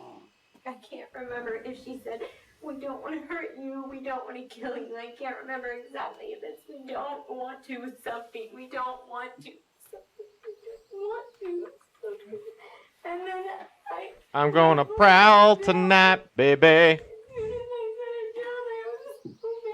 Jesus, lady, calm down. All right, okay. My God. And then I turned and I pulled my hair out because Points. and I had to run away and I didn't and I should have and I just that's all I Do you want to come back up to the table? I'm a kitty cat, I and I went look this good. direction. Kitty, kitty, kitty, kitty, kitty cat. I'm a kitty cat. Wait, I get bonus. And I can't remember lifting my leg. I can't remember the back door open. Sometimes your brain says, we're not accessing that part right now because it's not time. We're not ready for it. So I've done it in the past. And some kitty. With different cases where you look at it from a different point of view. Okay? All Because your mind, right. Okay, so we got body forms. uses different parts of your brain to access different pieces of information. Okay? Believe it or not, that's what happens.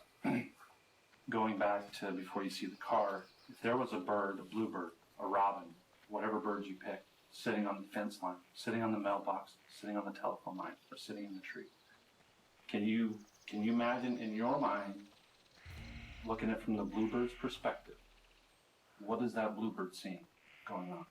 Running to the mailboxes. Hold Cutting on. diagonally. I didn't cut diagonally until the vehicle stopped, backed up, and then stopped again. I stopped at the grassy area, squatted, Seeing if there's where's the innkeeper pulled at? out my hair. Oh, dude, I didn't go to alchemy. my Gosh hands up. dang it. That is it. Does the bluebird see which side of the car you got in on?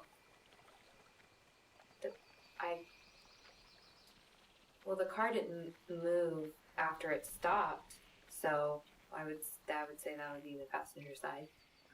But you don't know. Just Remember. That's fine.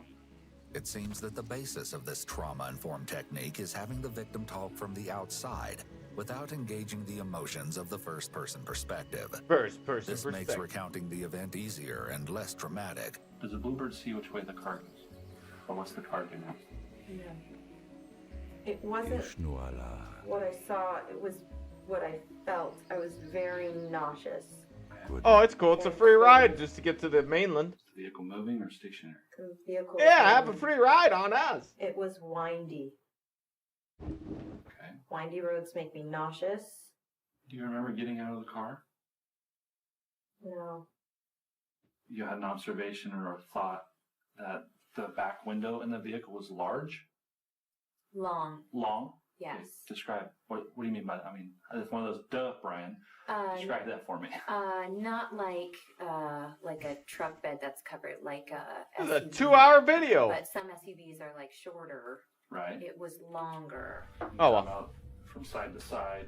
Yes. You're talking about the back, or if it Not is the passenger door window. You know what I There's could go another for. window past the passenger door window. Penis. You and I are looking out Sunrise to Old Oregon Trail.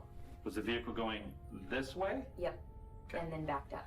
And then it backed up. So right now I'm pointing, that's northbound, and it backed up a little bit, then that's when you encounter. Northbound's the side that's closest to Sunrise Drive, correct? Correct. Yes, then that's it. I'm very frustrated because I do remember laying down in a that. vehicle, Well, you I don't think you feel can. a U-turn. Is Wrath of the Lich King? Acceleration. I don't think you get. I think you have to pay. And I just can't. I can't find that. It's just not there yet. Do you remember any music as you were driving around? Yes. Mariachi music. Was there is it a station or like Pandora? Like as in a radio station? I want to say it was probably a radio station. I can't be sure, but did I hear any Pandora commercials? No. What brings you here? Did you hear any normal commercials? Go like in peace. if we're listening to a radio. Feel free to browse. I didn't hear commercials. Like I didn't really hear, and I don't think I ever heard a complete song from start to finish either. When she's describing this kidnapping event, she goes into a bit of a trance. She turns inward to imagine the scene, and it's like she's telling a story. She doesn't really want to be interrupted. She's very detailed about the run, the phone, and soon the room she was kept in. But there are almost no details about the car, the kidnappers, or the kidnapping itself.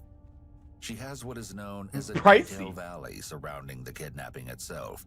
Mountains of details surrounding it, but very limited about the actual kidnapping. Ah, come on! A lot in the house. Hang on! Like, was this? Was it Pandora or? Yeah! I made it. So, since we touched it twice, you mentioned the house twice or location. Where do you remember? Can we talk about that? Let's start with you. Tell us. What would you like? The description of the room? Would you like the sounds that I heard? Would you like what I think was there? What would you like? What was the first thing you remember? The first thing I remember was the zip ties on my hands. And then the clothing that was very big. It was baggy clothing. It was sweatpants. I mean, the amount of energy it takes to get over here to go do it is probably not efficient. It's just a nice change of pace, I think. Not that I'm bored of leveling or anything. I just, you know, and I it's nice. didn't feel good. I couldn't stand up. I was very dizzy. When you first had this and the sweatshirt stuff, is that the same stuff that you were found in the other day? No. How so? Because they would change me. Okay. This conflicts with Sherry's story upon arrival at the hospital. You likely recall the recorded conversation between Sherry and the attending doctor. Sometimes if you are left enclosed for a while, you get kind of a heat rash here. And that's what that kind of looks like. All along this arm here. Everywhere. It's everywhere. Is that okay? Were you in the same clothes for a long period of time without bathing? Okay. That's probably what's going on there. Because there was a drawstring on the sweatpants. There was a drawstring on the sweatpants, and the other one didn't have a drawstring. How many times do you think you were changed? Or had changed clothes? Obviously at least twice, so it's very... Yeah. I mean, it looks like they're pretty needing of it. Did it seem like the clothes were new? Wait a minute. Okay. The sweatshirt, the top was changed more because I was trying to manipulate her. My skin was like on fire. It was really itchy everywhere, and I started this rash that's up in here. It was starting to like swell. It was starting to swell so bad that it was like putting pressure on my arm. So I was trying to manipulate them. I need some kind of medicine. Like, look at my skin. You need to wash me. You need to give me medicine. You need to get me something. And I was using that, and it was so itchy. So they would argue about washing my clothes, and I was able to take two showers. Can't remember what you call a shower. It was get in, rinse water down your back, and get out. But she let me wash my underpants in the shower. Yeah, that's good. Even though I'm not going heels, I still am in like partial heels. And that was when I was trying, it was always look down. Don't look at us, look down. I was never allowed to look up. The first day with the zip ties, getting out of them, because they were behind my back. So I pulled them, I did one of these moves. And that's what this scar right there is from, is the very beginning, when I got them off. And I bit them, because I couldn't, because Keith and I have even tried this move before, the whole, like power through it and bust it. And I tried that and was unsuccessful. And it cut right here, and I was like, I remember doing this with Keith. How the F do I get these off? And I tried that several times, and I tried the power bust it down, and that's where it cut in right there. And then I was like, I can't bust through them, so then I just chewed it off, and I cut my lip right here, and then I busted them. And then it was like I tried the door. I could tell that the door had a deadbolt at the top, so I couldn't open the door. And then they came in, and that's all I remember from that experience. No, there's something else.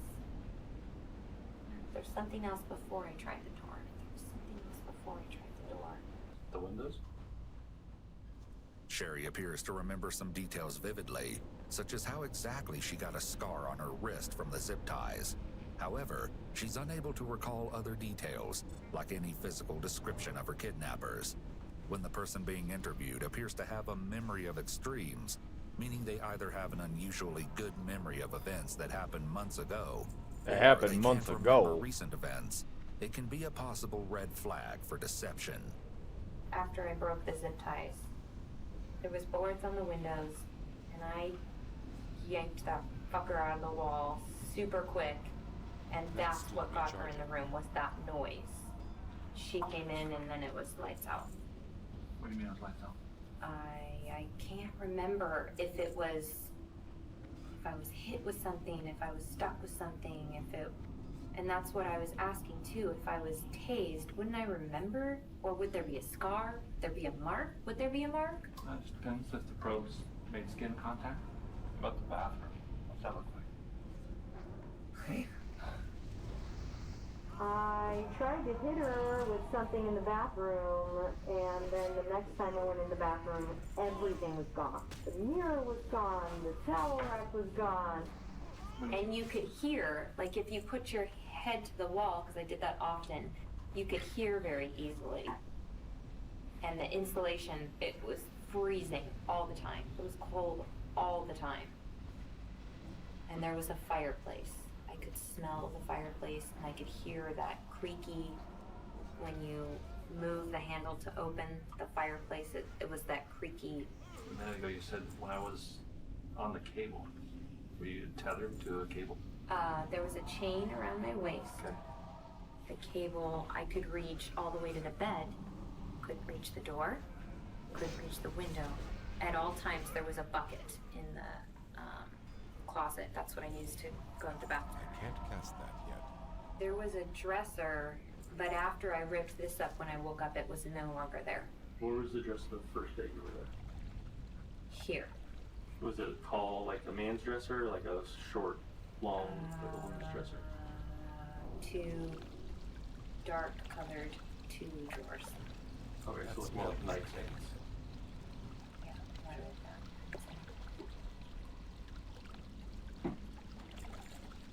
One, not two, just one.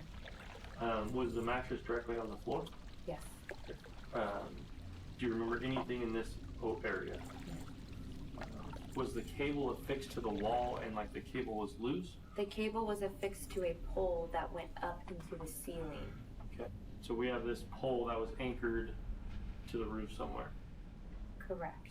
What was on the Then pole? please pay big for your The head. shelves that I couldn't get out. They were like super bolted in, like they'd added more stuff to it to not get them, because the first day when I broke my fingernails, it was trying to get the screws, trying to. I remember Starfire now. Good item. And yes, and trying to get to where the drywall was, because there was drywall, but I couldn't. And trying to fix that pole. The pole too. It wasn't just like a pole. It was like almost. It's not quite rebar. It was okay. So think of if you had a screw that was big and long, and you tried to grab it, it would like cut your fingers almost. Is that making any sense? Like it, I don't know what that is. So it's a big screw. Yeah, you described it lag bolt. It's a large wood screw that kind of similar to like rebar, but it's for. Yeah, it wasn't that'd very be thick. huge. It wasn't like I could grab it with both hands. It wasn't thick enough that I had to do this. It was. That you put it in your hands. Yes, Go like but I couldn't grab it. Like those were hurting some your of the hand? first injuries that I had, was trying to rip the stupid thing out, and I made my hands bleed a lot. That there was just it wouldn't give it all. Does it go through the shelf? Yes, Okay. So if this is the shelf, that's if I could have gotten the shelf off, I could have gotten out, because I could have pulled the cable just straight off of it. When Sherry slams her hands down on the table for emphasis, the emphasis is severely delayed, indicating a mismatch between her thoughts and her speech. It's possible that she has so many things going on in her mind as she's remembering this traumatic event that she can't keep up. However, it's also possible that Sherry is being Not easier to heal. about her attempts to escape. It was the shelf that I couldn't get off. Since the interview had been going on for a few hours at that point, it was agreed that they would call it a day and let Sherry rest. Detectives returned to her residence the following morning to continue the questioning. But as far as getting started today, I don't know if yesterday jogged some more memories or if there's things you want to add. But basically, we can just start with. I have a note here that we never touched the topic of your hair being cut. That's something we can talk about now. I'm not sure what led up to it, but the cable that was where the cable was attached at the top, anytime you made a movement or moved it, it made a really loud noise. So when I would make noise, they would rush in to the room. I think that's why. I don't think there was anything else, because there wasn't anything in the trash can, so it was. I don't feel like it was time for that. Maybe I want to say it was just because there was a noise. They said something in Spanish to each other. The other one was outside the room. I was hit here on the shoulder. And then it was a yank backwards. Gotcha. The yank backwards.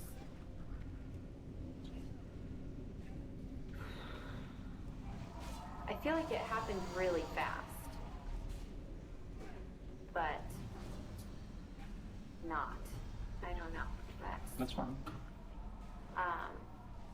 One thing to keep in mind while you listen to Sherry's story is that deceptive statements tend to contain fewer unique words and more repeating words than truthful statements. Yank backwards. Yank backwards. When you lie well, you tend to rely on prefabricated statements that are borrowed from previous stories of your experiences or things you've seen. That way, you sound more natural and believable. I was down, she looked over me, had it in her hand, and then I felt it here. Like I felt like that blunt edge because she had cut it above my hair tie. Felt it here, and she said, I'm gonna send it to your mother, or I'm going to send this to your mother. I'm gonna send it to your mother. I can't remember exactly, but I'm going to your mother. When she was cutting it, it was very upsetting. And then she said that, and I kind of went, and it was one of those moments where it was emotional for me that she was cutting my hair. And I feel like her saying that almost pulled me back into survival mode, I guess. It also made me feel like she didn't know. Keith presses onto his face, referred to as facial distortion, then keeps his hand over his face for a second. These are typically signs of discomfort. Perhaps he's feeling unsettled at the description of his wife's torture, but there is an alternative theory that maybe he's caught onto something peculiar in his wife's story. Sherry goes from having a hard time remembering the circumstances of having her hair cut to suddenly reciting nearly word for word what was said to her. She described having her hair forcibly chopped as a highly memorable event, as it might be for anyone. Thus, it's quite unusual that Sherry would have difficulties recounting it. These mental blackouts seem to be following a particular pattern that'll be of interest to detectives later down the road. As well, she's steepling her hands as she speaks here, which is an indication that talking about this part of cutting her hair makes her feel in control. Perhaps because it's something she's comfortable sharing the details about. Do you recall what they used to cut your hair? I didn't see Not enough mana. Did you hear any sounds? Like clipping? Like the scissors would make? Yeah. Or anything like that? And if you don't know, if you can't think about it, I can't. I can't remember exactly. Okay. Like whether it was like a snipping sound or just a. I can't remember exactly. Did either, so let's say during they were hitting you or being violent towards you, is there any time that one of the females would try to stop the other one? Yes, the younger one. I feel like I could, because I couldn't understand her, but I feel like her body language was the pointing and very, or this is a, body language wise. Doesn't matter what language you speak. I mean, because I was never allowed to look them in the face, but I did see this signal with her hand facing that way, which is stop, obviously. But I feel like the bigger one enjoyed it and the little one did not. Does that make any sense? Absolutely. Yeah, I definitely the things like the burn. She's being way too detailed. Like how, I don't know. Maybe as she's getting more comfortable and stuff, that might be more it. She's getting more comfortable, so she's starting to remember more. It's difficult to conclude Keith's thoughts from his body language, especially since it's unclear whether he's heard any of this from Sherry before in private. However, he seems somewhat tuned out from the conversation, having been zoned out on his phone several times through the interview. A more typical response would be to look at Sherry and be fully engaged in the interview process, or even demonstrate support in this extremely painful moment by sitting closer to her or patting her back. Keith's emotional disconnection could possibly be the result of antisocial or narcissistic traits. Or perhaps these details are simply painful for him to hear, as they're reflective of the idea that he couldn't protect her, and so he's distracting himself from listening closely. What'd you eat? Or what'd they give you to eat? I need more mana. What's it called again, Dave? I keep forgetting the name of that. Cream of wheat. My mana is low. But it was like dry, like barely mixed. And rice, tortillas. One day I got 2 apples, a cracker, and sometimes it was like scraps, like the fat off of a piece of meat or something, like they had just scraped it off of a plate. Did you eat regularly or just sporadically? Or did they bring you food? Was it? No, it was maybe once a day, but it was hard because I feel like every time I would somewhat get on a routine to exercise my mind, this is the time of the day, because my body was starting to get hungry at the same time. I was always hungry, but like I would exercise at the same time. I would try to get a routine down. It would change as soon as I feel like maybe. See, it's hard because I feel like sometimes I felt like it was the next day, but then it could have been the same day, or it felt like a day had gone by, but then it didn't, because I would wake up at different times and I would fall asleep at different times. I don't think it was more than once a day. You said you exercised your mind. What were you doing? What were you doing? I would sing a song I sang to.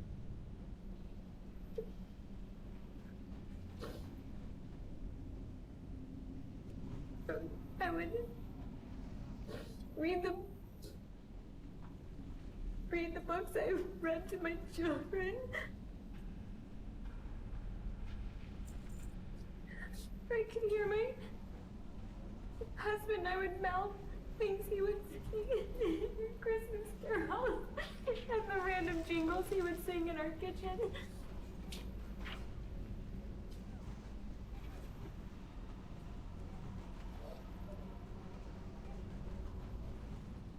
That spell isn't ready yet. A lot of times it was, if Keith was here, what would Keith do? If Keith was here, what would Keith do? Do you know how you received most of those injuries on your legs? No, but even originally before then, I bruise really easily. So it could have even been something that I possibly could have done. There's a lot of hitting with something. I didn't like being in the closet. It was a lot of shoving around the closet area. Do you remember specifically being hit? I'm sorry. Being the kicked? fire popped in. Kicked? Yeah. Yes. This is a good example of Keith's remarkable reactions, or lack thereof. The entire time he's listening to his wife describe being assaulted, he shows no change of facial expression, no shifting in his seat to indicate discomfort, nothing at all. In fact, throughout the majority of her story, Keith comes across as almost bored. Again, it's possible he's been desensitized to this information after hearing it multiple times, though that theory is unlikely. Even if that were the case, it's still unusual that he doesn't show any sort of response to what he's hearing. A profound lack of empathy on his part, or a healthy bit of skepticism. I don't remember if we did or didn't talk about yesterday about your nose and how that occurred. That's still recharging.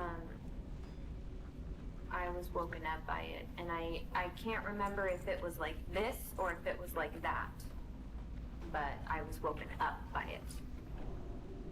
So you were sleeping? Correct, on the bed. I was told to change. There was already clothing on the bed. I felt so dizzy. My ears were ringing. When I tried to put the sweatpants on, I fell over. Well, obviously, I'm assuming it was bleeding. How did you clean that up? It didn't bleed very much. Didn't bleed, yeah, it really didn't bleed very much. Did any of that end up on the walls or on the floor? Or, I would assume so. It had to have been on the floor because I set the sweater down. It wasn't profusively bleeding, so I wouldn't say that it was dripping onto the floor. I'm gonna go through a list of some things. And it's going to require hearing. So however you want to access that part of your brain. Usually when I try to hear something, I close my eyes. Okay. Yes, no's, I don't knows are all fine answers. Okay. Farm animals? No. Equipment? Farm equipment? No. Buses? No. Train? I can't cast that. Telephone? No. Now that you're listening, do you recall any other sounds that I haven't? The fireplace, the creak, the flushing of a toilet, the TV. It's interesting to note here that Sherry only uses larger illustrators as she's briefly describing the area where she was released. People typically use illustrators while they're talking, so it's actually a red flag that Sherry is so reserved with her body language. She remains balled up and with her hands in most of the time. This lack of movement is most often seen in individuals who are being deceptive, as their brain is in overdrive attending to their made-up story. The cognitive overload restricts their body from engaging fully with what they're saying. I have a sound to ask about. Go ahead. Long-distance gunshots, like shotguns from people bird hunting. No. Have you ever heard, do you know what sound I'm referring to? No. Yes, I have, and no. School bells? No. I could hear the wood being brought in. I know that sound, the clink of like stacking wood. But never a chainsaw, an axe. It stands out as odd that Sherry didn't hear any remarkable noises in the 22 days she was in solitary confinement, especially given that she was, reportedly, inside a room with an exterior-facing wall. With nothing to distract her, she would have been hyper-aware of her senses and particularly sensitive to noises. Also, the speed with which she's declining each prompt has an air of dismissiveness. She's taking little to no time to think back on the proposed sounds. Up to this point, Sherry realistically has revealed little to no information that can narrow down the search for her kidnappers. But the detective... Yeah, that was a really nice chess piece. Hearing barking dog. 4 intellect and 4 spirit with no stats. I just gained 8 extra stats from nothing. On the road. So that's really good. Near when I was trying to go to the. Talk about it. I'm sorry. Let's talk about I interrupted you and talked over you and didn't hear you. Sorry. Let's talk about that. Since it's there in your mind. The barking dog was when I was trying to figure out how to get into. Can I ask you what was that? Is it a shipping yard? Is it a junkyard? What was that? Fenced-in area next to the freeway. You landlubbers are tougher than I thought. I'll have to improvise. Okay, there was a. I'll have to improvise. Like a modular type of house, or like an office would have been like an office building. Yeah. That. So, was it on the same now side you're of making the me freeway angry. church from the other side of the freeway? The opposite side. What was that? Propane bulb. Okay, that's where I was trying to. That spell. But couldn't, and then heard a dog bark. There was a house I went near the house. I stood in front of the house, looked at the house, and went, no. It was very dark. Once you try to find help in that area, what'd you do next? There was that creepy house that I left. I went to the fenced area. The entire time I was trying to get the zip tie off. I couldn't reach it with my mouth, so I was trying to, I don't know what this was called. I was trying to use that. Thank you. To get that off. Ran on top of the freeway. It was very difficult because my feet were very cold. My ankles were very wobbly. I was very dizzy. I was very, I want to say short of breath, but short of breath from the screaming. And then ran downward, and the on-ramp, off-ramp, there was a truck parked with no lights on. It's like a big rig? Yes, and I stood there and stared at the big rig and thought, there's probably someone inside there. Give me the mana.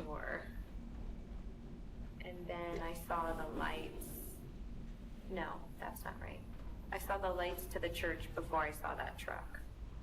I even walked out into the middle of the freeway, and cars drove around me, like literally drove around me. And then I started screaming, call 911, call 911. So, talking with Kyle, that there was some that you recall when you were dropped off in that area. Why are we doing this? I'm trying Maybe to remember she wants whether cookie, the but you car could always pulled take over, cookie spun after. around. I don't remember feeling any of that. I remember feeling and hearing the click, the clipping, and then get out, and falling out of the vehicle. I don't remember The if tenderizer. she touched me, if she grabbed me, if she pulled me. I remember falling. It didn't feel great. So one of your hands is free, and if I remember it, it's your right hand. But, Correct. How did that become free? There was a clipping noise. I'm not sure. I'm trying to think if there was the cable. I didn't hear like the clicking noise that like handcuffs would make, certainly. I feel like it may have been another cable here, under here. So how long was your hands to your waist? Was that something new? Oh, that was new. Oh. Oh, you mean the zip tie? Yes, the zip tie to This your- was new. I don't remember this being put on. Dude, I think one of the coolest things about Druid is their dot healing. I love the Druid dot healing. It's so good. It's so good. It's like the lazy man's healing. And it's I have a effective. picture of your legs. I want to show you.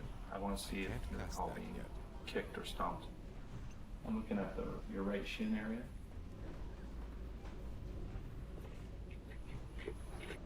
When needing to lean in closer to the detectives, Sherry engages in a significant amount of shifting her clothes and other grooming behaviors. In addition, her blinking rate increases. Nervousness often triggers a heightened level of physiological arousal, which can manifest as fidgeting or other subconscious Physiological arousal. I like how he excessively tries might be to a result of this heightened expand his Blinking helps to keep the vocabulary surface so it of doesn't the sound eye like he's moist rinsing and and repeating lubricated. himself. When you're nervous, your body's stress response can cause changes in tear production and evaporation rates. Blinking more frequently can help to replenish the tear film and maintain eye comfort. Remember anything about being used there specifically in this area here on your shin?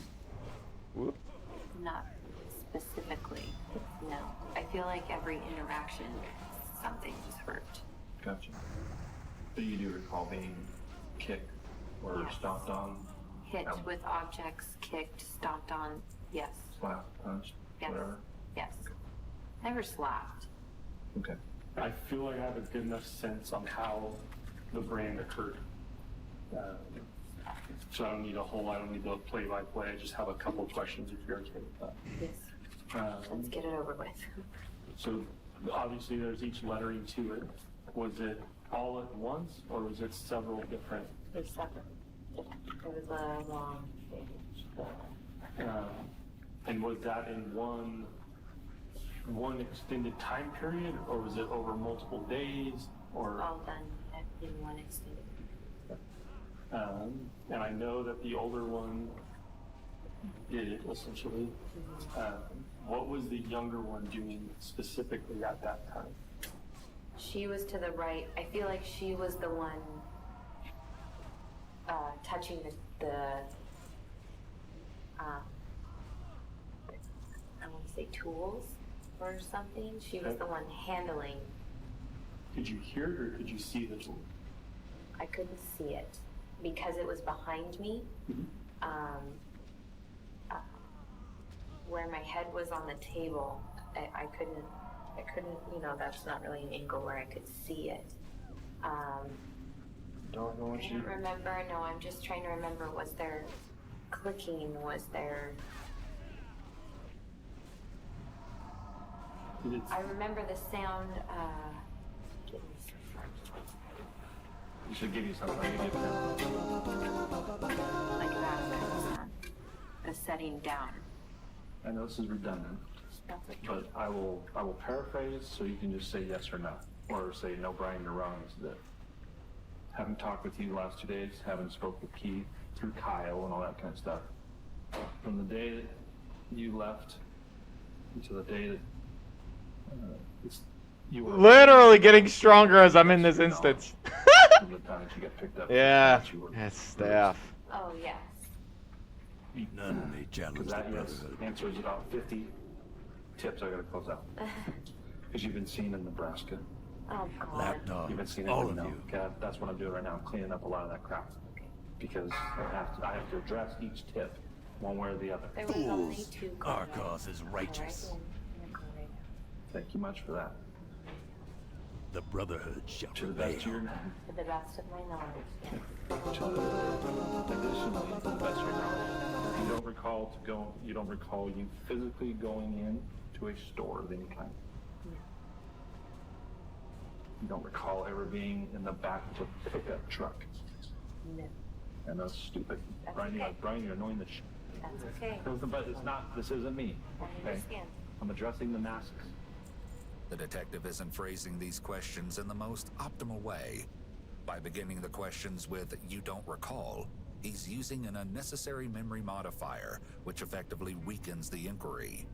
Rephrasing the question to be more direct, such as asking, "Did you physically go into a store?" would generally yield a more meaningful answer. When you physically left that residence or building that you were in, Okay. you got outside to the steps, you went through a doorway. To the left, To the to doorway. my knowledge. I went out of the doorway and stumbled down to the stairs, and then I want to say I'm leaning towards turning left. Okay. Was the door swinging inward or outward? I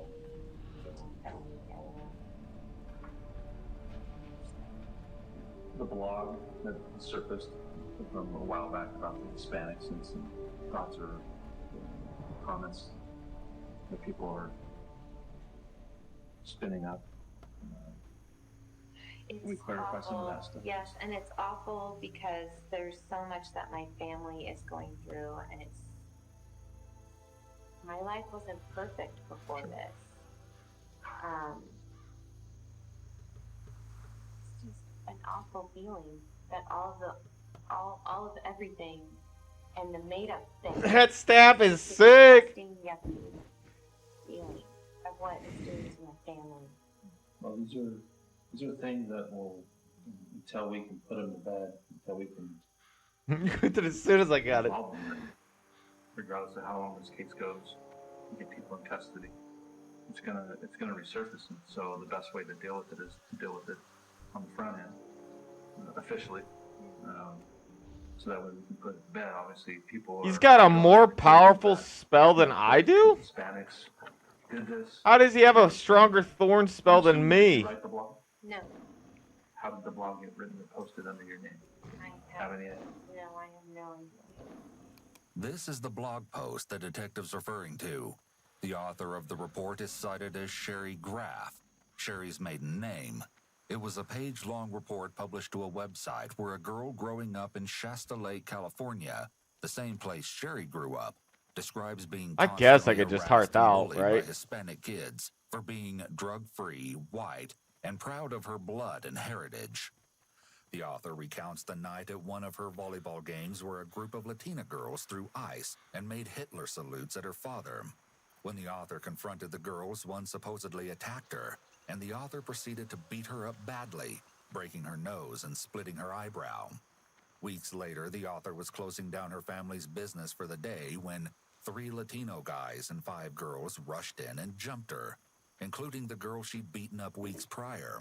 However, the author fought back valiantly until eventually the attackers saw they couldn't defeat her, so they all suddenly ran out the door. The courageous tale ends with the author limping 9 blocks home with a fractured leg, but living to fight another day. One can clearly see how this might raise suspicion given the circumstances of Sherry's kidnapping. However, Sherry seems to have a simple enough explanation. It wasn't her. But the post, yeah, obviously, it's showing up on this skinhead website.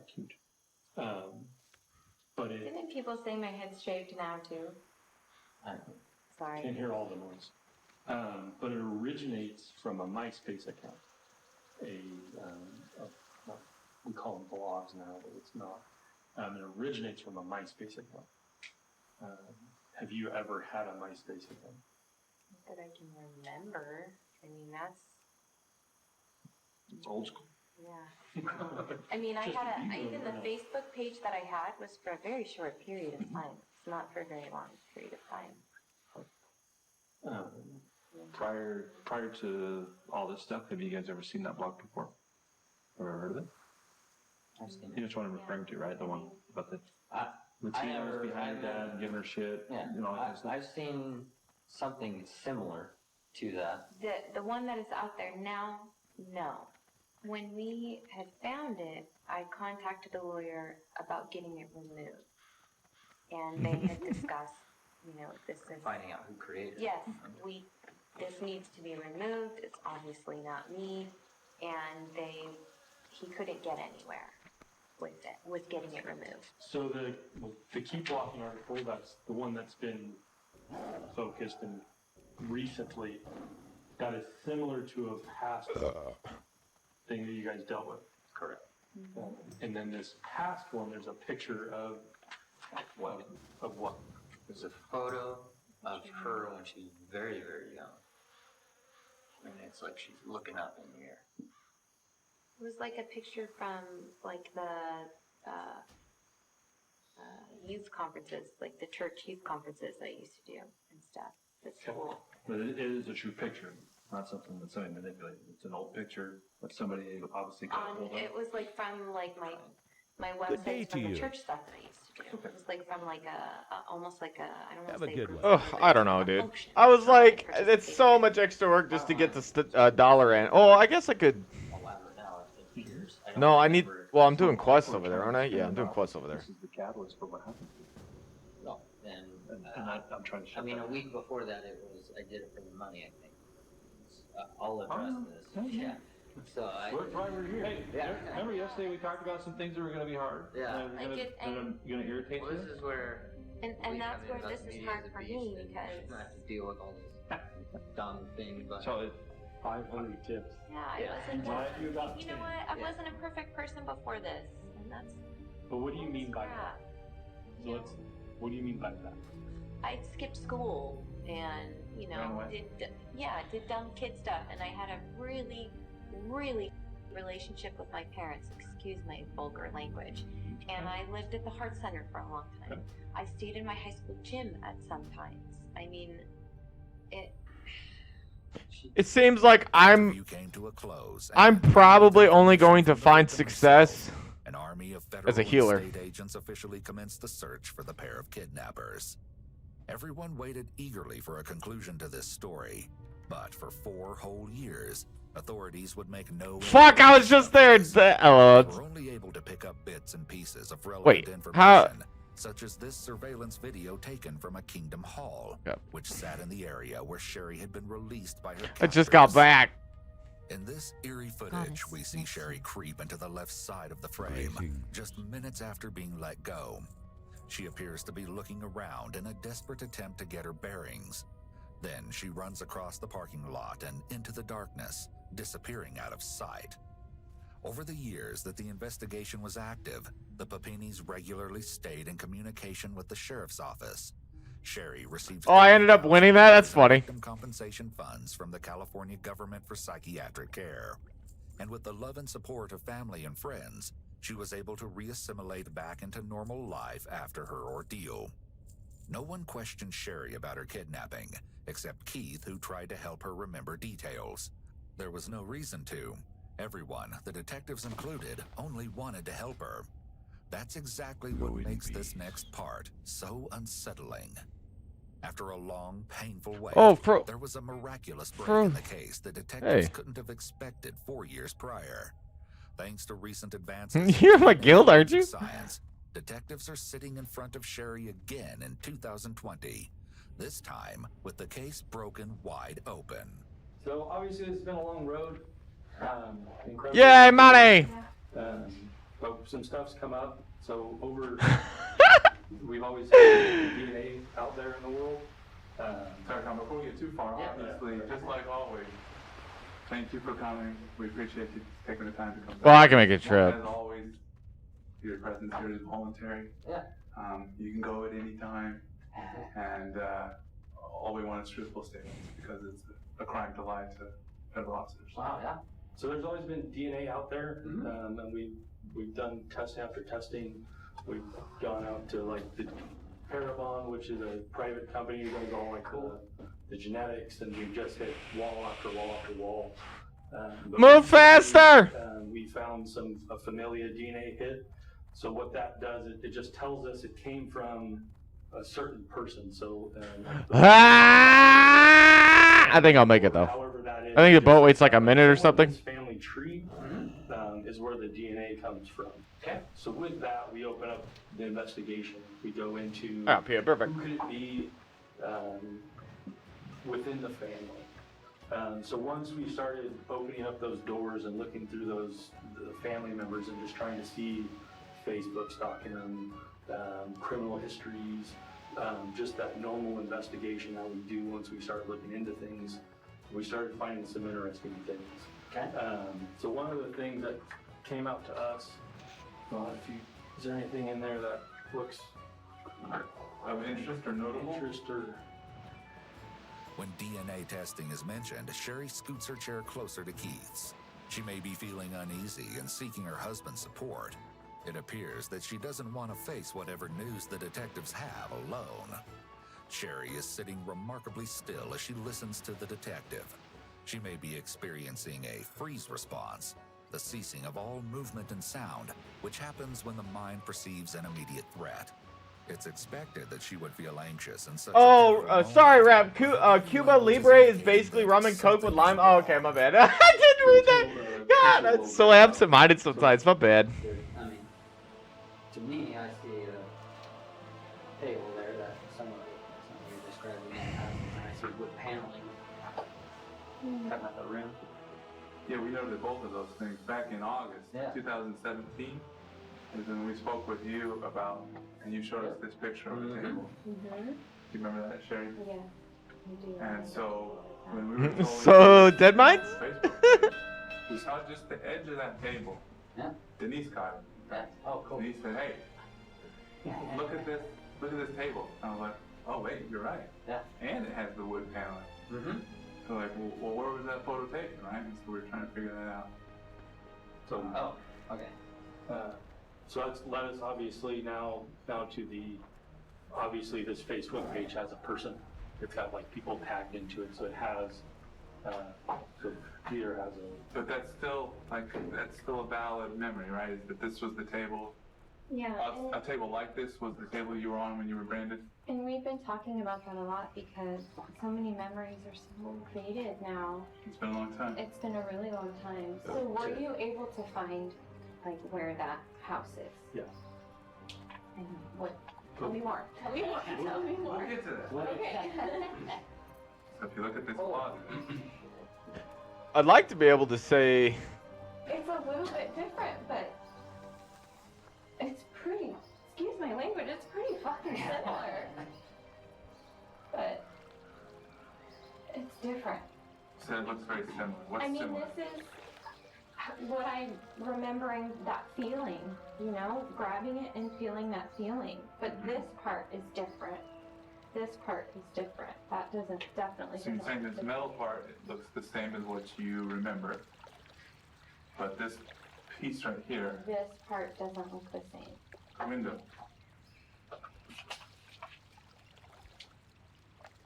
With the wood paneling. Trying to ignore the TV and stuff. I don't think you had a TV with you, right? Definitely not. While a considerable amount of time has passed, so the initial trauma might have abated somewhat, it's still unusual that Sherry is laughing here. It is possible that the laughter is an attempt to lighten the mood or memories, or it may also be Oh shit, more I of a nervous need to fly. response, not knowing what information the detectives are about to confront her with. What am I looking for the window? Do you want to know if it's like the same height? Well, the type of window, the wall itself, anything from these photos that make you believe that this was where you were being held. I feel like this wood paneling is too thick, but King's I honor, mean, friend. You mean there was wood We paneling, good? but I can't remember something like that being there, and I I don't remember. So one of the things that we always noted in the bathroom description is just the weird layout of the bathroom. Do you remember the layout of the bathroom? Yes. Well, Let's talk about the best description, and then we'll start showing some pictures. there's door, toilet, sink, tub. Is that what you mean? Yeah. So you walk in the door. First, there's a toilet. Yes. On the right or which side? If I'm. She's a It's been a while. just in general. I am. I don't know. But whatever, you walk in the door. On one left side, you have a yeah. toilet. Then I want to say. What? I'm sorry. that's fine.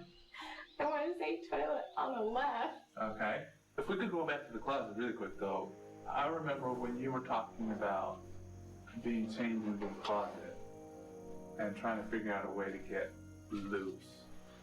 You talked about working on a screw, right? Uh-huh. And what happened to that screw when you were done with it? I dug a hole in the wall and poked it into the wall. Okay. Because this is an interesting photo as well. Is this in the closet? That's in the closet. No, it was drywall. It was into the drywall. It was into drywall, but Like electric plug. yeah. Okay. So maybe not that one. So, we're showing you all of this because ultimately this is the house that you were at. We talked to the people who live there. We found the house. We found who was involved. We talked to who was involved. We talked to family who knows that you were there, and talked to a couple people or talked to one guy who did see you during this event. Unfortunately, there's a lot of truths. There's a lot of things that were said that we have always confirmed. That we've always said. There's a lot of truths, and then there's some unknowns. Like one of the simple ones, like, well, this description of the bathroom is just weird. Like that was like an argument in all of our offices where we were sitting there like this part's weird. But then we find a house with it. Then the all thread through the thing, that's just weird. Keith appears to be outwardly celebrating their victory, ecstatic that his wife's captors have finally been caught after so many years. Sherry, on the other hand, seems significantly less thrilled by the news. She remains motionless and fixed on the officer for a few seconds, likely another freeze response. When she comes to, she appears to motion for her husband to calm down. The fact that he felt the need to apologize for reacting appropriately may be another important look into their relationship dynamic. It alludes to the idea that he isn't confident in the validity of his feelings, and neither of them are considering the trauma and pain he also went through when she disappeared. So I think with that being said, some choices and some decisions ultimately changed the original path of what happened. So we'd like to talk to you more about those things, and we can do it with Keith here, or we can ask Keith to leave, to whatever you're comfortable with, so we can break down some of the problems. If you want Keith here, all we want is to have the truth. All we want is to be able to tell the truth. That's all we've ever wanted from day one. We've talked to you for hours. We've been there. We've done all these different things, waiting for something, waiting for it to break, waiting for us to lead something to hear. Because the DNA came back, like I said, to a specific person. That specific person told us very specific things. His family then told us specific things. The tension is so thick, you could cut it. What must Sherry be feeling right now? Fear, desperation, despair. Certainly, Keith's stomach is in knots as he registers that his wife had actually been with a man during the time she was gone. Had Sherry run away with another guy? Had someone forced themselves on his wife? Was this another repressed memory that she'd forgotten to mention? Or maybe Keith always knew. His nonverbal communication over the course of the at-home interview communicated that something was amiss. Perhaps he'd had an inkling early on that the circumstances were suspicious. Notice also that she's leaning towards Keith here to get support and encouragement. This nonverbal language is very different from the initial interviews. Keith presumably knows his wife better than most, and likely could tell where her story became fishy. So we can step out of the room, let you guys talk, because I don't know what information I'm going to do, if it's life-changing news, or if it's, oh yeah, everything's fine. I just don't know what it is. We'll be right back. The truth is fast approaching, and while Keith is ready for answers, Sherry makes one last desperate effort to wiggle her way out of the situation. I don't want them to find her. I don't want her to be arrested. I don't want to press charges on her. I don't want to find her. Listen to me right now. I don't know. I don't want them to find her. You're not listening to me. Tell me why. Because she saved my life. But tell me, hun, there's obviously something wrong. There's obviously something wrong. This is going to be really bad if you don't tell me. Look at how you're being right now. Claire. I'm not being. I don't want them to find her. I don't want to press charges, and I don't want to go down that road. But you tell her? I don't want to go down that road. I don't want to. Tell me why. Because she saved my life, and she's the reason why I get to hold my children every single day. So you don't press charges. You still need to find out who it is.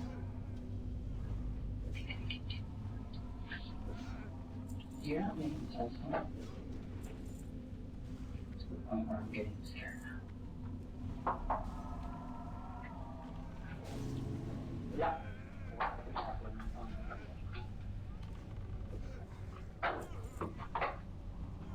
Do you want me to know that? Well, hopefully you've had a chance to chat briefly. The fears Later, maybe. Nothing. Answer the question. I don't know. You're in the driver's seat right now. I think it's easier to control things once you know what the information is. We're just still at the talking stage. We're at the control stage.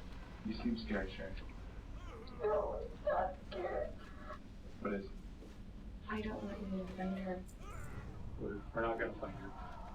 She's the reason why I get to see my children every day. I agree, but we're not going to find her. We can skip to the rock into the water and ruffle up the pond if we want to now. This is the last time if you want to do this alone or with Keith. Keith's been through this also on a different level. I'm ready to move on and throw the dart and throw the rock and see what happens to the water. So, Sherry, look at me. What do you want? I don't want her to get in trouble. She's not going to get in trouble. The DNA came back to James Reyes. The DNA that was on you belongs to James Reyes. The picture, and can I get the picture? The picture of the table is James Reyes' little brother. He died recently. We talked to him. He's been on a polygraph. We talked to everybody around him. We have the rental agreements, phone rental, car rental agreements. We have everything that says that he said he told the truth. That's James' brother. Deceased Nick. I can't cast So that. everything, you told us so many truths in this situation. The reason why you can describe the rooms is because you stayed in the room in the dark for hours, for days on end. The reason why you lost so much weight is because you stopped eating. The reason why you got a rash on your arm is because you cleaned the house. The reason why the brand is because he went to the store, bought the branding tools, and branded you. The reason why your nose was broke is because of the hockey stick. I know all of those things, and I know I know all of that because he passed a polygraph test. That said, it's not an abduction. She asked me to come and get her. No.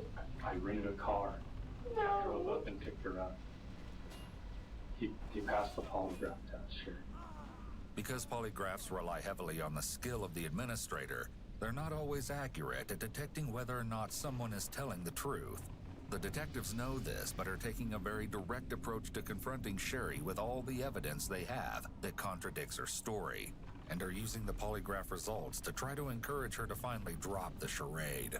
Despite her verbal refusals, her body language shows that she knows the game is over. She completely covers her face and bends forward, closing herself off from the detectives. Meanwhile, Keith is leaning away from her with his arms crossed, likely experiencing an unfathomable slew of emotions. It's me. What's up?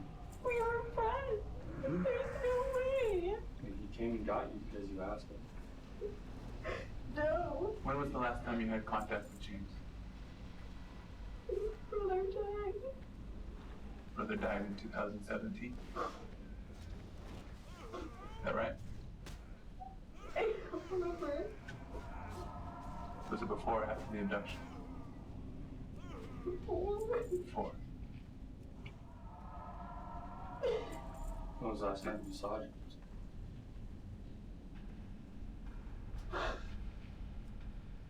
I don't know. Forever ago, when I lived in Southern California. So the last person-to-person contact you had with him was back in 2006? When you were living in Southern California? I don't know. So, was it prior to your marriage? It's him. There is no way. It's him. Big for your But we all head. know by now that this isn't true. She remembers everything. She's simply reluctant to admit in front of her husband that she was in communication with her ex-boyfriend, even following the incident. However, she lost the chance to get Keith out of the room, and probably feels that the best chance she has at saving her marriage is to continue to lie. He took us to the stores where he bought the chain. He talked about the friends we were in the car. A car that he rented drove over 900 miles in a day on the drop-off point.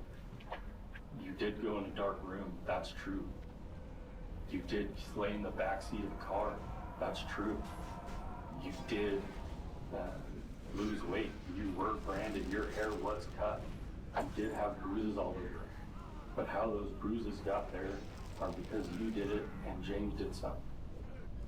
The reason why your nose got broke is because you held the hockey stick to your face and he forced it into your nose. The reason why the brand is in a straight line is because he did it. He described exactly where it was. He told us exactly how he did it, where he did it, how he did it. Only you and I and maybe 5 other people know where the brand was. He told me immediately. Robert told friends and family you were there. His mom knew that you were there because of course it went news and everybody knew you guys dated. Everybody knew you guys had a relationship. So when it happened, of course, family reached out to him and told him, yeah, she was here. But it said it hurt her, I didn't hurt her. It's notable that Sherry did tell many truths during the prior interviews. But since law enforcement didn't ask any hard questions or even doubt her answers, she was able to lie by omission and give the appearance of being truthful. James' DNA was confirmed on your clothing. You two, you haven't seen each other in over a decade. You told me that you haven't been in his room, you haven't had contact with him in over 10 years. However, You described his bedroom to a T. and the DNA on you was still a vibrant piece of DNA. 10-year-old DNA dies. The DNA that was there specifically was non-seminal fluid, was seminal fractions. You got that from his house somewhere. So whether it was the bed that you were sleeping on, whether it was the couch, whether it was anywhere in there. When somebody would come to the door and be around the property, you'd call James, James would call Robert, which lives 2 doors down. Robert would run people off the property. Robert told me all of that. Keith's gaze is fixed on the door, silently communicating that he wants to leave the room. His leg is shaking in an attempt to relieve nervous energy, while Sherry's feet are turned towards Keith, indicating that she wants to connect with him. Keith's foot that is on the ground is turned towards the door, showing that he would like to leave the room. He's clearly uncomfortable, as demonstrated by the grooming behaviors he's exhibited throughout this segment of the interview, like cleaning his nails and fixing his shirt. Surely any husband would be confused, angry, and embarrassed if they were sitting in Keith's chair. There were so many truths that were a part of your story that it's hard to decipher the lies. Until we put it all together. Until he says, hey, how did you pick her up? I open up the passenger side seat, I open the door, you jumped in the back seat. Why'd you do that? Why'd you do that? I don't know. It was weird. So are you calling James a liar? Are we not believing James what he told me? I know you're scared. Cannot believe that it is James. You can't believe James told us the truth. You called James to pick you up. You mailed him a letter with your address. You used a burner phone to call another burner phone for James to come and get you. You're saying since you're Hold on, tell me a sound more pleasing than opening a new bottle of rum and hearing the glug glug glug. Oh, baby, he's figuring it out. You know what's funny is I'm actually drinking myself. I'm just doing Trulies, you know, but yeah, I mean, you knew where I was at. Is it Labor Day weekend, dude? I've already told you lying to me is a crime. So you walk out the store with telling lies, and that's a crime. I think we need my lawyer. This isn't making any sense.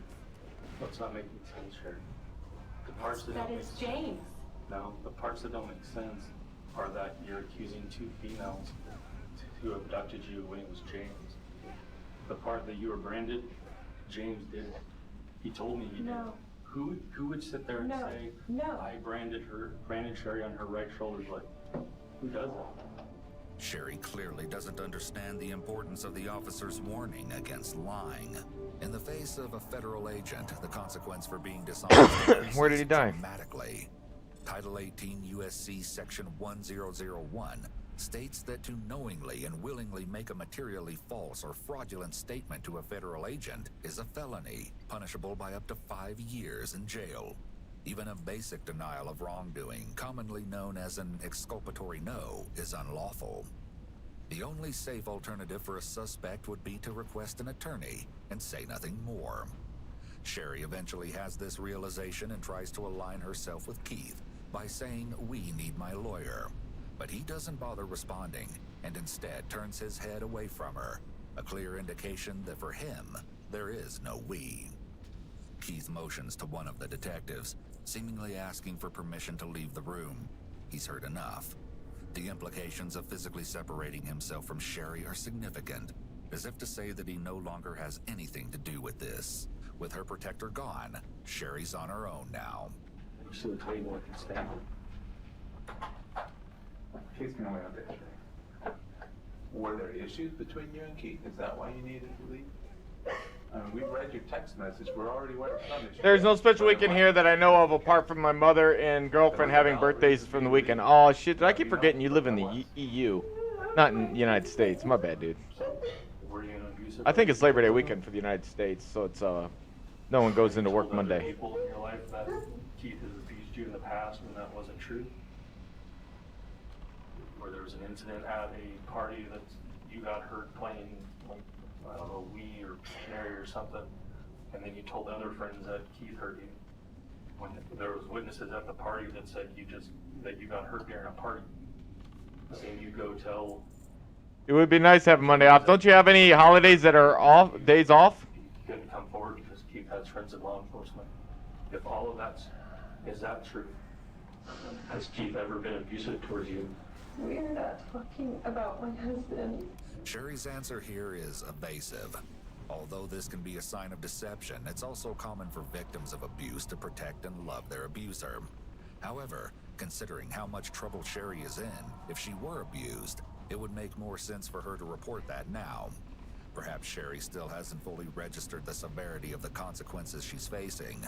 Or she may think she It's can a still Sunday, so the next holiday you guys have is not until after so Christmas? she's refraining Oof. from throwing him under the bus. If she gave him up, that would surely ruin any chances of her saving her marriage. Then there's the obvious possibility that she was lying about the abuse all along, something she's proven to be very skilled at. It's important to note that Keith's story of the Wii remote was corroborated. Thus, Sherry has just essentially been caught making at least one false report of abuse on her husband. Who knows what other tall tales she has floating around. Keith ever been abusive towards you? We're not talking about my husband. I love my husband. So why leave? Is James lying to us? I want to leave my husband. I want to be with my children. I would never leave my children. But you didn't leave them permanently. You came back to them. Ultimately, No. We left them every day at daycare, so it's not like they. James talked about that too when we were driving down, how hard that was.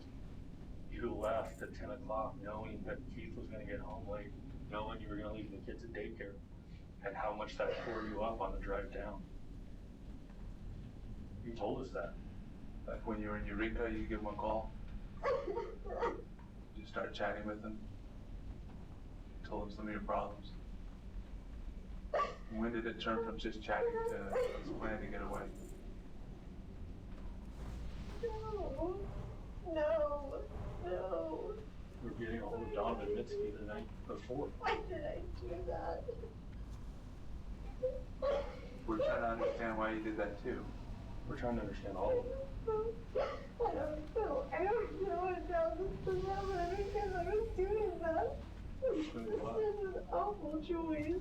Talking to other guys that has got me here. Why did you ask James to come get you? Oops, wrong You asked ability. Donovan the night before to come meet up with you. Everything happened at once. You were asking him to. Stupid thing to do. Why did you ask him to come pick you up? Was that I don't know?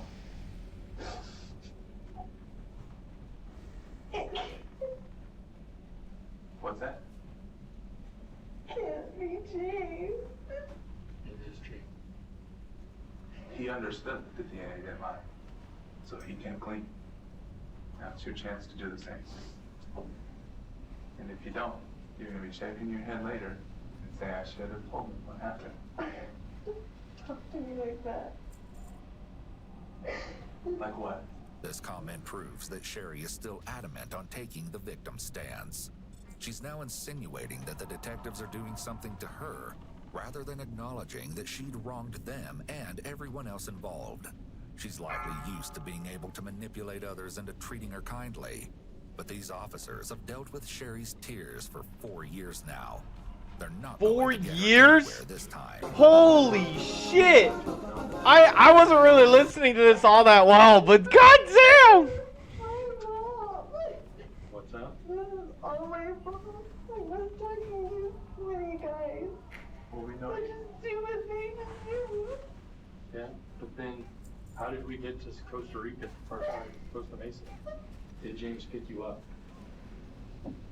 Fuck. You told me earlier that girl pointed a gun at you. That Reds. detail, which one's true? It's only one. Only one of those are true, Sherry. No, nobody asked for this. Sherry, I believe you. Nobody asked for this. Nobody asked for ABC News to park out in your driveway. That was no way Sexy ring. that this was going to blow up and to be as big as it was. Who picked you up? Was it James, or was it a female that pointed a gun at you? Can you please answer that? You're shaking your head no. I will not get. I'm not talking to you about that. I'm not going to get anybody in trouble. I told you before, I do not want anyone to get in trouble. Well, you're going to get yourself in trouble at this point. That's where we're at.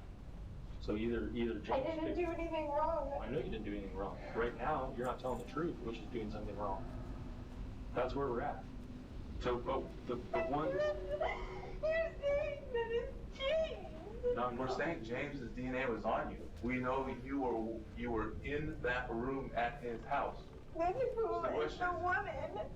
Then if it was the woman. Well, Okay. about the That's woman. why we're asking you. It Did the wasn't woman put a pointed gun at you and put you in the car? Yes or no? Is that where we're at? Don't remember. You don't remember if a female pointed a gun at you and put you in the car? Is that what you're saying, Sherry? I've always told you I don't remember getting in the car. I've always told you I don't remember getting in the car. But did a female point a gun at you? Yes or no? I know you know who she is. I am not saying it. I don't want her to get in trouble. I know you know who she is. You're getting in trouble. I am not. I didn't do anything. But right now, answer this one question. Did a female point a gun at you? Yes or no? I am done speaking to you until I talk to a lawyer. I will not arrest her. I am with my children because of her. I'm disappointed, Sherry.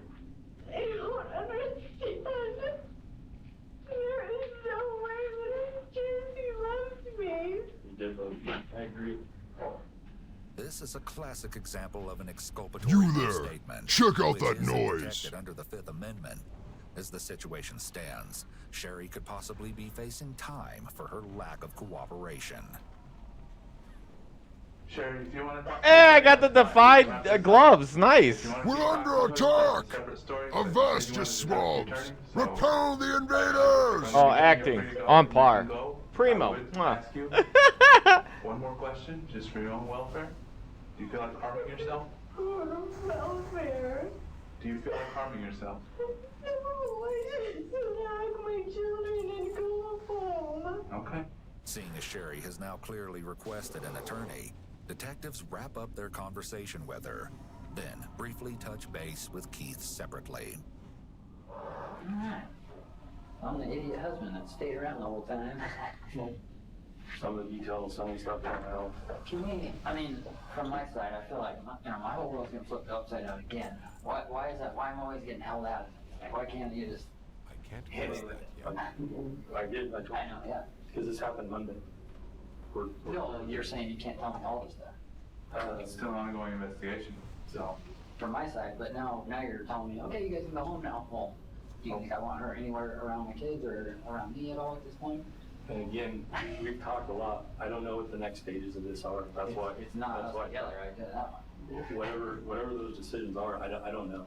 But we can all agree that she's not over there, then obviously if somebody can do something like that to their body and try to trick everybody that they're probably not fit to. It was 4 years ago. Keith has a valid point here, given this was 4 years prior now, but for a person to engage in severe self-harm and bodily injury, there is typically a serious mental health crisis going on. Sherry was likely desperate when she asked James to assist her in harming herself, but the question still remains. Why was Sherry so desperate to disappear that she faked a kidnapping? Unfortunately for Sherry, the investigators were being honest with her about every piece of evidence they had. They'd even traveled over 8 hours to speak with James personally. At the start of the interview, James attempted to lie to the detectives. He told them that he hadn't seen Sherry and didn't know anything about her disappearance. However, after being presented with the DNA evidence and the possibility of it being used against him, he came clean. So what did she have planned out? She was trying to get away from her husband, and I don't know their deal. But that was just a friend calling me, and I'm like, well, I'm But good. your understanding was that's what she was saying, is she was That's what wanting I'm to get away going from him. Yeah. She was having a hard time. What I know very little about them. I knew she got married when she got married. So then what happened next? That was it. I went and got her. In what car? A rental car. I mean, just my car is not. Do you know what kind of rental? I'm not, honestly, I can't even remember what it was. It was an SUV, but I just don't remember what brand it was. It was the cheapest rental I could get. Do you remember the color? It could be white or silver or gray. I can't really remember, but I mean, I just light color. It was a lighter color car. And then what happened? Just picked her up. Obviously it was what she wanted me to do, like how she wanted me to pick her up. I mean, I wasn't anything crazy. I just pulled over the car. Was there a road? Yeah. Did I go up any road? You landlubbers are tougher than I where she thought. lives in Reading. I I'll know have she's to in Reading. improvise. I'll have to improvise. So you unlock the door, she gets in. Yeah. Front seat, back seat? Back seat. Back seat. Then what happened? Just the drive. No, you're making me angry. Yeah. Would you guys She's laid down, take a nap. I don't know. So during that 22 days, she has some significant injuries. Yeah. So there's a brand on her. Yeah. There's This lady lets someone brand her. That's how crazy she is. How did all that stuff come I mean, about? she did a lot of that while she was here. I mean, she just hit herself with something, created a bruise or something. And I helped her. I mean, I didn't punch her or anything. I didn't even put hands on her or anything. How'd you help her? She just was just like, What James reveals next is completely twisted. yanked a puck off my leg. So I shot a puck off her leg, lightly. Creative bruise. Yeah. I mean, The idea of having hockey pucks intentionally shot at you for the specific purpose of causing visible bruises is sickening to say the least. What about the big one on her arm? That was probably, that might have been her. I mean, there's not too many people say come up and hurt me, right? I played hockey. When I fight, when that's like a thing, is no one's asking you, you do it. But I'm not physical ever with women. I mean, I just did what she hurt herself for some stuff here. You know, I was gone all day, 8-10 hours, and then some stuff I helped her with. What about the burns? That was us, you know. How did that happen? Where's the tool? Huh? Well, that is just trash. It wasn't mine. It was we bought it. It was like a. Where'd you buy it from? What do you call it? A wood bearing tool. How did was she standing, laying down? Just sitting. Like, I mean, it's not. How do you brand somebody like that's asking you to do it? You know, I'm like I don't even know. So she's sitting like that. If you were sitting here, you know, I was sitting on the ground too. You'd just be sitting in front of me. The way you did it there, it seemed like you did it quick. Well, you can't hold that. I mean, you can't cattle brand too hard. It's so fine, it'll burn through the. It was so hot, it was red. You also said at one point that she had a phone that she was looking up stuff. Do you know what that is, or? She had a phone. Okay. What she had with her was what she had with her. Okay, but she brought a phone with her. It came down here. Yeah, I think it was a prepaid one. I mean, I'm not really sure what phone she had. I know she left a phone. Anything else? What about the window? Anything to deal with the window? Did she do anything with the window? The window? Yeah. Like on this window here in the room. I'm sorry. I was like, anyway. It was just there's just boards over it, so she couldn't see. There's no light coming in. She wanted to be dark. Who put the boards up? I did. I just screwed them in there for her. Where'd you get the wood from? I'd actually had it. It's from Home Depot, but I had it because I built a workbench. And it was just plywood. It was just 3 sheets of particle board or pressed board. On the way up, what rental car was it? What kind of car was it? It's like a Challenger. And that was a light Challenger. It was black or gray, dark blue maybe even. No, it wasn't blue. Dark gray or black. Dark like Dodge Challenger. Yeah, silver gray. And then you'd be gone most of the day, and you'd come back, you'd see different injuries on her. Not always. I mean, it was that stuff was more towards her getting ready to go. Okay. You know, how long of that frame was there? A day or two. We weren't doing that every day for 22 days. She was here. As she was planning up to going, you know, she was going to stay longer. It was her plan. I don't know how long, but she couldn't get away from her kids anymore. Let me back up a little bit. One of the injuries she had was a pretty deep burn on her forearm.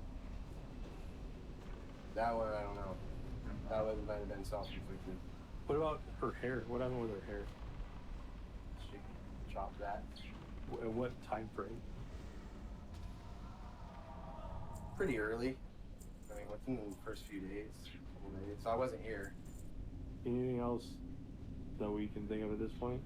Besides, no, I was trying to rack though. I was thinking about that trail. I know how I didn't have the phone.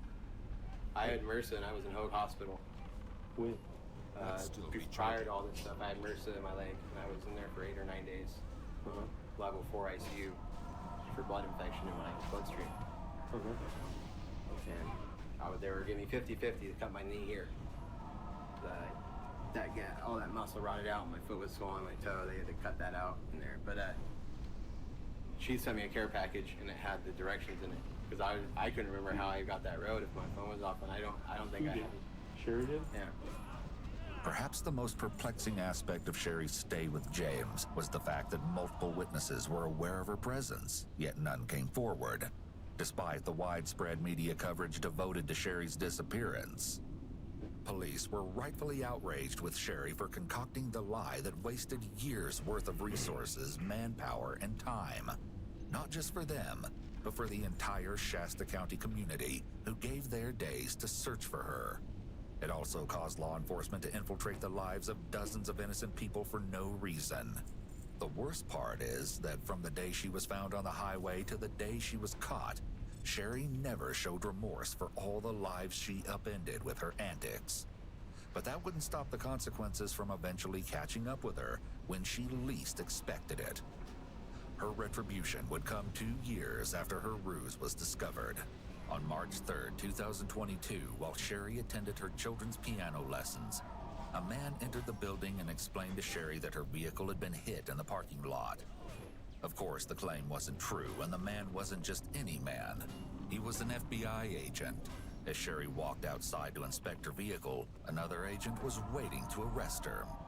She screamed no and attempted to flee, throwing her cell phone approximately 20 feet from her location. They were able to handcuff and detain her, despite the struggle. Sherry left the school's parking lot in a police vehicle and was taken to the county jail, where she was booked for making false statements to law enforcement and 34 counts of mail fraud. A month later, on April 18th, Sherry pleaded guilty to 1 count of mail fraud and to providing false information. In ironic contrast to Keith's claim in his first interview, he filed for divorce 2 days after she submitted her guilty plea. He also filed for sole custody of their 2 kids. According to him, he was apprehensive of his wife's mental health and concerned for their children's well-being after the trauma they'd endured.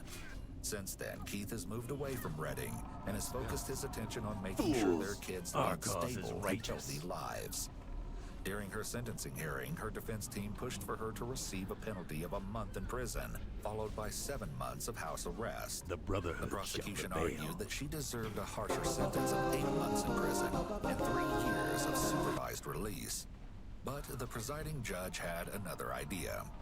He took into consideration the officers who relentlessly looked for her, as well as everyone else who believed and invested in Sherry. On September 19th, 2022, Sherry Papini was sentenced to 1.5 years in prison, followed by 3 years of supervised release. Such a lengthy sentence would also serve to deter copycats who might consider attempting the same attention-seeking behavior. She was also instructed to pay $309,902 in restitution, which includes the $30,000 she'd received from the Victim Compensation Fund, the $128,000 worth of disability money she was given following her return, and $150,000 as reimbursement for law enforcement's efforts to find her and her imaginary kidnappers. 6 years after the day this all started, Sherry was finally held accountable for her fraudulence. Before she was taken away, Sherry, in tears, apologized to everyone she'd impacted and stated that she was ready to take full responsibility by peacefully accepting her sentence. Even her defense attorney, who was later interviewed outside the courthouse, would admit that it was a fair sentence, though it obviously wasn't what they were hoping for. No one knows exactly why Sherry left. According to her attorney, he doesn't think she knows either. Still, it's entirely possible that given the mental health care that she needs, we might be able to finally get an answer from her following her release in early 2024. Until then, Sherry is incarcerated at Federal Correctional Institution Victorville in San Bernardino County.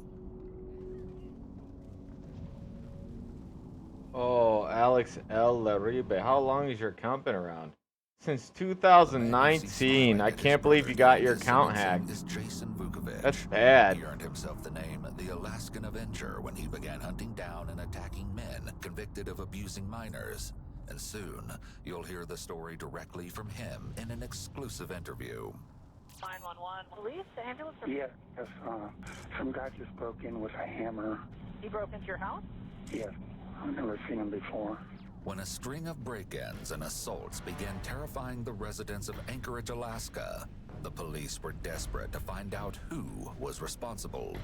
As the police investigated, they soon realized that the 3 break-in victims all shared a disturbing background that would bust the case wide open.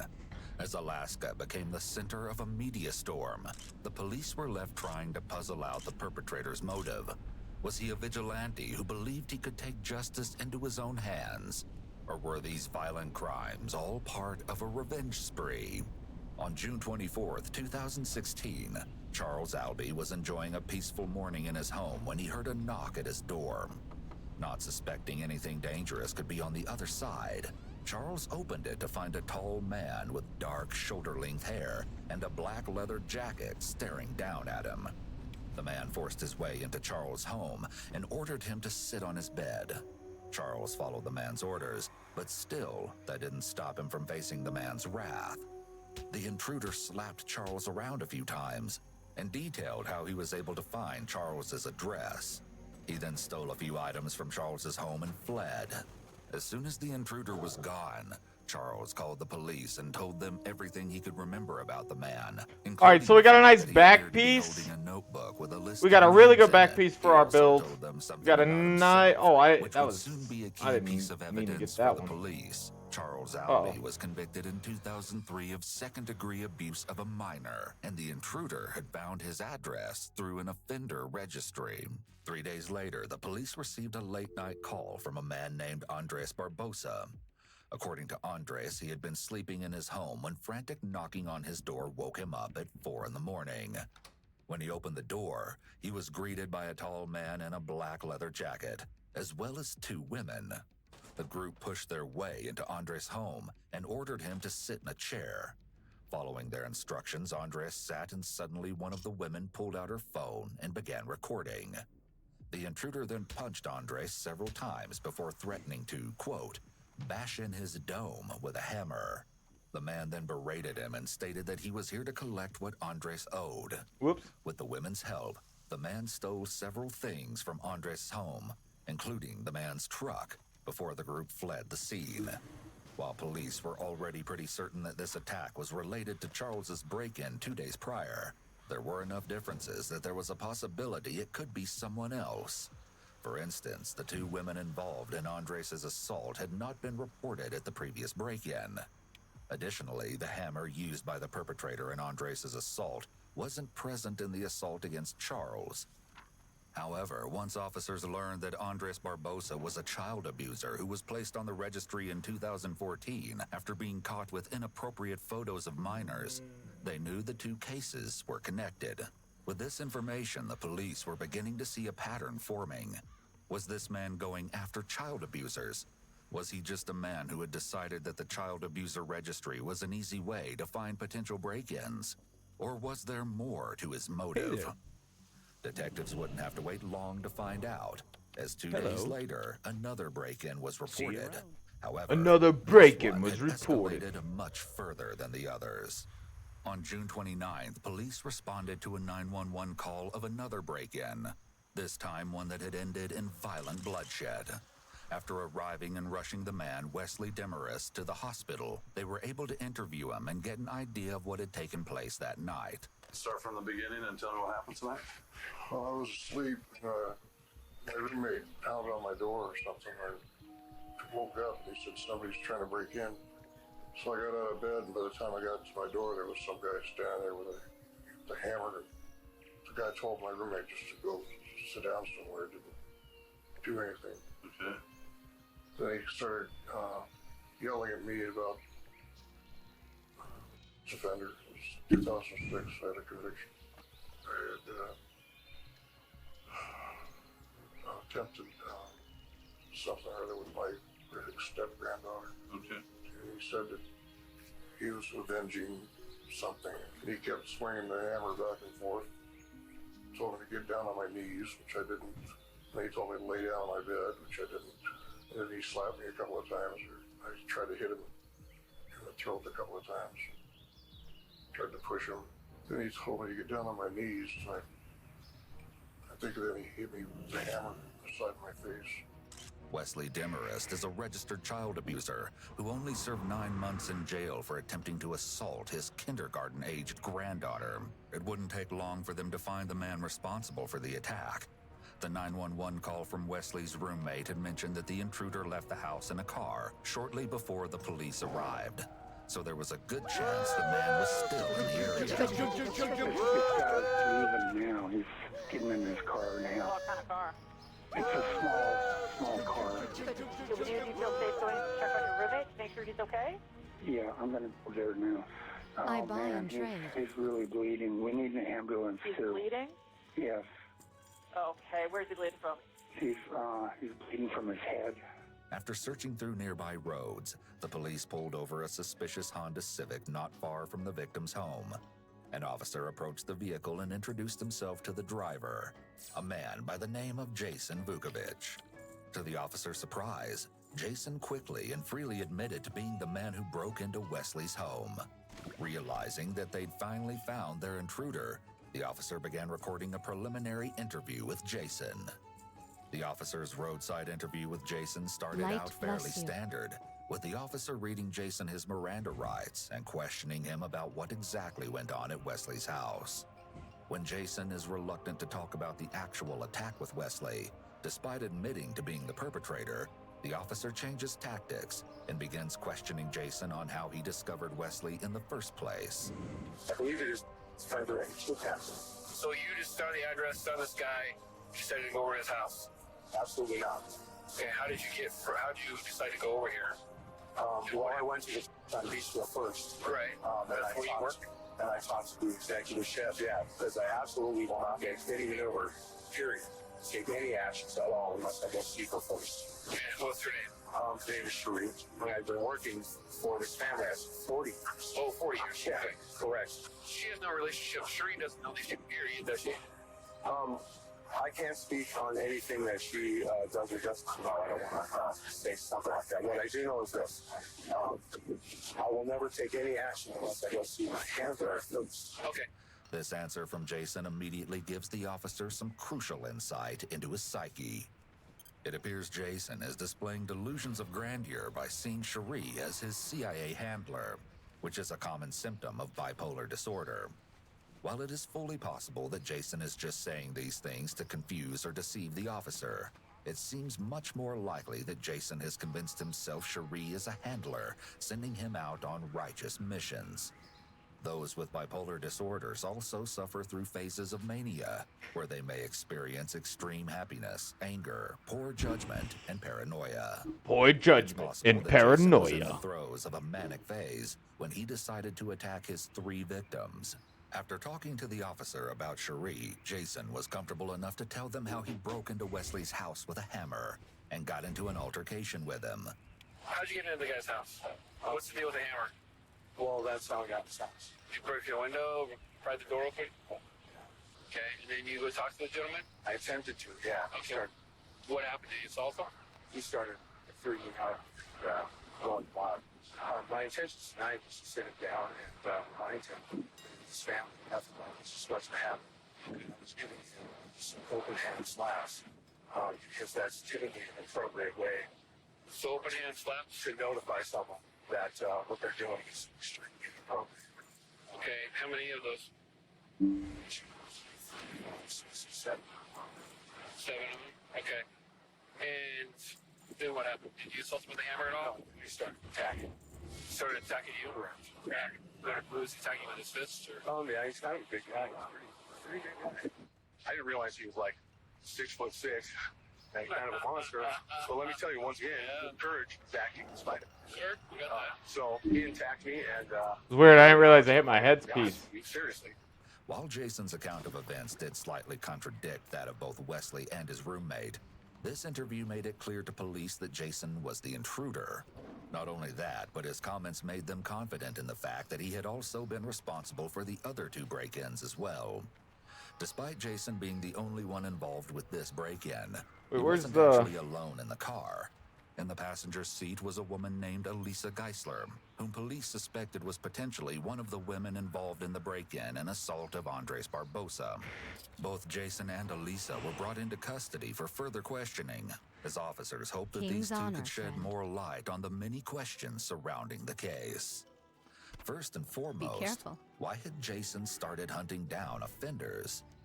Elisa was the first one to be interviewed at the police station.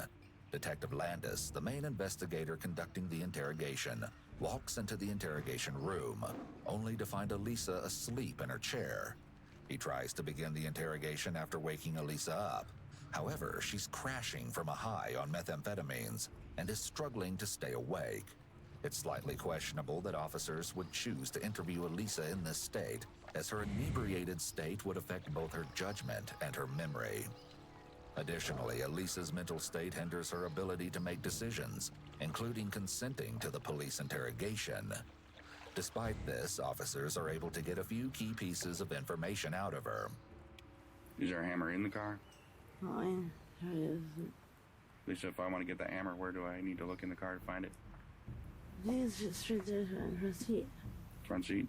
Okay.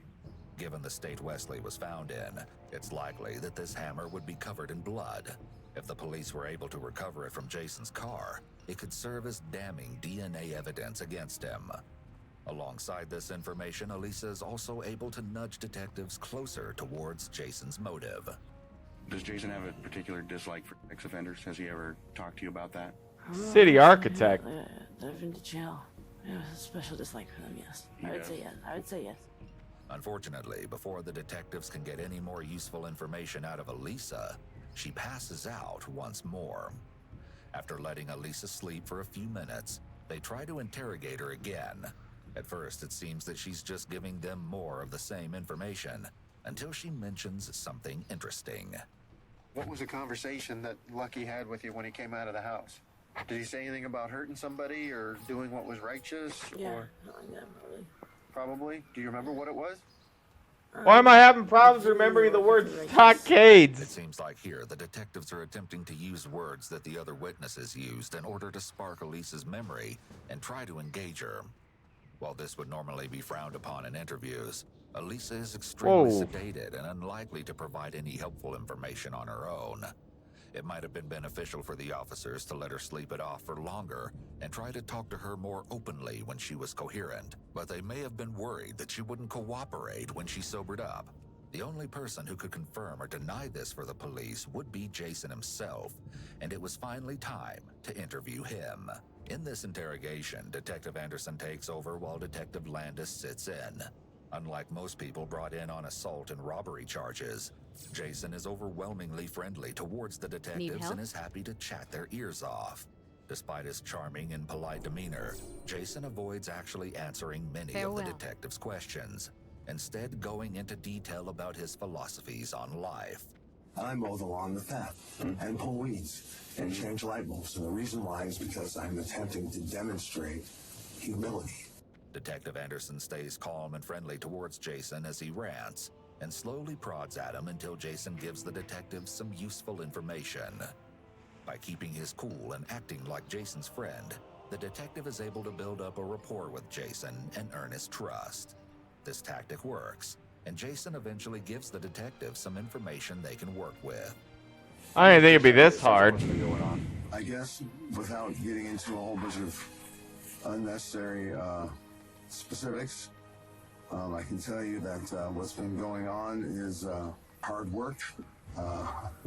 And hard work out of concern for kids. Jason makes it clear to the detectives that everything he's done has been out of concern for children, and he even gives them extra insight on how he views his crimes against offenders. People who have committed crimes against children have been convicted in a court of law. And you want to see that these people get what you believe they deserve. Is that not correct, or is that correct? Let me think. Yeah. Be careful how I respond. Okay. This is what I would like to say. Do I think taking retributive action on people that have done something to kids, wanton? Oh, Alchemy's in the same spot. Is what I want. I have to say, not specifically, no.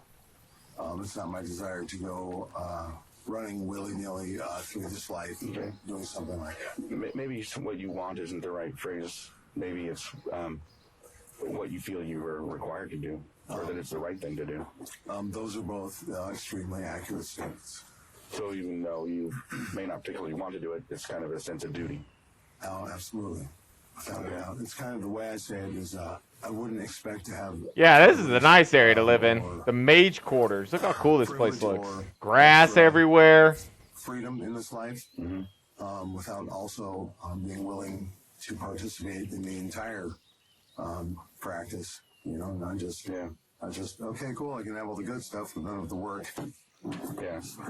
Well, I think when you use the term work, that's probably what I'm seeing is it's out of a sense of duty. It's actual work. It's not something you enjoy to do, but it's something you're required to do or you feel obligated to do. That is without any exception the case.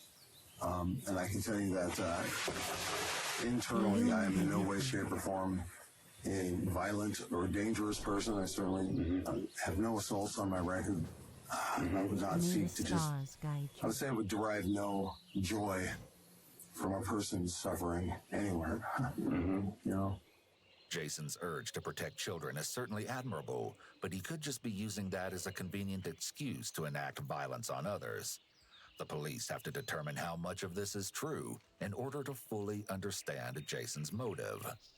Unfortunately for the detectives, Jason's refusal to answer most questions in a straightforward manner makes it hard for them to get any concrete details out of him, forcing them to look elsewhere for information.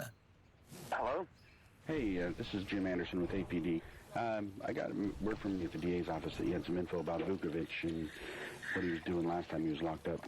He was talking to others about where they would go around and find guys that were convicted of child station or whatever, and he would tell them that they would provide them protection, but that they were keeping an eye on them, and that they knew who they were, and was trying to recruit other guys to join him in doing that. It wasn't hard for Detective Anderson to acquire Jason's rather extensive rap sheet, and it became evident that Jason had a history of trying to deal with offenders.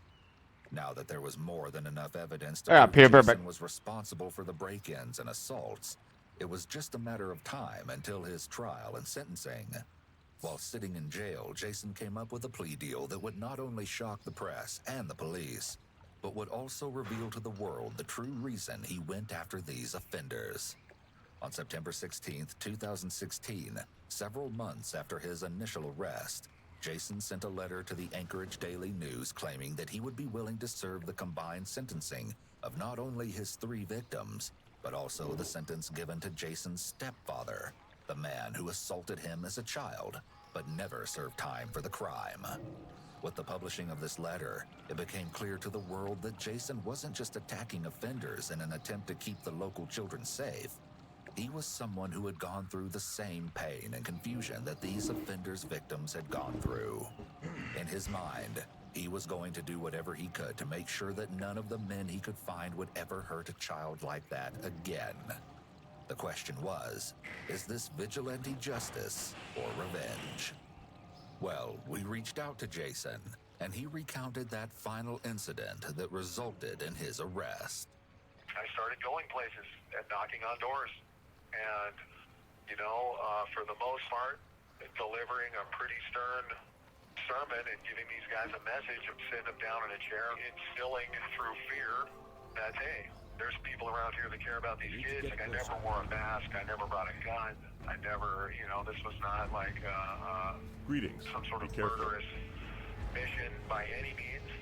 The last one I went to this guy's house, and I was knocking on all the windows and doors for probably 45 minutes. His lights were on, telling him to come outside. I needed to talk to him, and I knew he was awake. Obviously, he didn't want to come out and see me. So I grabbed a hammer out of a tool bag in the back of my car, and I used it to smash out the side light of his window and then climbed inside. He was a relatively wealthy person with his home had been converted, unbeknownst to me, to some sort of a bed and breakfast that was on a lake. That's cool. And so a guy and a lady were coming out of one of the bedroom doors, and I knew they weren't him because I'd seen his picture. So I told him, get back in the bedroom. This doesn't have anything to do with you. And then I went into the master bedroom and get in there, and this guy is probably, I don't know, 6'4", 6'5", 300 pounds. This is a big guy. And I told him to sit down on the bed, and he didn't want to, and he started pushing on me a little bit, and then he started punching me in the face. Then I got angry, and I realized I had that hammer in the bag on the floor in between us, and so I just squatted down and picked it up, and I hit him one time, and then in the course of the struggle, I hit him 2 more times. I told him, you can consider me an avenging angel for the children you're raising. And anyway, I'm assuming that the couple that I told to get back in the bedroom called the police, because by the time that whole physical altercation was over, I got back in the car and the police were already coming in. And Let's go, America! Were patting me on the back, asking me, man, did you get that motherfucker? Did you get him good? Were shaking my hand, all this sort of stuff. I was in shock. Ambulance is going by. I'm thinking to myself, I've probably just killed this person. The rest of my life is gone. I am not a violent person, and I don't take joy in any sort of violent confrontations. I never have been, never will be. However, when you're regressed to the state of a child and you realize this time I'm going to win against this sort of person, there's some sort of a strange, it's just sort of a strange feeling in that moment that it needs to happen or it needed to happen. That's the best way I can explain it. In a recent interview conducted with the Unforbidden Truth podcast, Jason recounted his childhood and how it led him down this path of a violent crime spree. I have no memories whatsoever of about 12 years old on back. So I suppose, and I think that's a trauma-related response. Jason's memories began with the abuse from his stepfather, Larry Lee Fulton.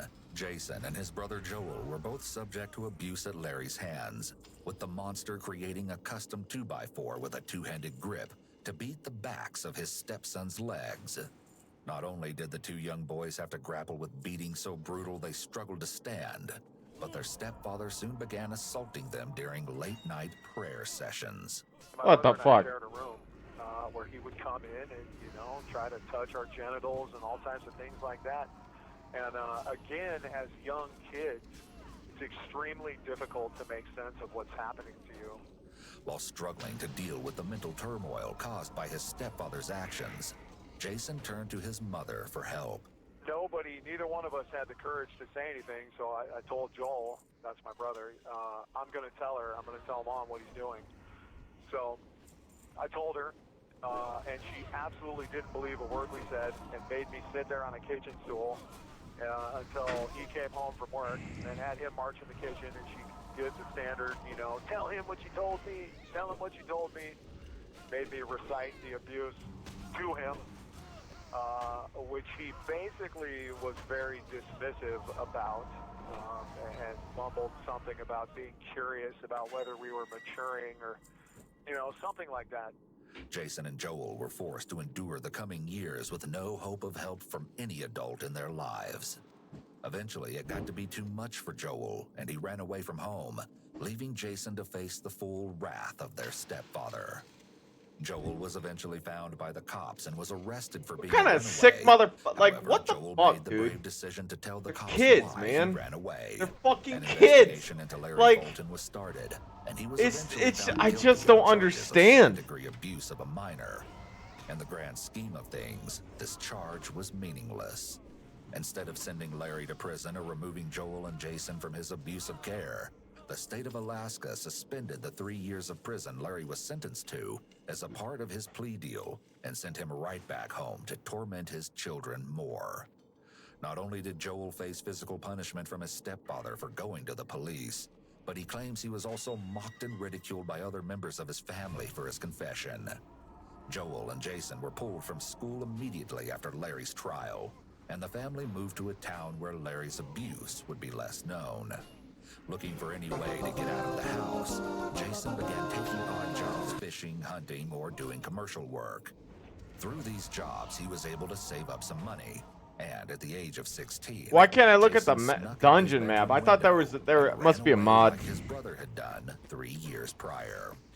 Part of the process of leaving home, my parents found out I had been sneaking out, so I came home from one of those nights, and my clothing was in trash bags on the front porch, and all of the windows and doors were locked, and they had kept my driver's license and my social security card, all my identifying papers. Jason was able to afford a plane ride to Spokane, Washington with what money he had left. But with no ID, he was unable to get paid by any employers. Soon his money started to run out, and Jason was forced to turn to petty theft and forged checks to afford food. 5 months after starting his criminal career, the law finally caught up with Jason, and he did time in juvenile hall. Shortly after his release, he would be arrested and brought back for similar crimes, a cycle that would continue for much of Jason's life. Jason commented on this part of his life in the letter, saying, "Being a thief and a liar fit nicely with my lack of self-worth, my silent understanding that I was worthless, a throwaway. The foundations laid in my youth never went away. They simply remained hidden, and everything I chose to do was built on those thoughts and feelings from the past. I'd started down a long, winding path of deception and self-abuse. By the time he was 20 years old, Jason had spent over half of his adult life behind bars.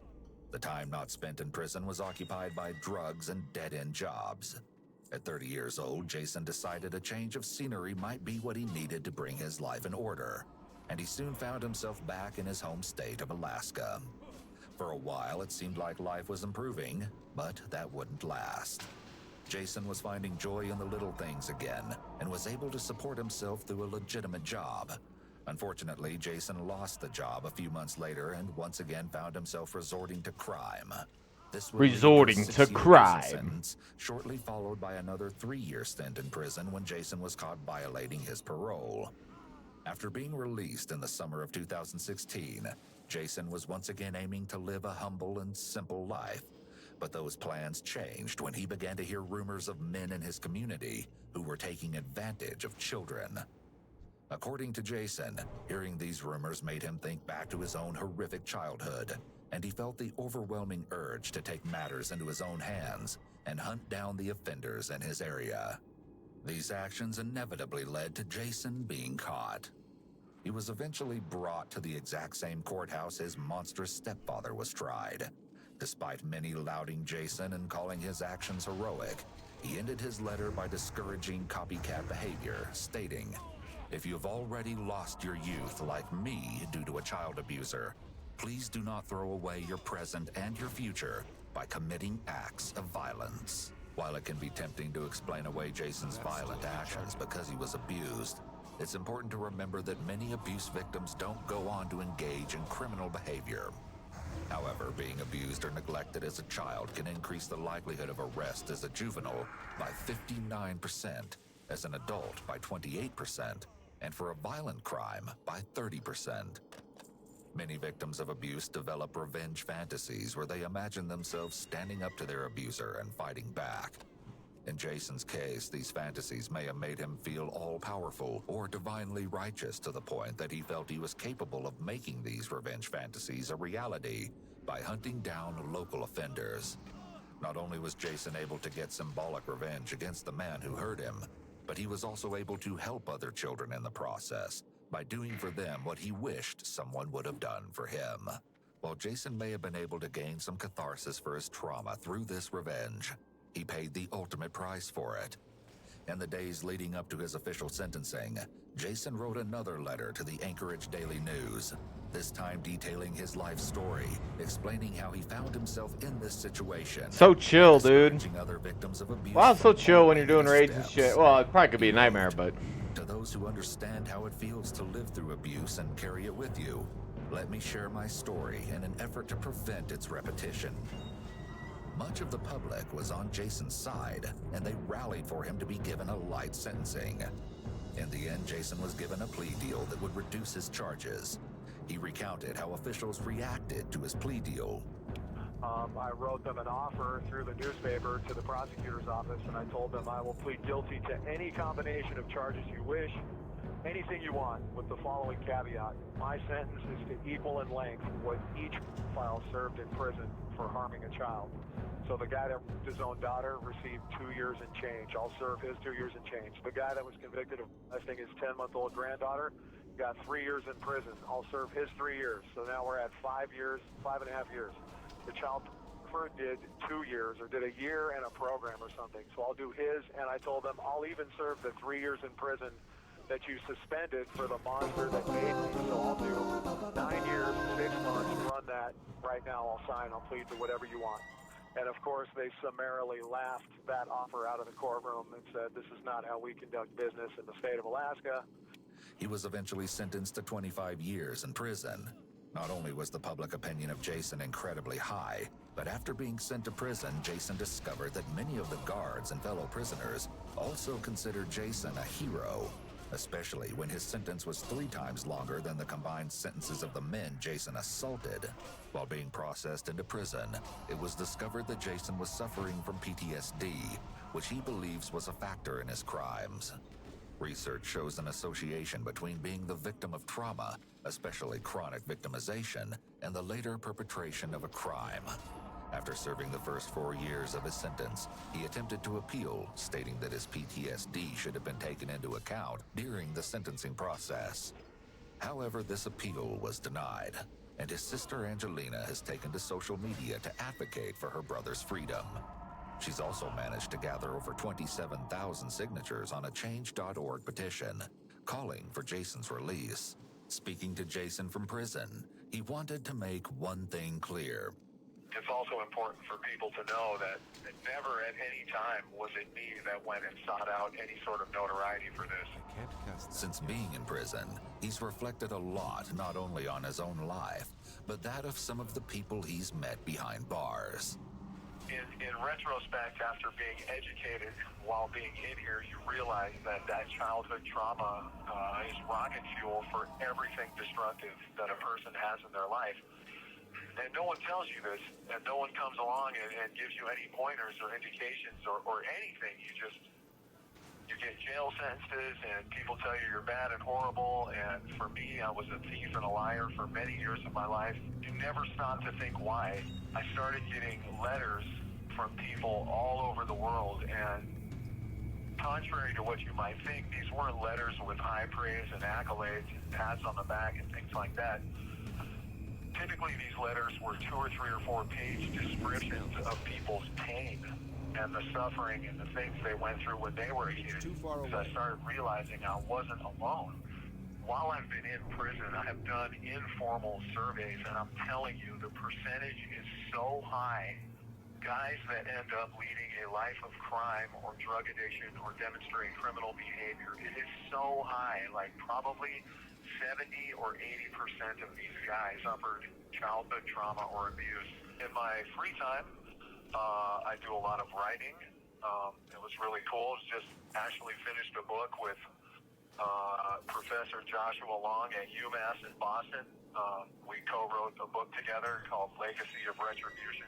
There's a guy named that runs a hardcore recovery coaching business, and he's offered me a job as a recovery coach, a trauma and addiction recovery coach, which is great.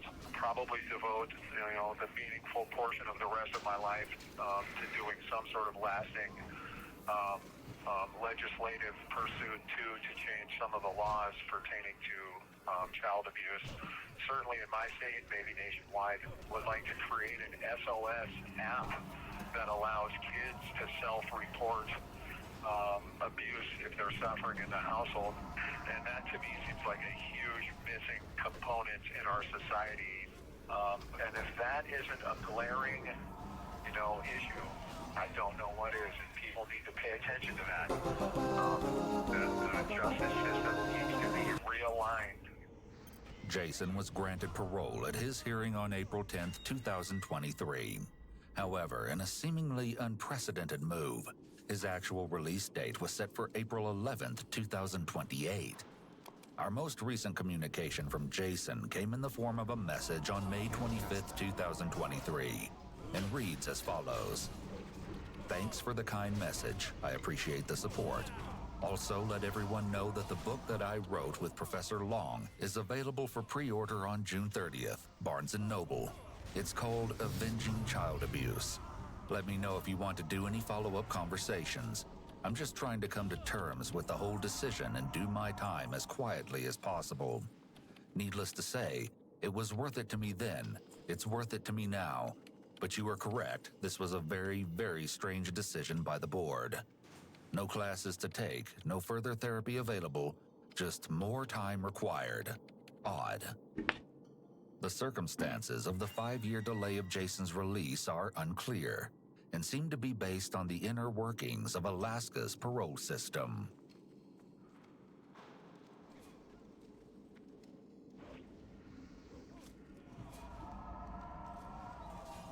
This is 32-year-old Tiffany Powell and her new boyfriend, 38-year-old Paul Reed.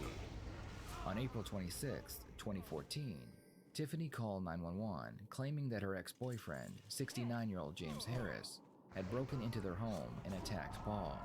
She claimed that while Paul was trying to defend himself, he would end up killing James by accident. What happened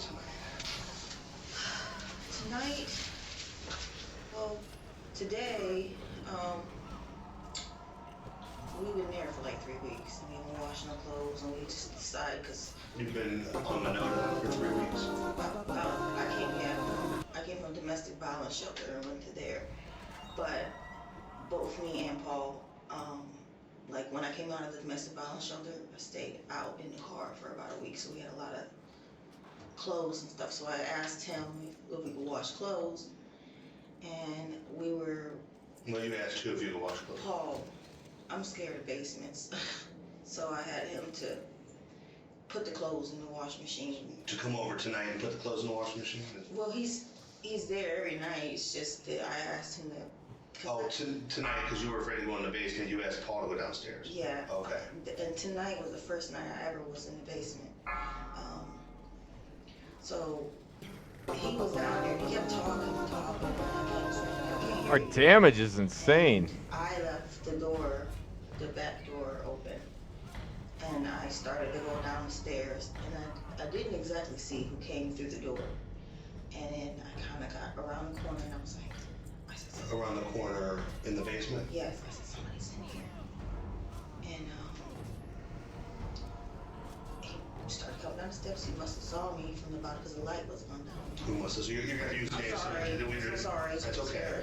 James Harris. And then Paul,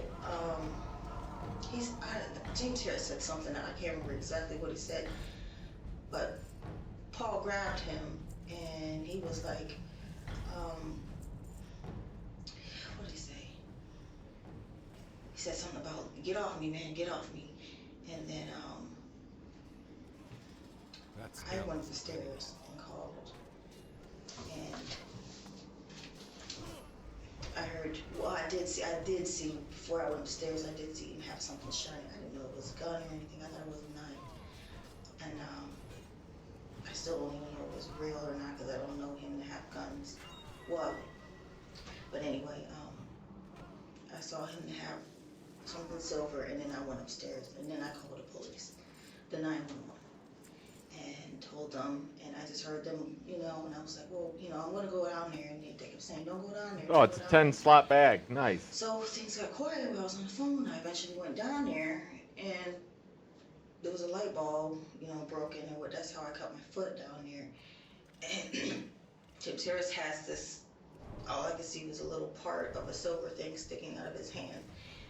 And Paul was trying to grab hold his hands, and then, I'm trying to think what happened next. Everything was so fast.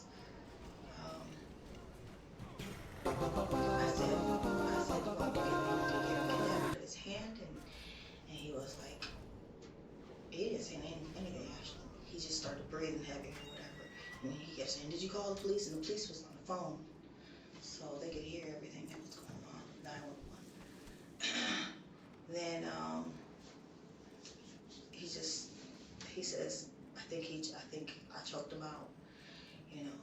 We didn't know he was cold. God, stockades blows. Laying there, and I think that's when you guys came. But no, I had no idea he was gone. Tiffany and James had 5 children together, and they both had been involved in a custody battle for them. Tiffany would end up losing that battle, mostly because she could not provide them with a stable home. Tiffany is about to explain how her life has been since she separated from James. She needs to convince the detectives that she is a victim, and Paul was only protecting her from a mentally unstable man. My kids need him right now. I've been on the run for like 5 to 6 years. I lost my kids because I Light be with you for the Alliance. And every time he finds out where I live at, he comes